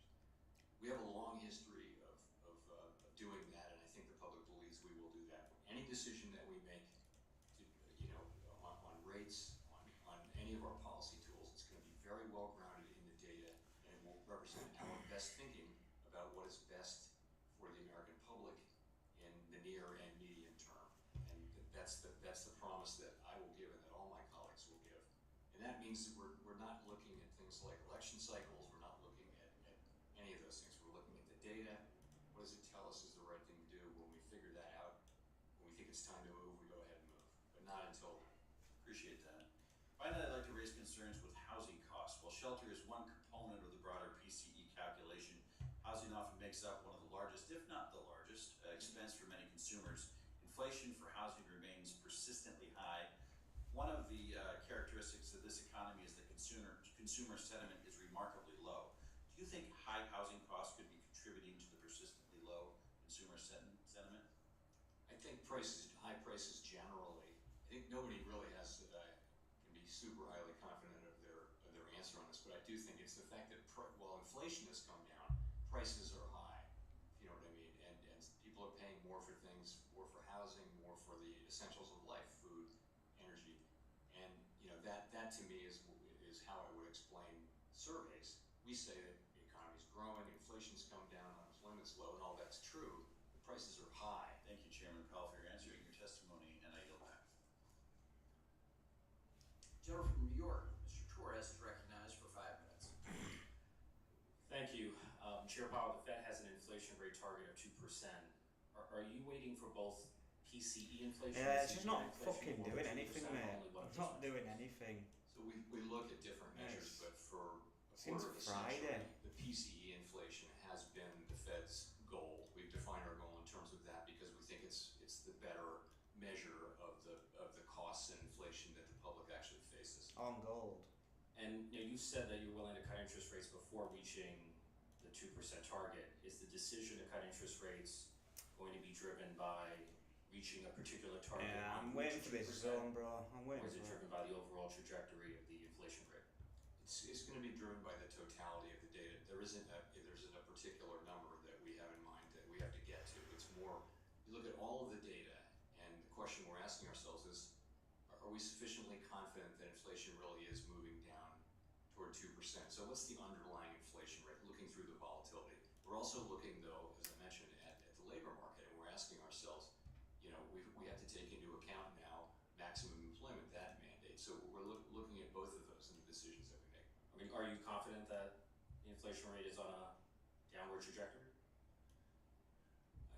I do have some confidence of that. I think we've seen that over the past several years. The question is, are we sufficiently confident that it is moving sustainably down to 2%? And I'm not prepared to say that yet.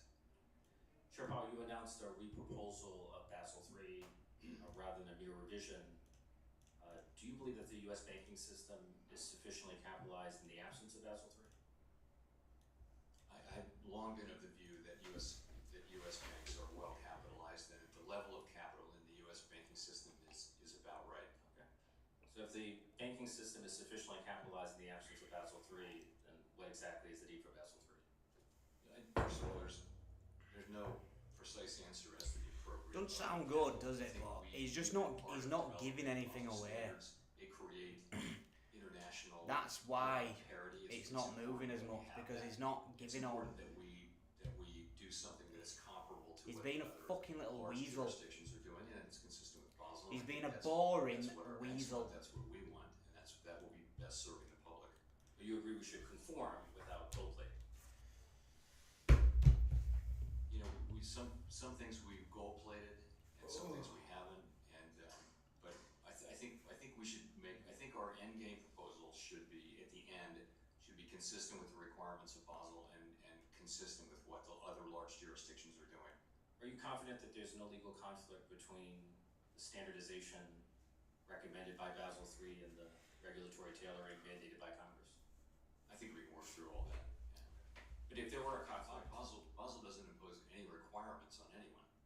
There's no enforceable requirements. Every jurisdiction does what it's going to do. Basel doesn't bind anybody. Right, but the regulatory framework you're adopting would codify those recommendations. Yes. It would have the force of law. Right? Yes, that's right. And so if there were a conflict between the codified recommendations and an act of Congress, would you agree that an act of Congress would supersede those recommendations? Sure. Does the loss of Chevron deference have any implications for Basel III?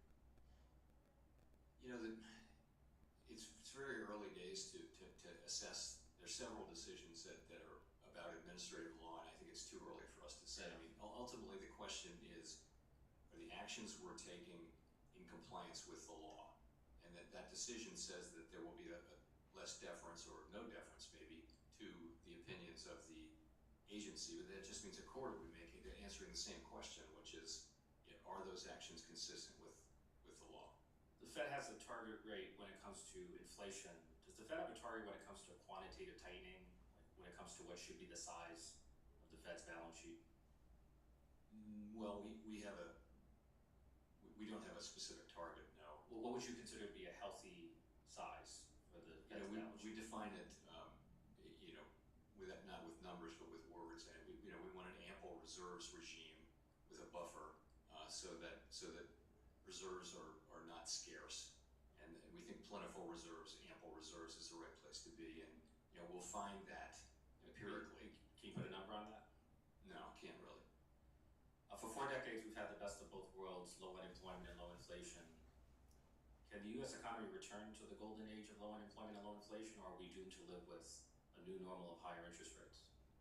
Well, I think we have low inflation. We've got a period here of low unemployment. We have high inflation, so can we have the best of both worlds? We certainly can, and that's the plan. Okay. We're going to return to 2% inflation. I'm reasonably confident. Some people argue that we're entering into a world of a lot of upward inflation shocks. That would be a challenging world, but that remains to be seen. Thank you. Gentleman from Iowa, Mr. Nunn, is recognized for 5 minutes. Thank you, Mr. Chair. And thank you, Chairman Powell, for being with us today. Your office has done a very diligent job in working with this body on both sides of the aisle. I chalk some of that up to the fact you've got some very good folks from Iowa on your staff there, helping keep the trains running on time, so that's excellent. I will note that, in Iowa, the average family has experienced, annual inflation of about $925 per month just in the last 3 years. I've got 6 kids. We're the #1 egg producing state in the country, but yet eggs for each one of my kids goes up 40% this past year. And take that times 6. I'm no economist, but that adds up real quick, and I think I'm reflective of a lot of families across the country right now. So, Mr. Chair, one of the things I'd like to talk about is, what we are focused on and what your department's working on at the Fed. The U.S. Federal Reserve, in my opinion, should be more focused on folks like my hometown of Bondurant, Iowa, versus what's coming out of elected bureaucrats in Brussels, Belgium, for example. Which is one of the reasons I'm so grateful that you have talked about reopening Basel III for a conversation on what's in the best interest of the American people.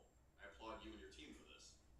While I would like to see Basel III candidly scrapped altogether, I think that there are 3 things in this proposal that we dealt with. One, the impact of credit availability, especially to ensure that it won't be tighter credit conditions on small businesses back home in places like Iowa. The ability for farmers across the country to be able to hedge their grain, corn, soybean, livestock in a new Basel III conversation, and ultimately eliminate the downstream effects on American banks being held to higher standards and very clear in Basel III than what's being held in Europe. So with that, I want to readdress your team's attention to the letter I sent in a bipartisan way with Senator Jerry Moran, specifically emphasizing the negative impact of increased bank capital requirements on the economy, our constituents, and ultimately our ag producers across the country. So what I'll first say is, can you confirm that the next Basel III proposal, as outlined, will address concerns from our ag growers, including our farmers? Let me just say that we're well aware of the concerns you're raising about hedging, and I'm not going to be too specific about things, but we're quite aware of those concerns. I certainly hope your team gets the opportunity to hear that, because it's one of the most painful things I'm hearing back in my home district. Would you agree that the end user's concerns could have been mitigated, maybe at the front end of this, if Congress or, say, a farmer in my district had been included in those opening conversations? In hindsight, perhaps that's right. But in any case, this is what the comment period is for.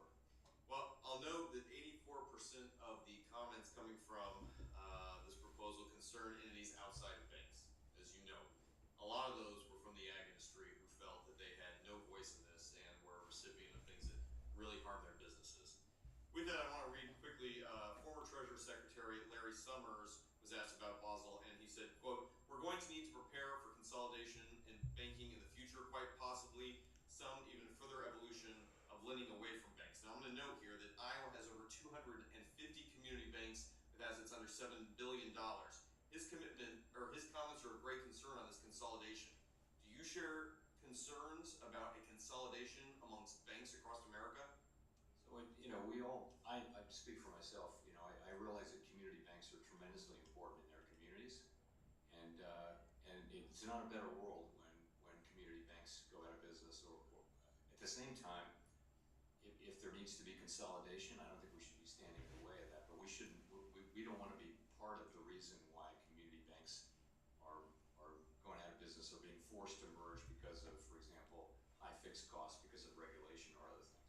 I would agree with you, Mr. Chairman. We don't want to be the instigator for a small bank to have to go out and stop serving the local community. As we look at Basel III, if it's finalized in early 2025, does that mean we will push implementation back to 2026? I don't know exactly what it would be, but something like that is right. We'd have a typical phase-in process at the end of the, quite a lot of work to do to get to a final rule, and then there'll be a phase-in process. I don't know exactly what the date would be. Thank you, Mr. Chairman. I just want to know kind of a timeline for my folks. I mean, there's obviously 2026, or take my advice, scrap it all together, and we can start over, if we even need to do that. Let me ask very quickly, with Chevron overturned, is there anything the Fed is doing to identify areas where maybe we have over-regulated the federal side and you're self-policing right now? Under the Chevron decision? I mean, again, our view is we're very focused on reading the actual words of the law and interpreting it according to the words that are in the law. This is the way we approach things, and I'm not sure how much will change. Basically, a court will be doing that with a little bit less deference to the agency, but we think we're already interpreting the Oh, that's me. Decision ourselves overnight. It's way early. We're just studying. Thank you, Chairman Powell. Thank you, Chair, and I hope you continue to self-police. It's much appreciated to you and your We'll now recognize the gentleman from North Carolina, my friend, Mr. Nickel, for 5 minutes. Thank you so much, Mr. Chairman. Welcome back, Chair Powell. I represent a Republican-leaning, very purple district, so my constituents sent me here to get things done. It's been disappointing that we're on track for what I believe could be the least productive Congress in our nation's history. But this committee has done some good bipartisan work on the digital assets market structure bill and stablecoins. It's a place where I have hope that we're going to see some action in this Congress. I know you and I have privately spoken about stablecoins, and here in the House, in a bipartisan way, we've been working diligently to pass a bill to regulate payment stablecoins. This committee voted in favor of the legislation in a bipartisan way last year, and there have been numerous calls from this committee to you and to the Fed asking that you prioritize working with Congress to help push this legislation forward. We've enjoyed our conversations with staff as well. Can you commit to directing your staff to finalize and support passage of stablecoin legislation this year? So we've been, really pleased to take part in this process, and very much appreciate being included in it, and we'll stay with it. We think it's really important that we have a federal framework for stablecoins, and again, we'll be all in on working with you to get that done. Thank you very much. Big issue for the folks that I represent, housing. The rising cost of housing hits my constituents especially hard in North Carolina. Our ranking member, Maxine Waters, has made this a big priority for the work that we do in the committee. In North Carolina, we've got 343,000 households that spend over half of their monthly income on rent, leaving little money for other expenses like healthcare, transportation, and food. Access to safe and affordable housing is essential to the well-being of working families and individuals in North Carolina and around the country. Chair Powell, despite the strong economic trends you mentioned in your testimony, housing prices and median rents have increased by nearly 50 and 41% respectively since May of 2020, and they continue to rise. In fact, housing costs continue to outpace modest wage gains. High interest rates continue to add to those costs. For example, high interest rates make it more expensive for home builders to finance new housing. High interest rates also cause landlords to change higher rents and lead to higher mortgage costs for would-be home buyers. I know that you and your colleagues at the Fed are directly focused on bringing down inflation, important goal, but have you considered at this point, with housing cost increases being the primary driver of inflation, keeping interest rates high only towards that stated goal? So, a couple things are happening with housing. Before the pandemic, there was pretty serious housing shortage, and we can't do anything about that.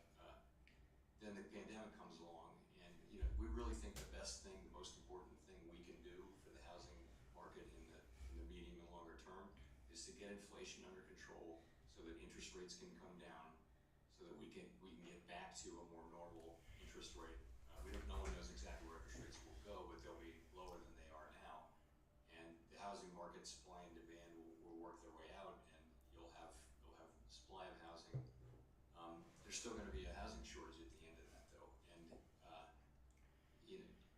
it's true that our policies work through interest-sensitive spending. Housing is maybe the most interest-sensitive form of spending, buying houses with a mortgage. We know that we have really significant effects in that market, and it's tough on people, but this is the path to getting inflation down, which will bear fruit for many, many years. Thanks so much. I don't think I'm going to be able to get in my next question in the limited time I have, but I wanted to give you this opportunity if you'd like it. I've talked to you privately about this and a pretty good idea what you'll say. But if you would like to say that the economy is heading for a soft landing, you're welcome to say soft landing as much as you'd like right now. I'll say, for some time, I've thought there is a path to getting back to full price stability while keeping the unemployment rate low. There is that path. We've been on it. We're very, very focused on staying on that path. I would say we're at a place now where the risks to the two mandates are much more in balance than they were. And that means it's not just about getting inflation down. The job is not done on inflation. We have more work to do there, but at the same time, we need to be mindful of where the labor market is. And we have seen considerable softening in the labor market. We still have a strong labor market with low unemployment, by all means. But so this is what we are very focused on continuing to work toward. Thank you very much. Thank you. The gentlewoman from Texas, Ms. De La Cruz, is now recognized. Thank you, Mr. Chairman. The and gentleman thank you, from Chair Powell, Texas. for being here today. I appreciate that. I represent a working class in South Texas. In fact, my district is mostly Hispanic, one of the most Hispanic districts in the entire nation, over 80%. And my district is also a rural community. So the topic today greatly affects my constituents and is something personal for me. That being said, the population that I represent is a population that the Federal Reserve research has shown disproportionately will be the hardest hit in inflation. That being said, higher prices due to Biden's induced inflation is something not only the nation is feeling, but my constituents are feeling. They're feeling it at the grocery store, they're feeling it at the gas pump, small businesses are feeling this, and we know that cutting back on their spending, people who are living paycheck to paycheck, they still can't get away from these increasing costs at the grocery store or the gas station. So even small changes have a big impact in rural communities like mine. In fact, the Farm Bureau recently said that the cost of the 4th of July prices, the 4th of July celebration had high increases. The headline reads, record high 4th of July cookout costs, inflation hits the backyard. This report says that costs were up 5% from last year and up 30% from just a few years ago, all during the Biden administration time. Now, the Biden administration wants us to simply forget about the last 3 years and the pain it has caused families in my district. They don't understand why people are unhappy about their current economic situation. And quite frankly, it is angering and it's simply out of touch with the everyday American. It seems obvious that until we grapple with the runaway government spending, that unfortunately we are going to continue to have runaway inflation. Chairman Powell, can you explain to us how the excessive government spending not only increases the national debt, but also affects inflation as well? Sure. So let me say, first of all, we completely understand that inflation hurts people, low and moderate income people, directly and immediately in a way that it doesn't affect even middle class people, because paying more for the necessities of life when you don't have much of a financial safety net, the pain starts right away. We get that, and so it is for those people, among others, that we are doing everything we can to get inflation under control and stay at the job until it's done. In terms of the causes of inflation, the inflation that we're having is not that different from what other advanced economies around the world are having. It really results from the pandemic comes along, inflation is low, the pandemic comes along, they shut down the economy. People are sent checks to replace their income. They can't spend that money because they can't go to the movie theater or to a football game because everything's closed. So savings go up. So people are spending a lot. Chair Powell, I have only a minute left, so I yield my time back. I want to shift gears real quickly. I continue to believe that the federal banking agencies, including the Fed, should scrap the flawed Basel III endgame proposal and start over. At this point, the last thing a first-time home buyer, a small business owner, and constituents, as you said, low-income people who are rural people, for example, in my community, the last thing they need is harder access to capital, which is exactly what that proposal does. The public knows it and doesn't want it either, with a whopping 97% of public comments being negative for this proposal. Chair Powell, don't you agree that with the overwhelming negative reception of this proposal, that it shows a lack of public support? I do think that's fair to say. Thank you. I yield back. The gentlewoman from Colorado, Ms. Pearson, is now recognized. Thank you, Mr. Chairman, and thank you for your service in such difficult times. We signed up to serve and we don't know what's going to come our way. When I think about what we've been through as a country with the global pandemic, the economy in collapse, and what this Congress was able to do to infuse money to keep our small businesses afloat, critical services available, and making sure that we were in a position for the quickest, strongest recovery in the world. And while we have a lot to feel proud of, we recognize and have had many conversations throughout this committee about the pain points that people are continuing to feel with rising costs. And you touched on this. I really appreciate the discussion around housing in an earlier question, because this is the greatest inflationary cost, especially in Colorado, where we have seen significant home price increases. A lack of supply, people are unable to move because they would go to a much higher interest rate, and then people are unable to buy because they can't afford those mortgage payments. And so while you've talked about recognizing that lowering the interest rates will actually help with addressing the housing crisis, we still have a lack of housing supply. So can you talk a little bit more about what's happening, and that the lower interest rates are only a piece of this? It's a longer term thing. A lot of it is it's harder to get lots and zoning and materials and workers, and in many metropolitan areas, the near-in areas are all built up. If you look around Washington, I grew up near Washington D.C., and it was countryside, just a couple of miles outside the Beltway. There was no Beltway when I was born, but ultimately, it's just we have not enough housing, and that was true before the pandemic, and certainly the pandemic did slow down housing construction. I think we'll get back to a more normal economy with lower interest rates and those sorts of things, but we're still going to have housing shortage. Absolutely. When I think about the other pieces of the fallout from the global pandemic and the changes that we saw in our economy was in commercial real estate.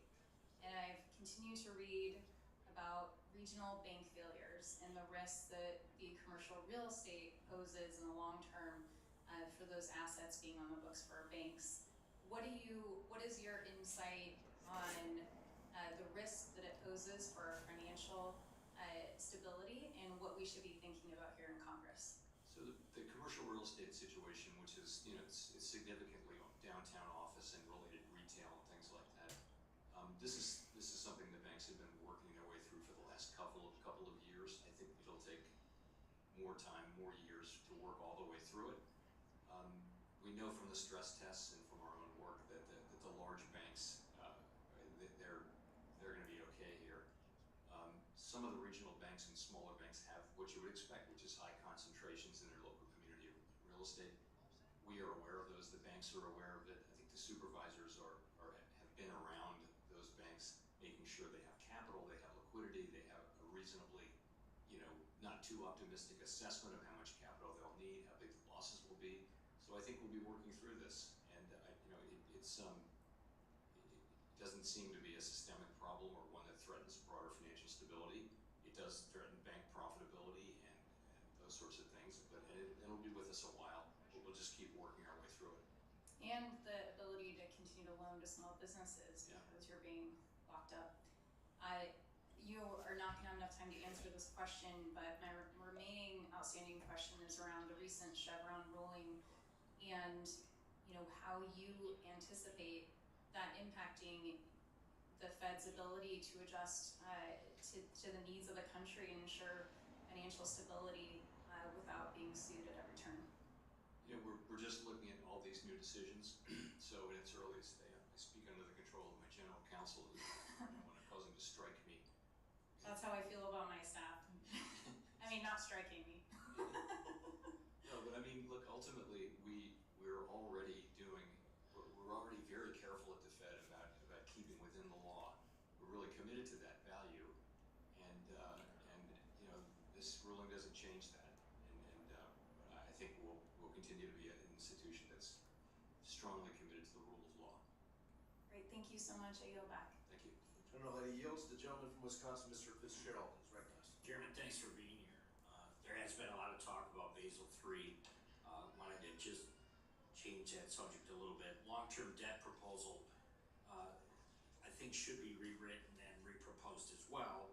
But at the very least, the rule needs to be tailored as law requires, so that regional banks aren't treated more harshly than the largest banks, of course.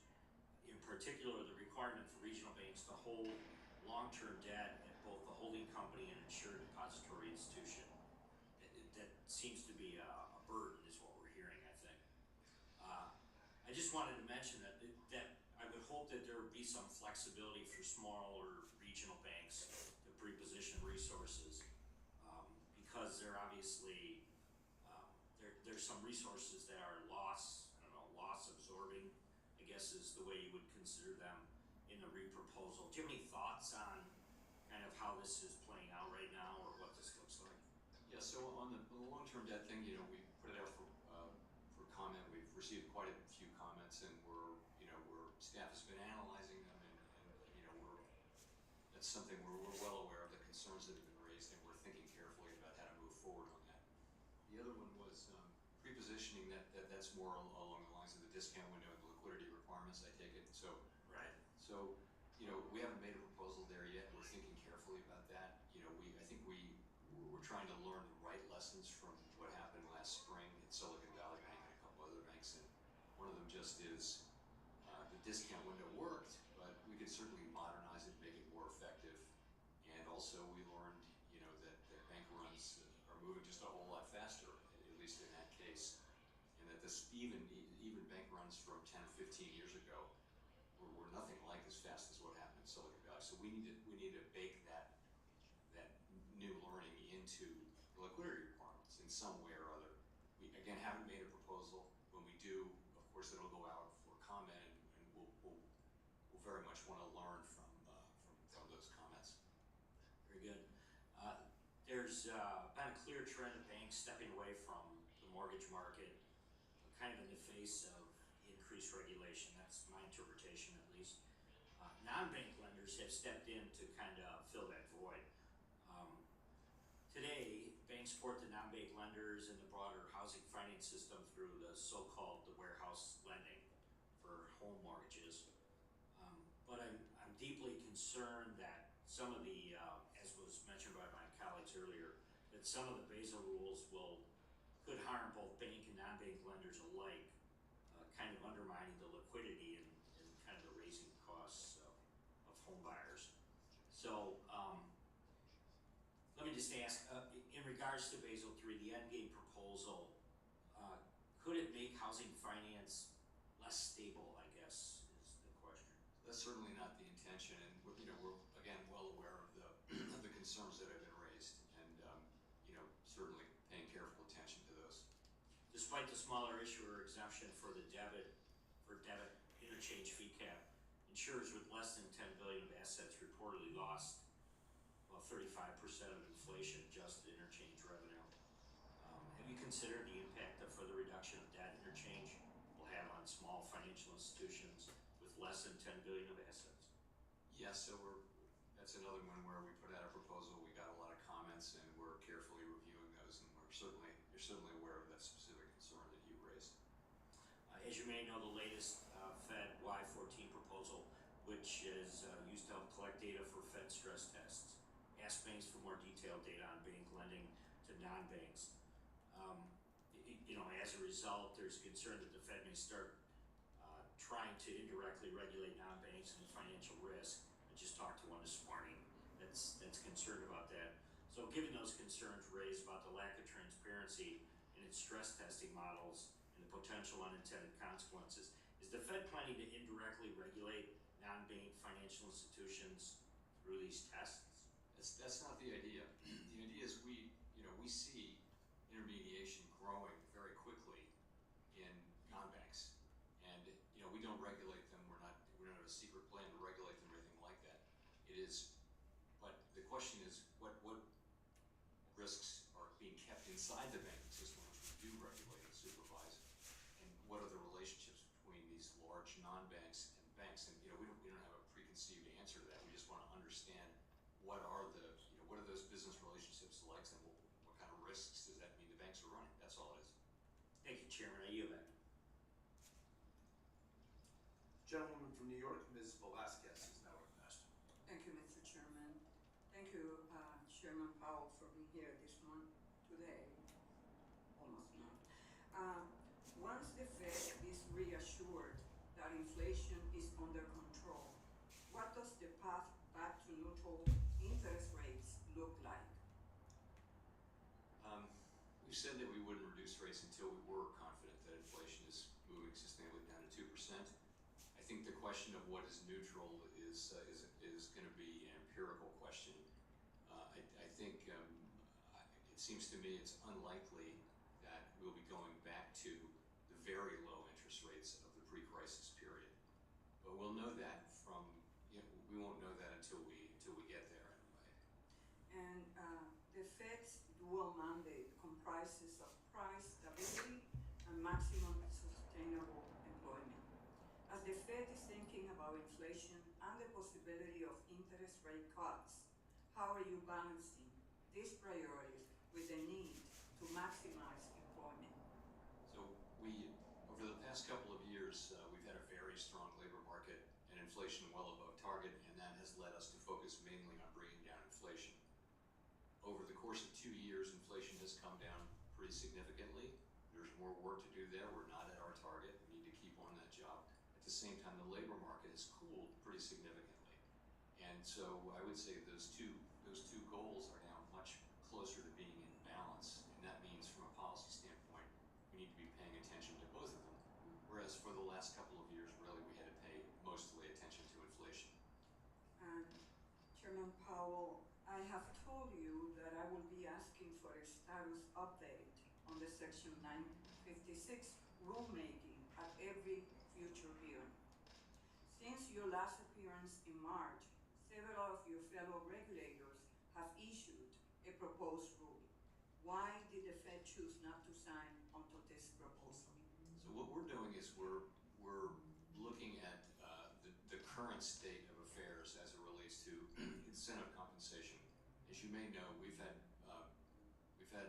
guidance in place now since 2010 for all banks, and we supervise pretty significantly around that. So it's a very different picture than the one that was there in 2010. So we're asking ourselves, what is the situation today, and how do we tailor a proposal to address the residual risk as opposed to what the situation in 2010 was? Yes. In previous hearings, you said that you need to better understand the problem in order to write the rule.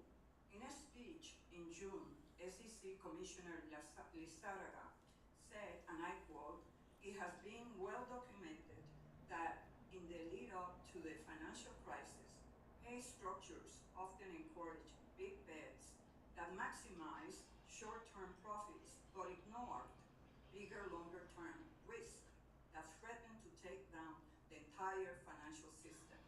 Additionally, since your last appearance, several of your fellow regulators have moved toward with a proposed rule.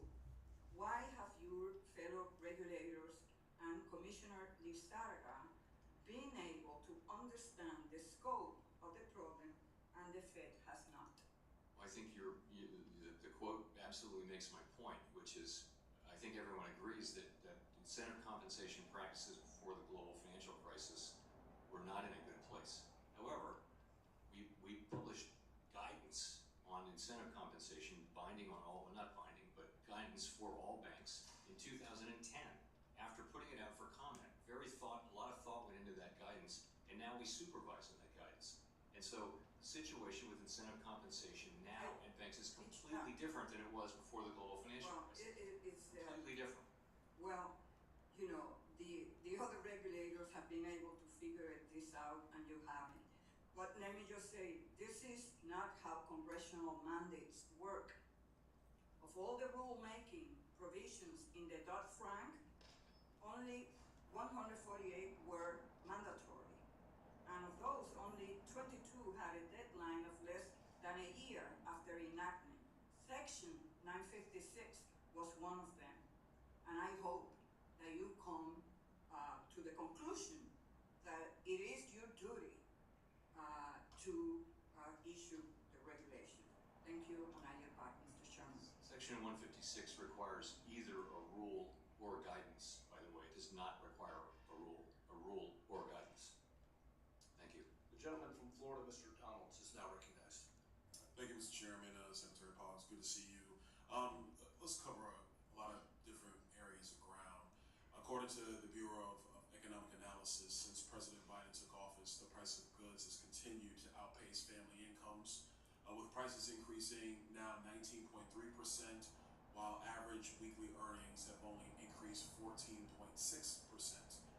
So families have fallen behind with respect to their purchasing power, that they're able to go and acquire goods. What role has government spending played in creating this untenable economic crisis? Close that door, please. Sorry, I can't hear very well. The door's open. So I'll repeat. That's fine. No, I heard you. Oh, okay. It needs to be closed. So, what role is government spending is part of the story.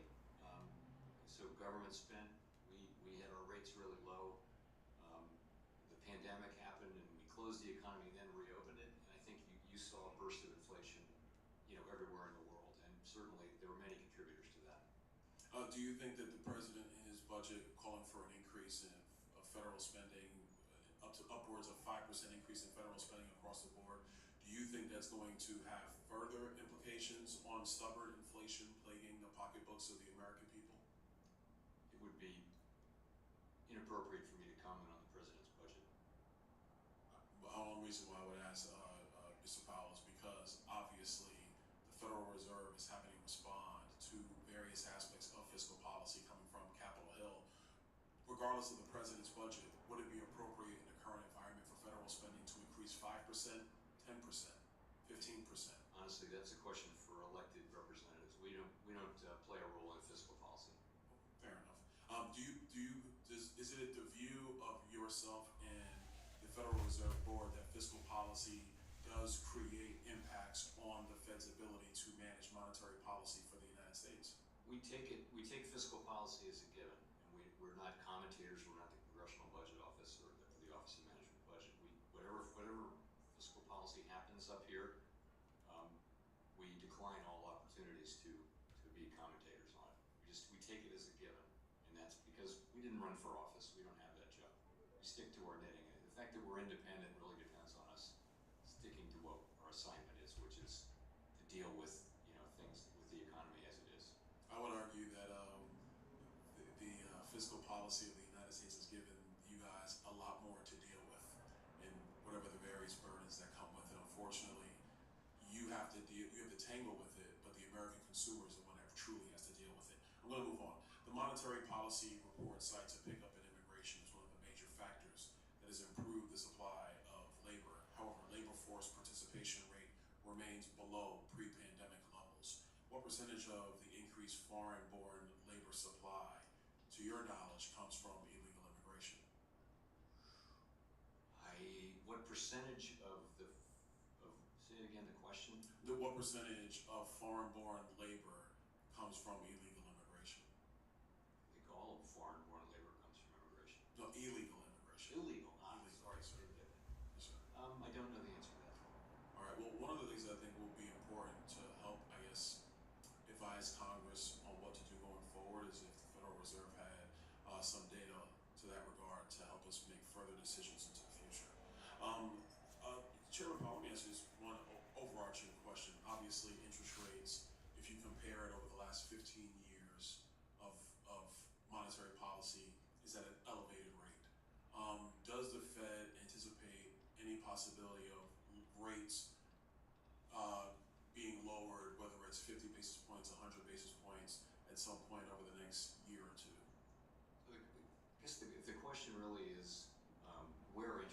settle out when all of the effects of the pandemic are really done.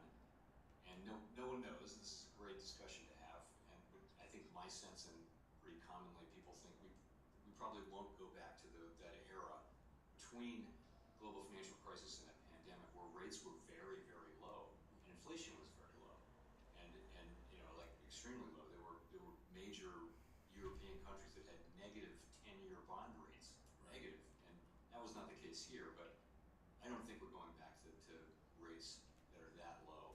We think that things like the neutral rate are driven by slow-moving forces, but ultimately you can see the effect. We have, our policy rate is over 5% now, and it feels like policy is restrictive, but not, intensely restrictive. So that suggests that the neutral rate of interest, at least as of now, will have risen somewhat, which means rates will be a little higher. Okay, thank you so much. I yield back. Thank you. Gentleman yields back. We now go to the gentleman from California, Mr. Sherman, who is recognized for 5 minutes.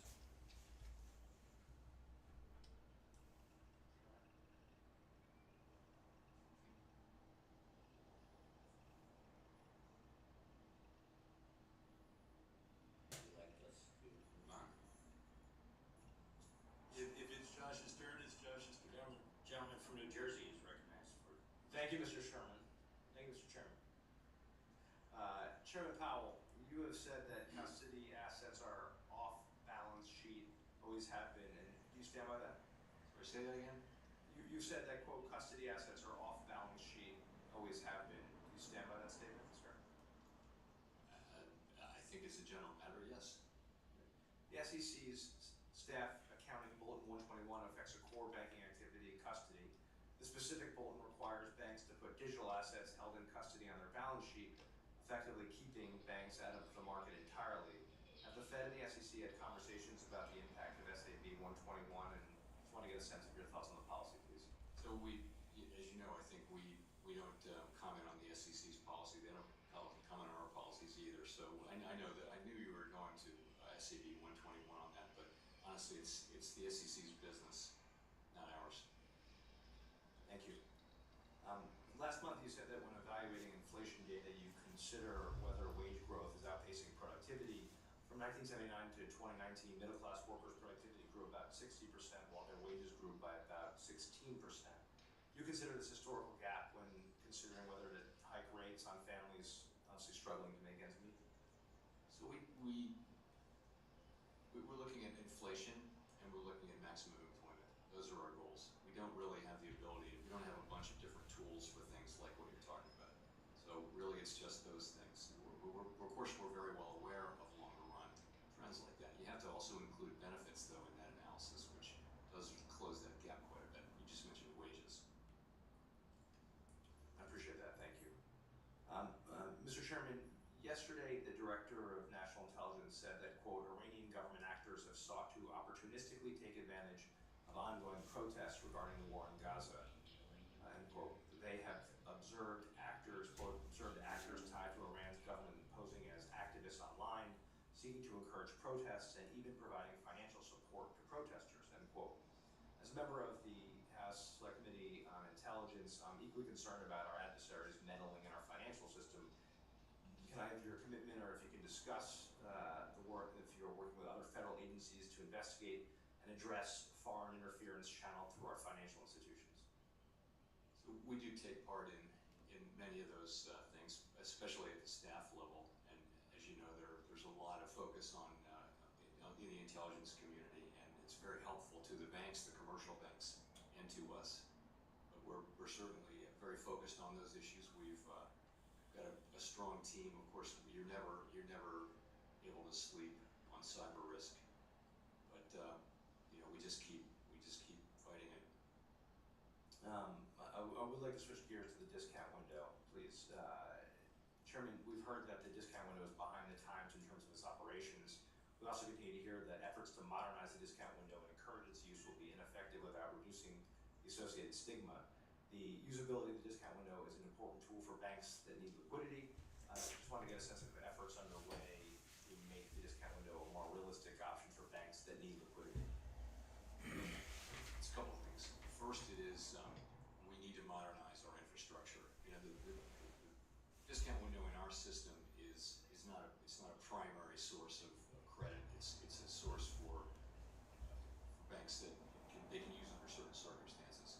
So, but we know that the infrastructure is a little tired, and we're investing in that and making it more user friendly and all that. So that's a big project that's going on. Sorry, the second point was stigma. The stigma is that's tough. That's a tough one, and you know, it amounts to, there are a lot of ways to get after that. We're studying all of them. You know, in a sense, if you require banks to use discount window, then that can help with the stigma. I think, I mean, this is a big ask, but you know, when Congress required us to publish the names of discount window users, that didn't help.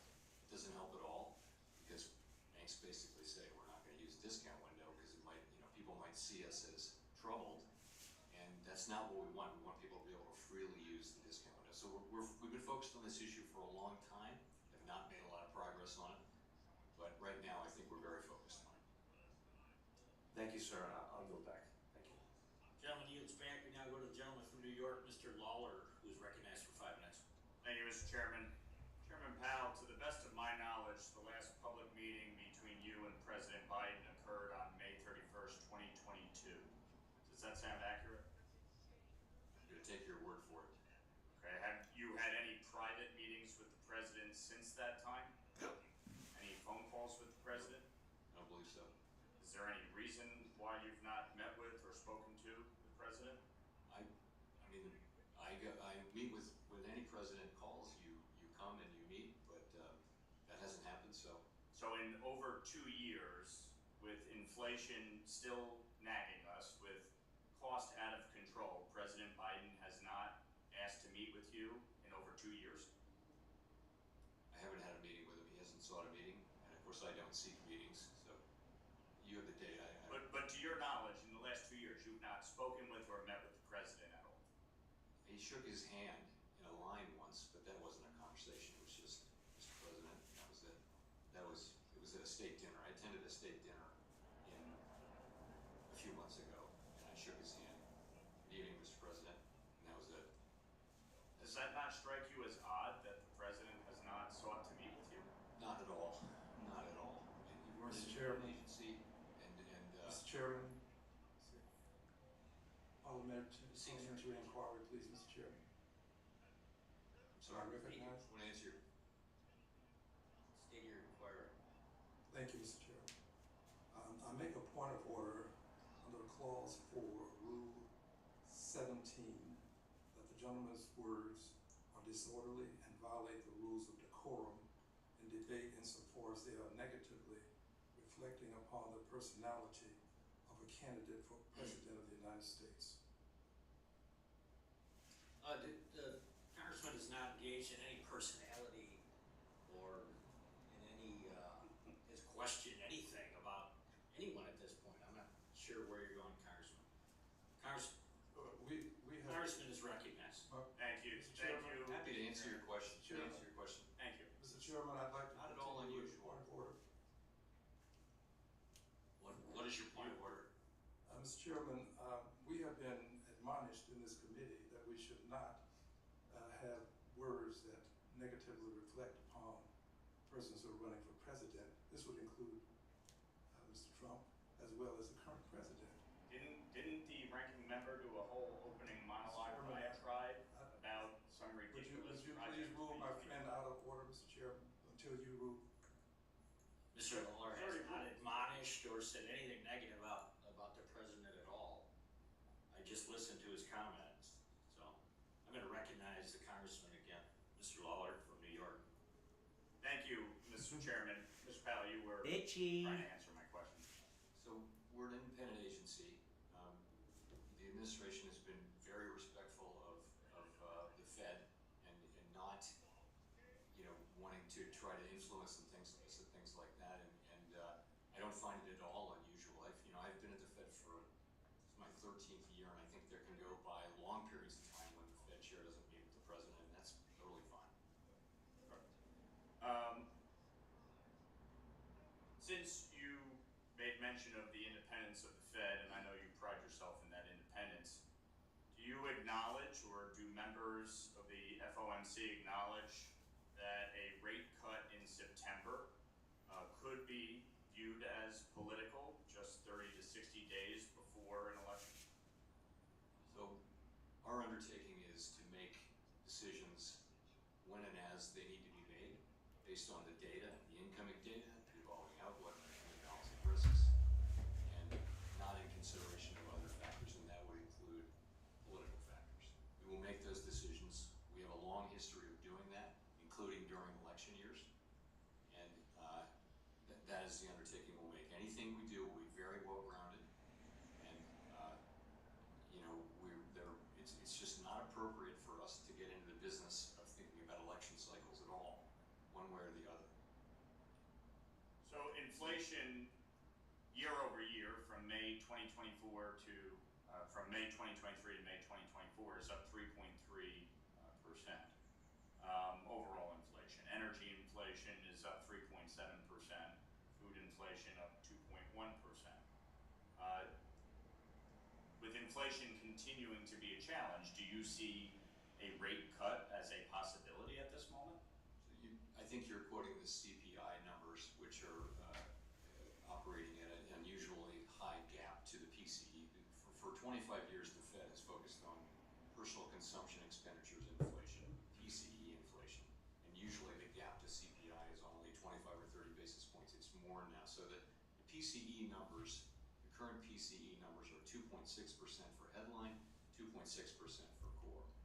And we've articulated for a good long period our test for being willing to consider beginning to loosen policy. And that test is that we want to be more confident that inflation is moving on a path sustainably down to 2%. Not at 2%, but on a path sustainably to 2%. That's the test we've articulated. I have some confidence, as I said earlier, that we are on a downward path. I think if you look at the data, it's pretty clear that, but we have not said, though, that we have sufficient confidence, and that will be a decision that our committee makes.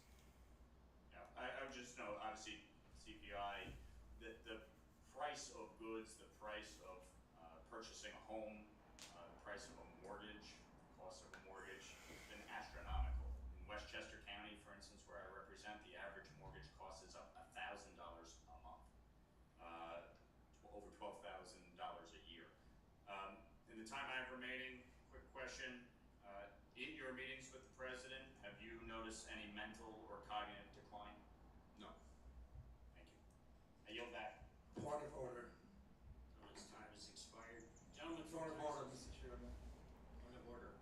Yes, Mr. Chairman. The gentleman just mentioned the president's cognitive capacity, and I believe this to be a violation of the rules with relationship to decorum, and that this goes into a personality of a president. Gentleman's time had expired. You're recognized now for your 5 minutes, Mr. Green. My point of order is to be made immediately after the gentleman's statement, and that's what I'm doing. I would remind members not to engage in personalities and comments about the president. But Mr. Chairman, if I may, with my point of order, I demand that the gentleman's words be taken down insofar as they negatively reflect upon a candidate for president of the United States.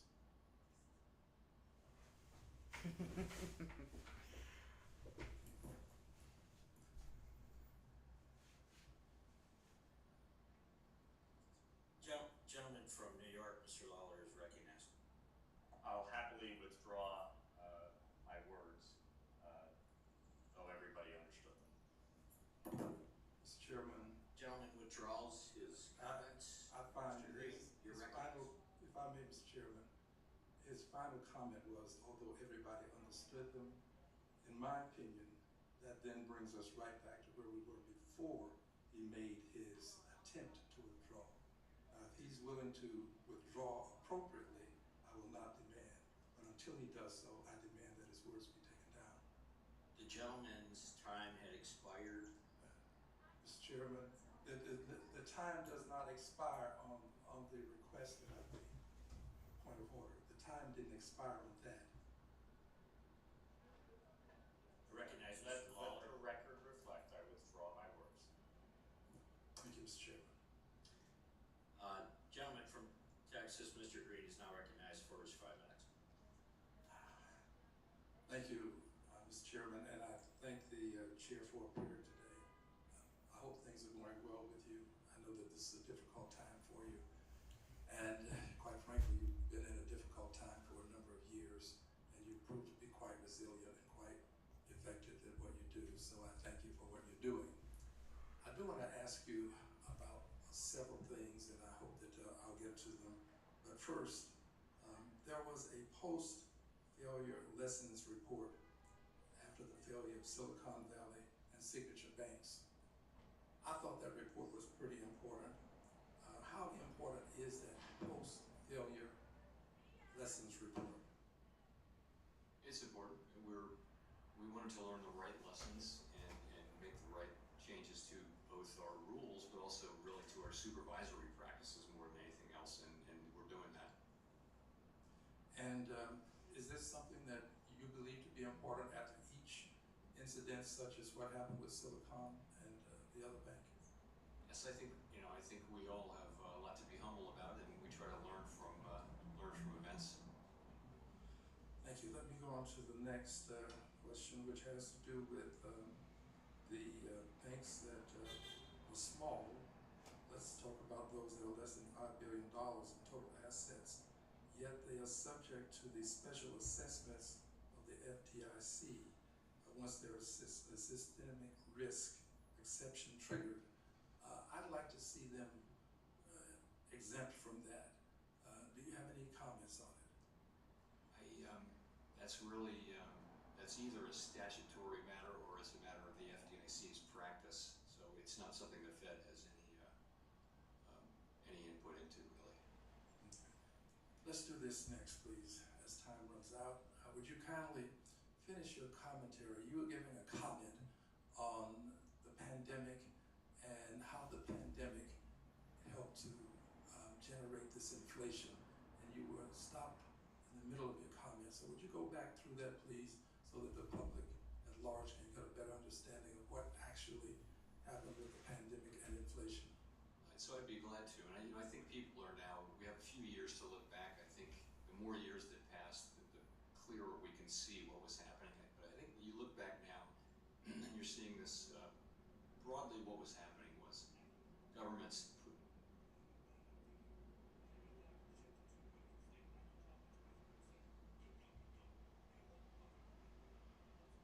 online business? Go to Wix.com and set up.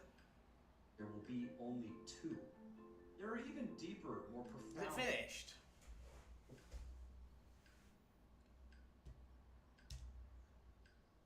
Well, nice. demand from fiscal policy, from monetary policy, and that supply was constrained. Yeah, it's finished, isn't it? Has it?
again.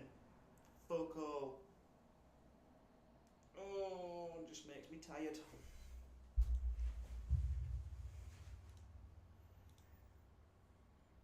That's pumped, isn't it? The pound's pumped. Fucking hell.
Nothing. Nothing, mate.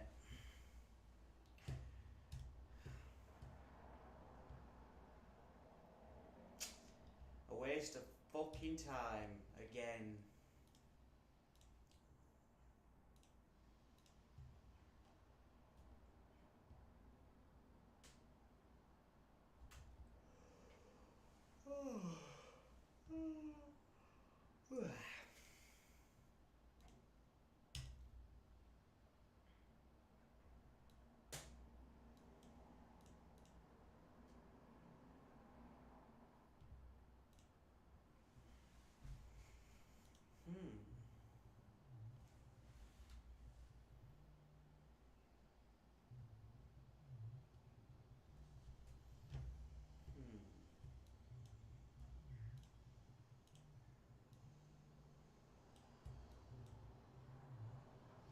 That could be a good position.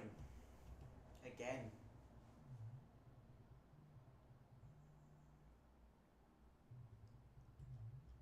Again. I could.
Positive bullish GBP tomorrow, maybe.